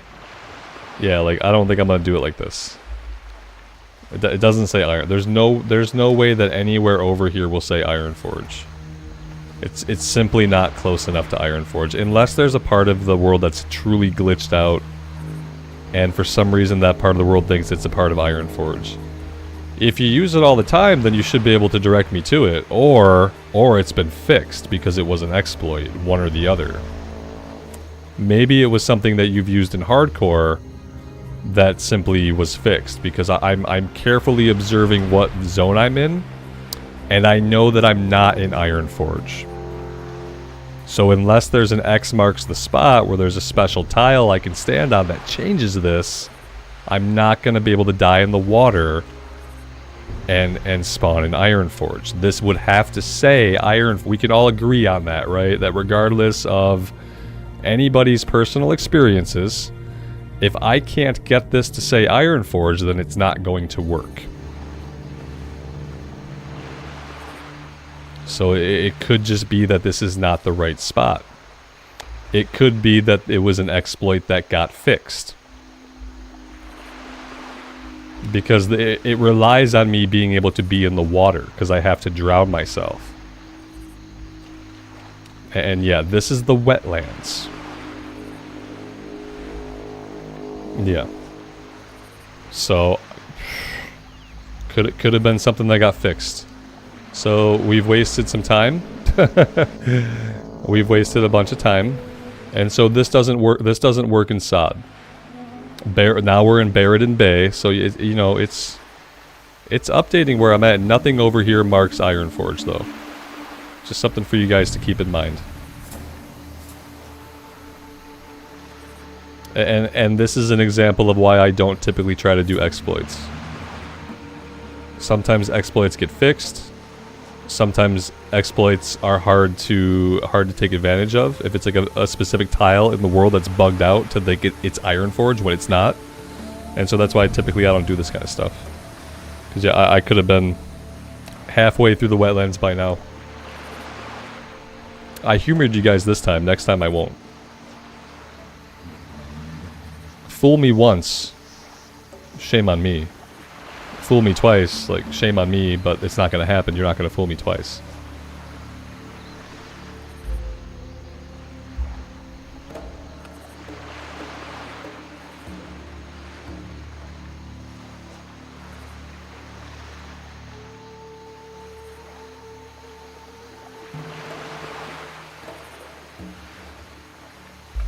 Do I need to be... The problem with going further down is, like, the further down the coast you get, the further away from Ironforge you get. So as you go down the coast, you're simply getting further and further away from Ironforge.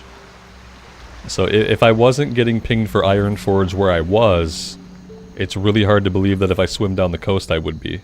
Now maybe you can get like a Dunmorrow ping perhaps. So I had to... So of course, Alex, Of course, where I was directed to and where I swam around wasn't the right spot, right? I mean, it's obviously, like, easy to just say that, right? You're right, somewhere there was a perfect spot I could have got to. I went to the trees. Everyone said, yes, the trees, right there, the trees, I've done it there before. But of course, since that didn't work, it must have been just another area. I'm gonna do the run. I don't have any more time to waste on this kind of thing. I don't like doing exploits anyway. I find exploits like kind of icky. So I bet that's what it is. You know, it's my own resistance to the exploit. That's why I didn't find the magic spot. And like, so at this point, I'm not interested in proving anybody right or proving anybody wrong. I went where I was told. It didn't work. We all saw it didn't work, and now I'm just gonna do it normally. And if that means I die 17 fucking times, then so be it. I don't care. I don't care. I'm gonna do it on my own. I'm gonna do it how everybody has to do it when they don't have friends. And I'm gonna do it from right here. See, there we go. Look at this. This is what you guys should have told me. You should have said, go get killed right away, and then take the graveyard to the middle of the zone. That should have been the real exploit, because that exploit would have worked. That should have been the advice. I'm just gonna make it on my own. You know, that's what everyone else has to do. I'm fine with it. Is there one more graveyard here? No, this is the far graveyard. I'm curious as to why it didn't spawn me over here. I got lucky with that one. This made up for the time that I lost trying to do the exploit, so we're good. We made up our time by dying.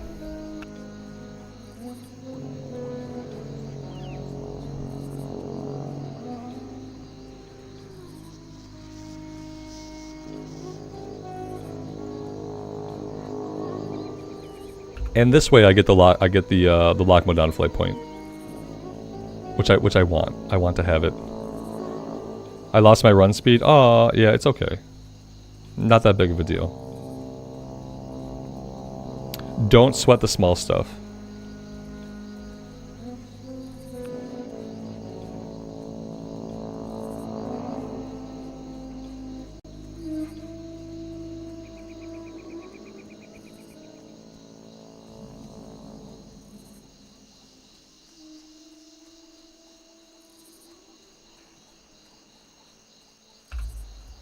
And I feel like once you get to that halfway mark, I feel like most of the danger exists between this spirit healer and the town.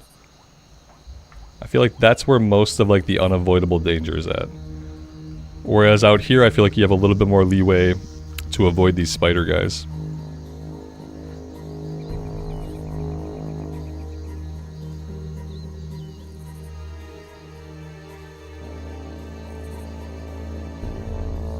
And JK, this is a druid, yeah. Absolutely.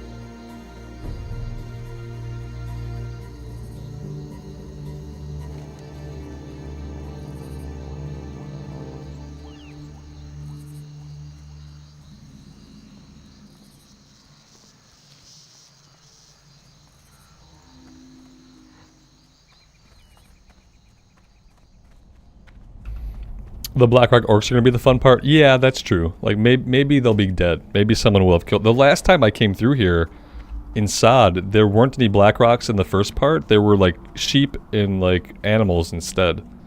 It was weird. Like, usually, yeah, usually there are some here, like, in the hills. But last time there was, like, a goat. Yeah, these guys.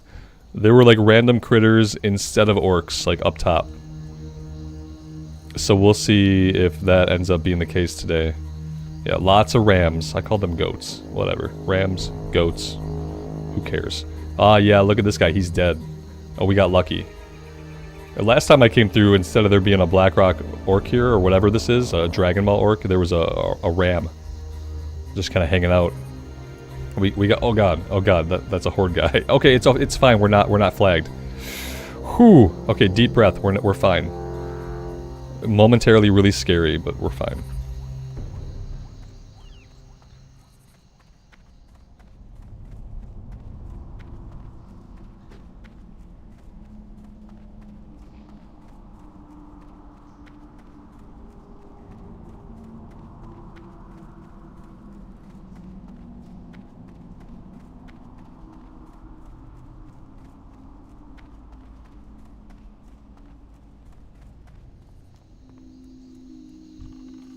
Okay, well here might be, this might be, you know, where we might die here, yeah. We might die here. We might not die here. No, we're probably gonna die here. Hey, okay, I think we're gonna live. Snap, look at that. Level 8 Wetlands run. We only died once. And the time we did die, it helped, it cut our journey in half. So I'll take it.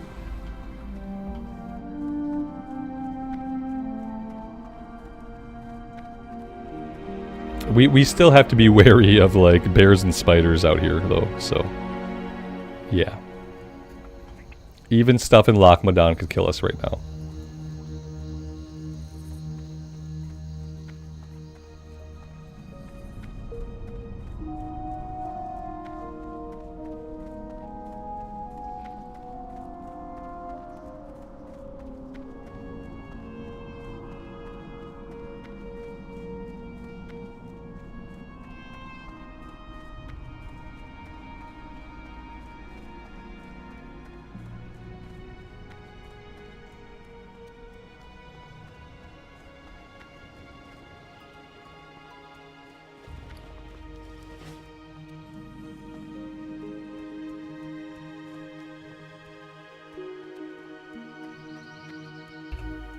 I feel much better about that than like tricking the game into getting me to res in Ironforge.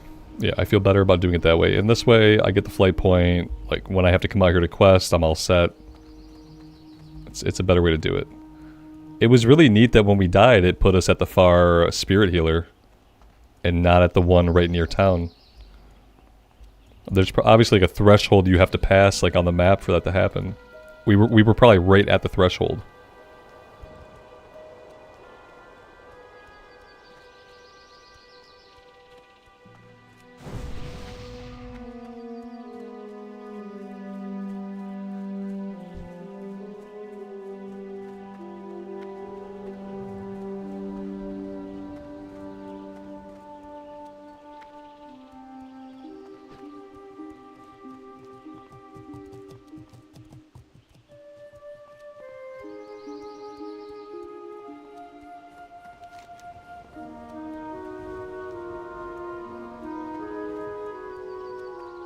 We get Lacerate from a fisherman? What is that about? Do I just go buy the rune off the fisherman? That's kind of like a weird placement for a rune. I probably need to look that up really quick. Like, potentially, could I grab that while I'm here?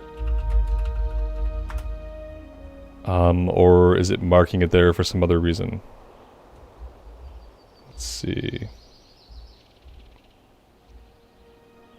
Lacerate, Lock Modan. Okay.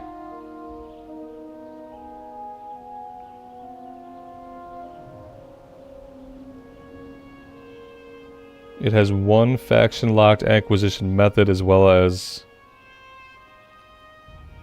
Okay, Lock Modan. Find a guy, purchase a rainbow fin albacore chum. Okay. Find a young Threshodon in the waters of the loch and target it, feed it the chum, and obtain the rune. I could probably do that now.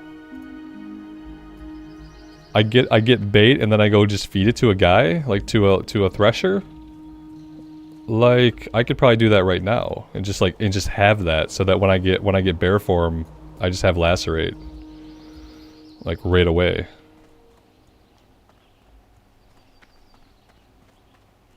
Does anybody see a potential? I mean, I guess the Threshodon could kill me, but do I have to kill the Threshodon?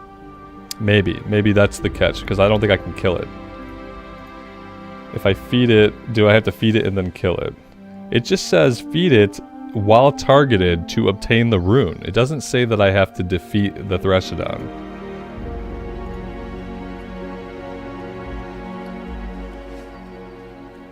What do you guys think?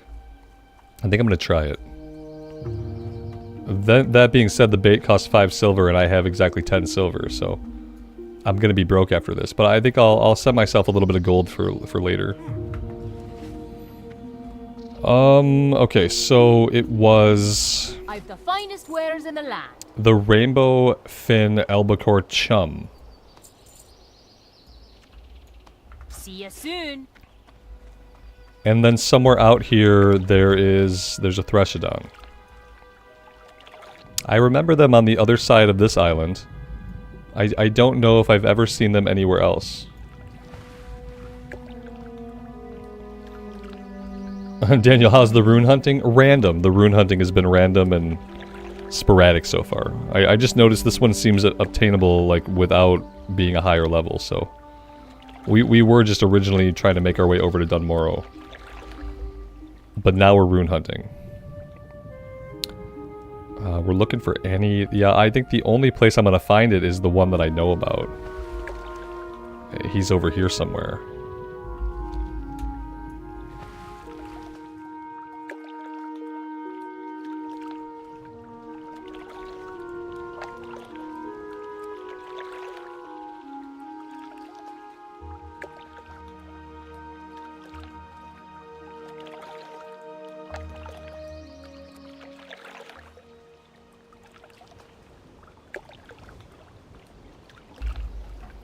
John, the Threshodons killed your hardcore mage? I'm sorry, man. My mage died in this area, too. To a disconnect. But yeah, that sucks.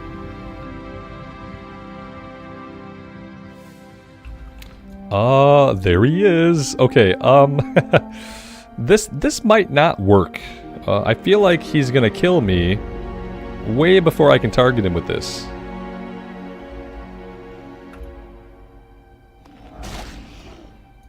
Oh! Okay, we did it! We got the rune! Okay, he took one big, like, thwack at us. That was a little bit scary. Very nice.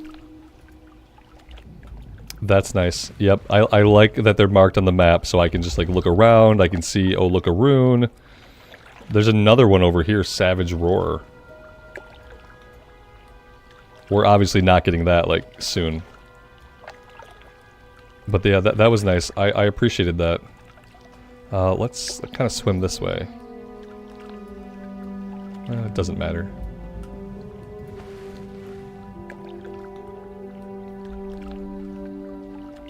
Emma, hello, good afternoon. Welcome to the stream. See, that was really cool. I like that. Oh yeah, while we're in Ironforge, I have to remember... I'm gonna turn this one in empty. Like, well, I could... Well, maybe I hang on to it until I get some gold on this character. Yeah, maybe I'll hang on to it. I do want to hit friendly as soon as I can. So maybe I need to actually fill this. And I can send myself a little bit of gold. Tiny, like 2 gold maybe.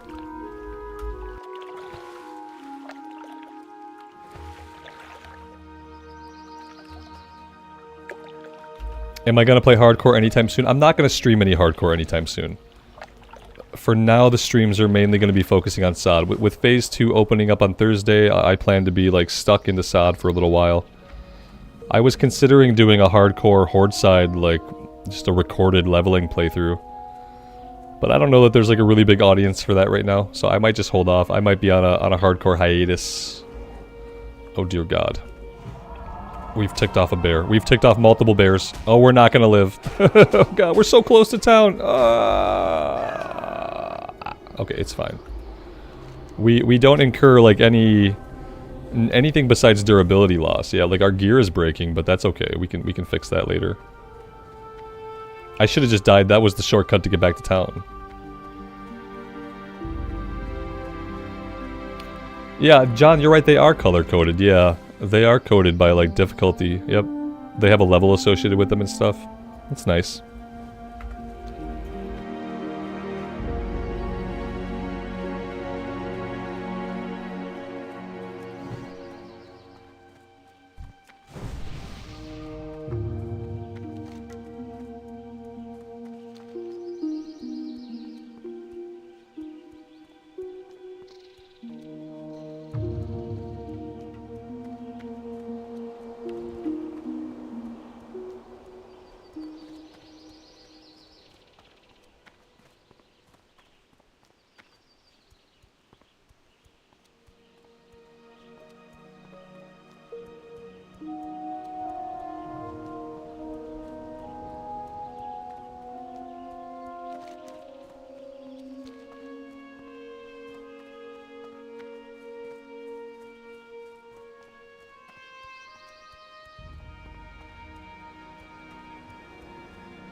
You got my attention.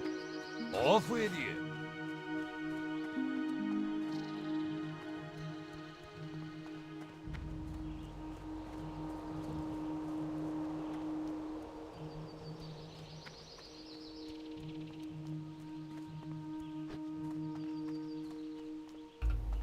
How have I been? I've been well. Yeah. Been good, thanks for asking.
Like the Dunmorrow music has become like some of my favorite music.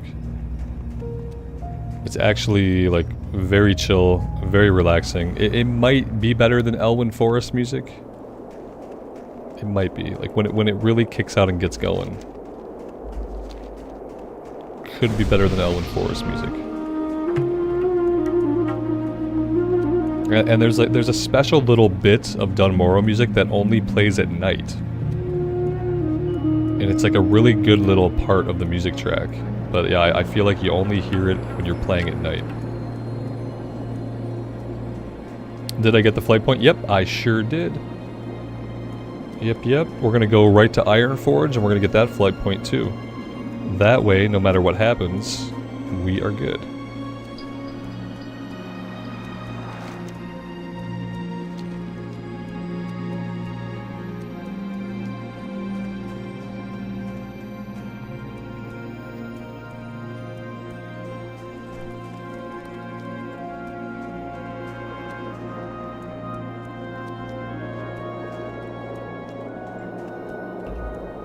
Yeah, if we go to Burning Crusade, then Eversong Woods wins.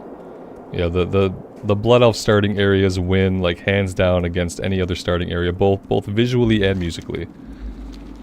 That's true.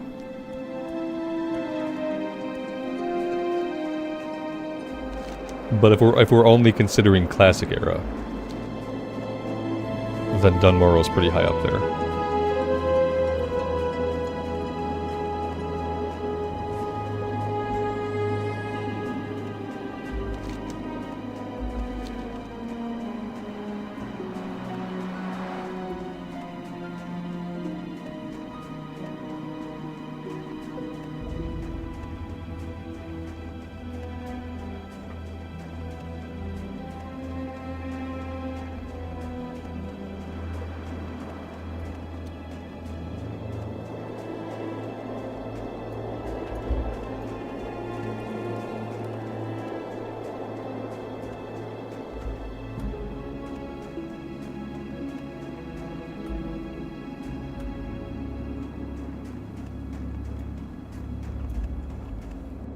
Oh, look at this. Because I died, I didn't put track herbs back. I wonder how many herbs I've blatantly run past. Probably about 1,000,000 herbs. Surprisingly, Dunmorrow is like a really good place to do herbing. It's like there are more herbs in Dunmorrow than in Teldrassil, I feel like, as much as that doesn't really make sense. Dunmorrow is a really great place for herbing.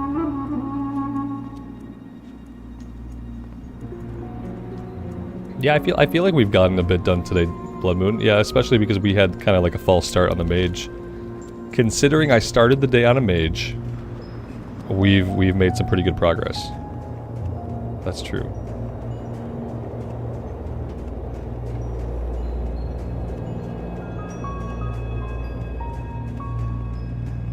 I'm really happy that we went Druid. Immediately I was enjoying the Druid a lot more.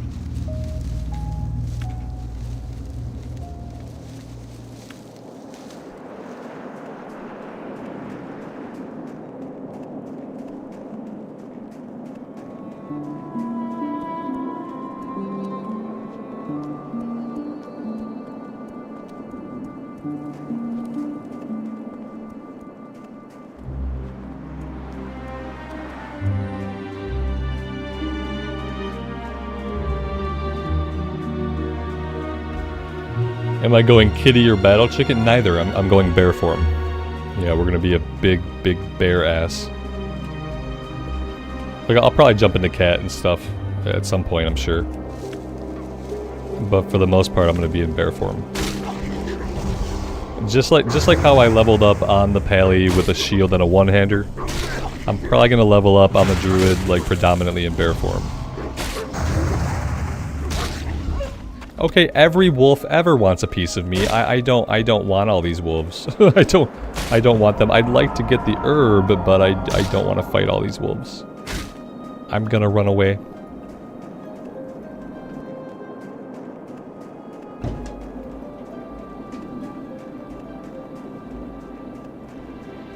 Thomas, this is the Wildgrowth server. Yeah. Yeah, I prefer tanking. In Classic Era, I just like I realize like I really like the tanks, so that's what I'm looking forward to. One day we'll also have a warrior. I'm not ready for a warrior yet, but maybe one day we'll have all the tanks. I don't know if we'll have a rogue tank or a warlock tank. We'll have all the traditional tanks. I don't think I can make myself level a warlock long enough to get to a point where it could be a tank.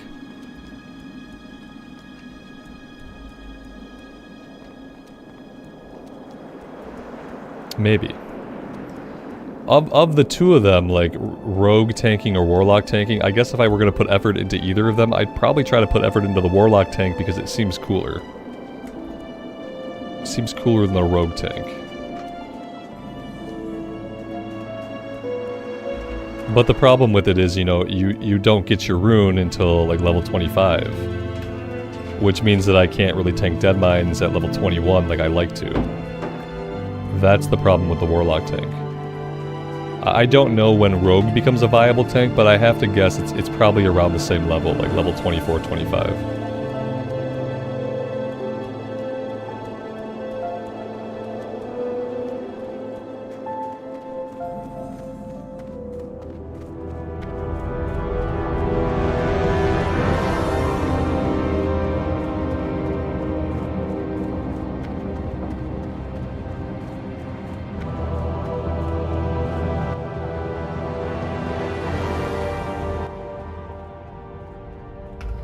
Alright guys, I'll tell you what.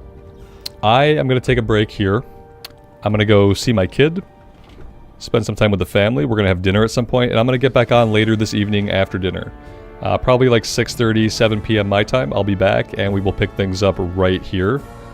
Tonight I would like to hit level 10, and I would like to get Bear Form, and I would like to get Lacerate. That's kind of my goals for this evening. Get level 10, get Bear Form, get Lacerate, and then we will be all set. Thank you guys for hanging out with me this morning and afternoon. I really do appreciate it. As always, take care of yourselves out there and take care of each other. And we'll see you back here again very soon.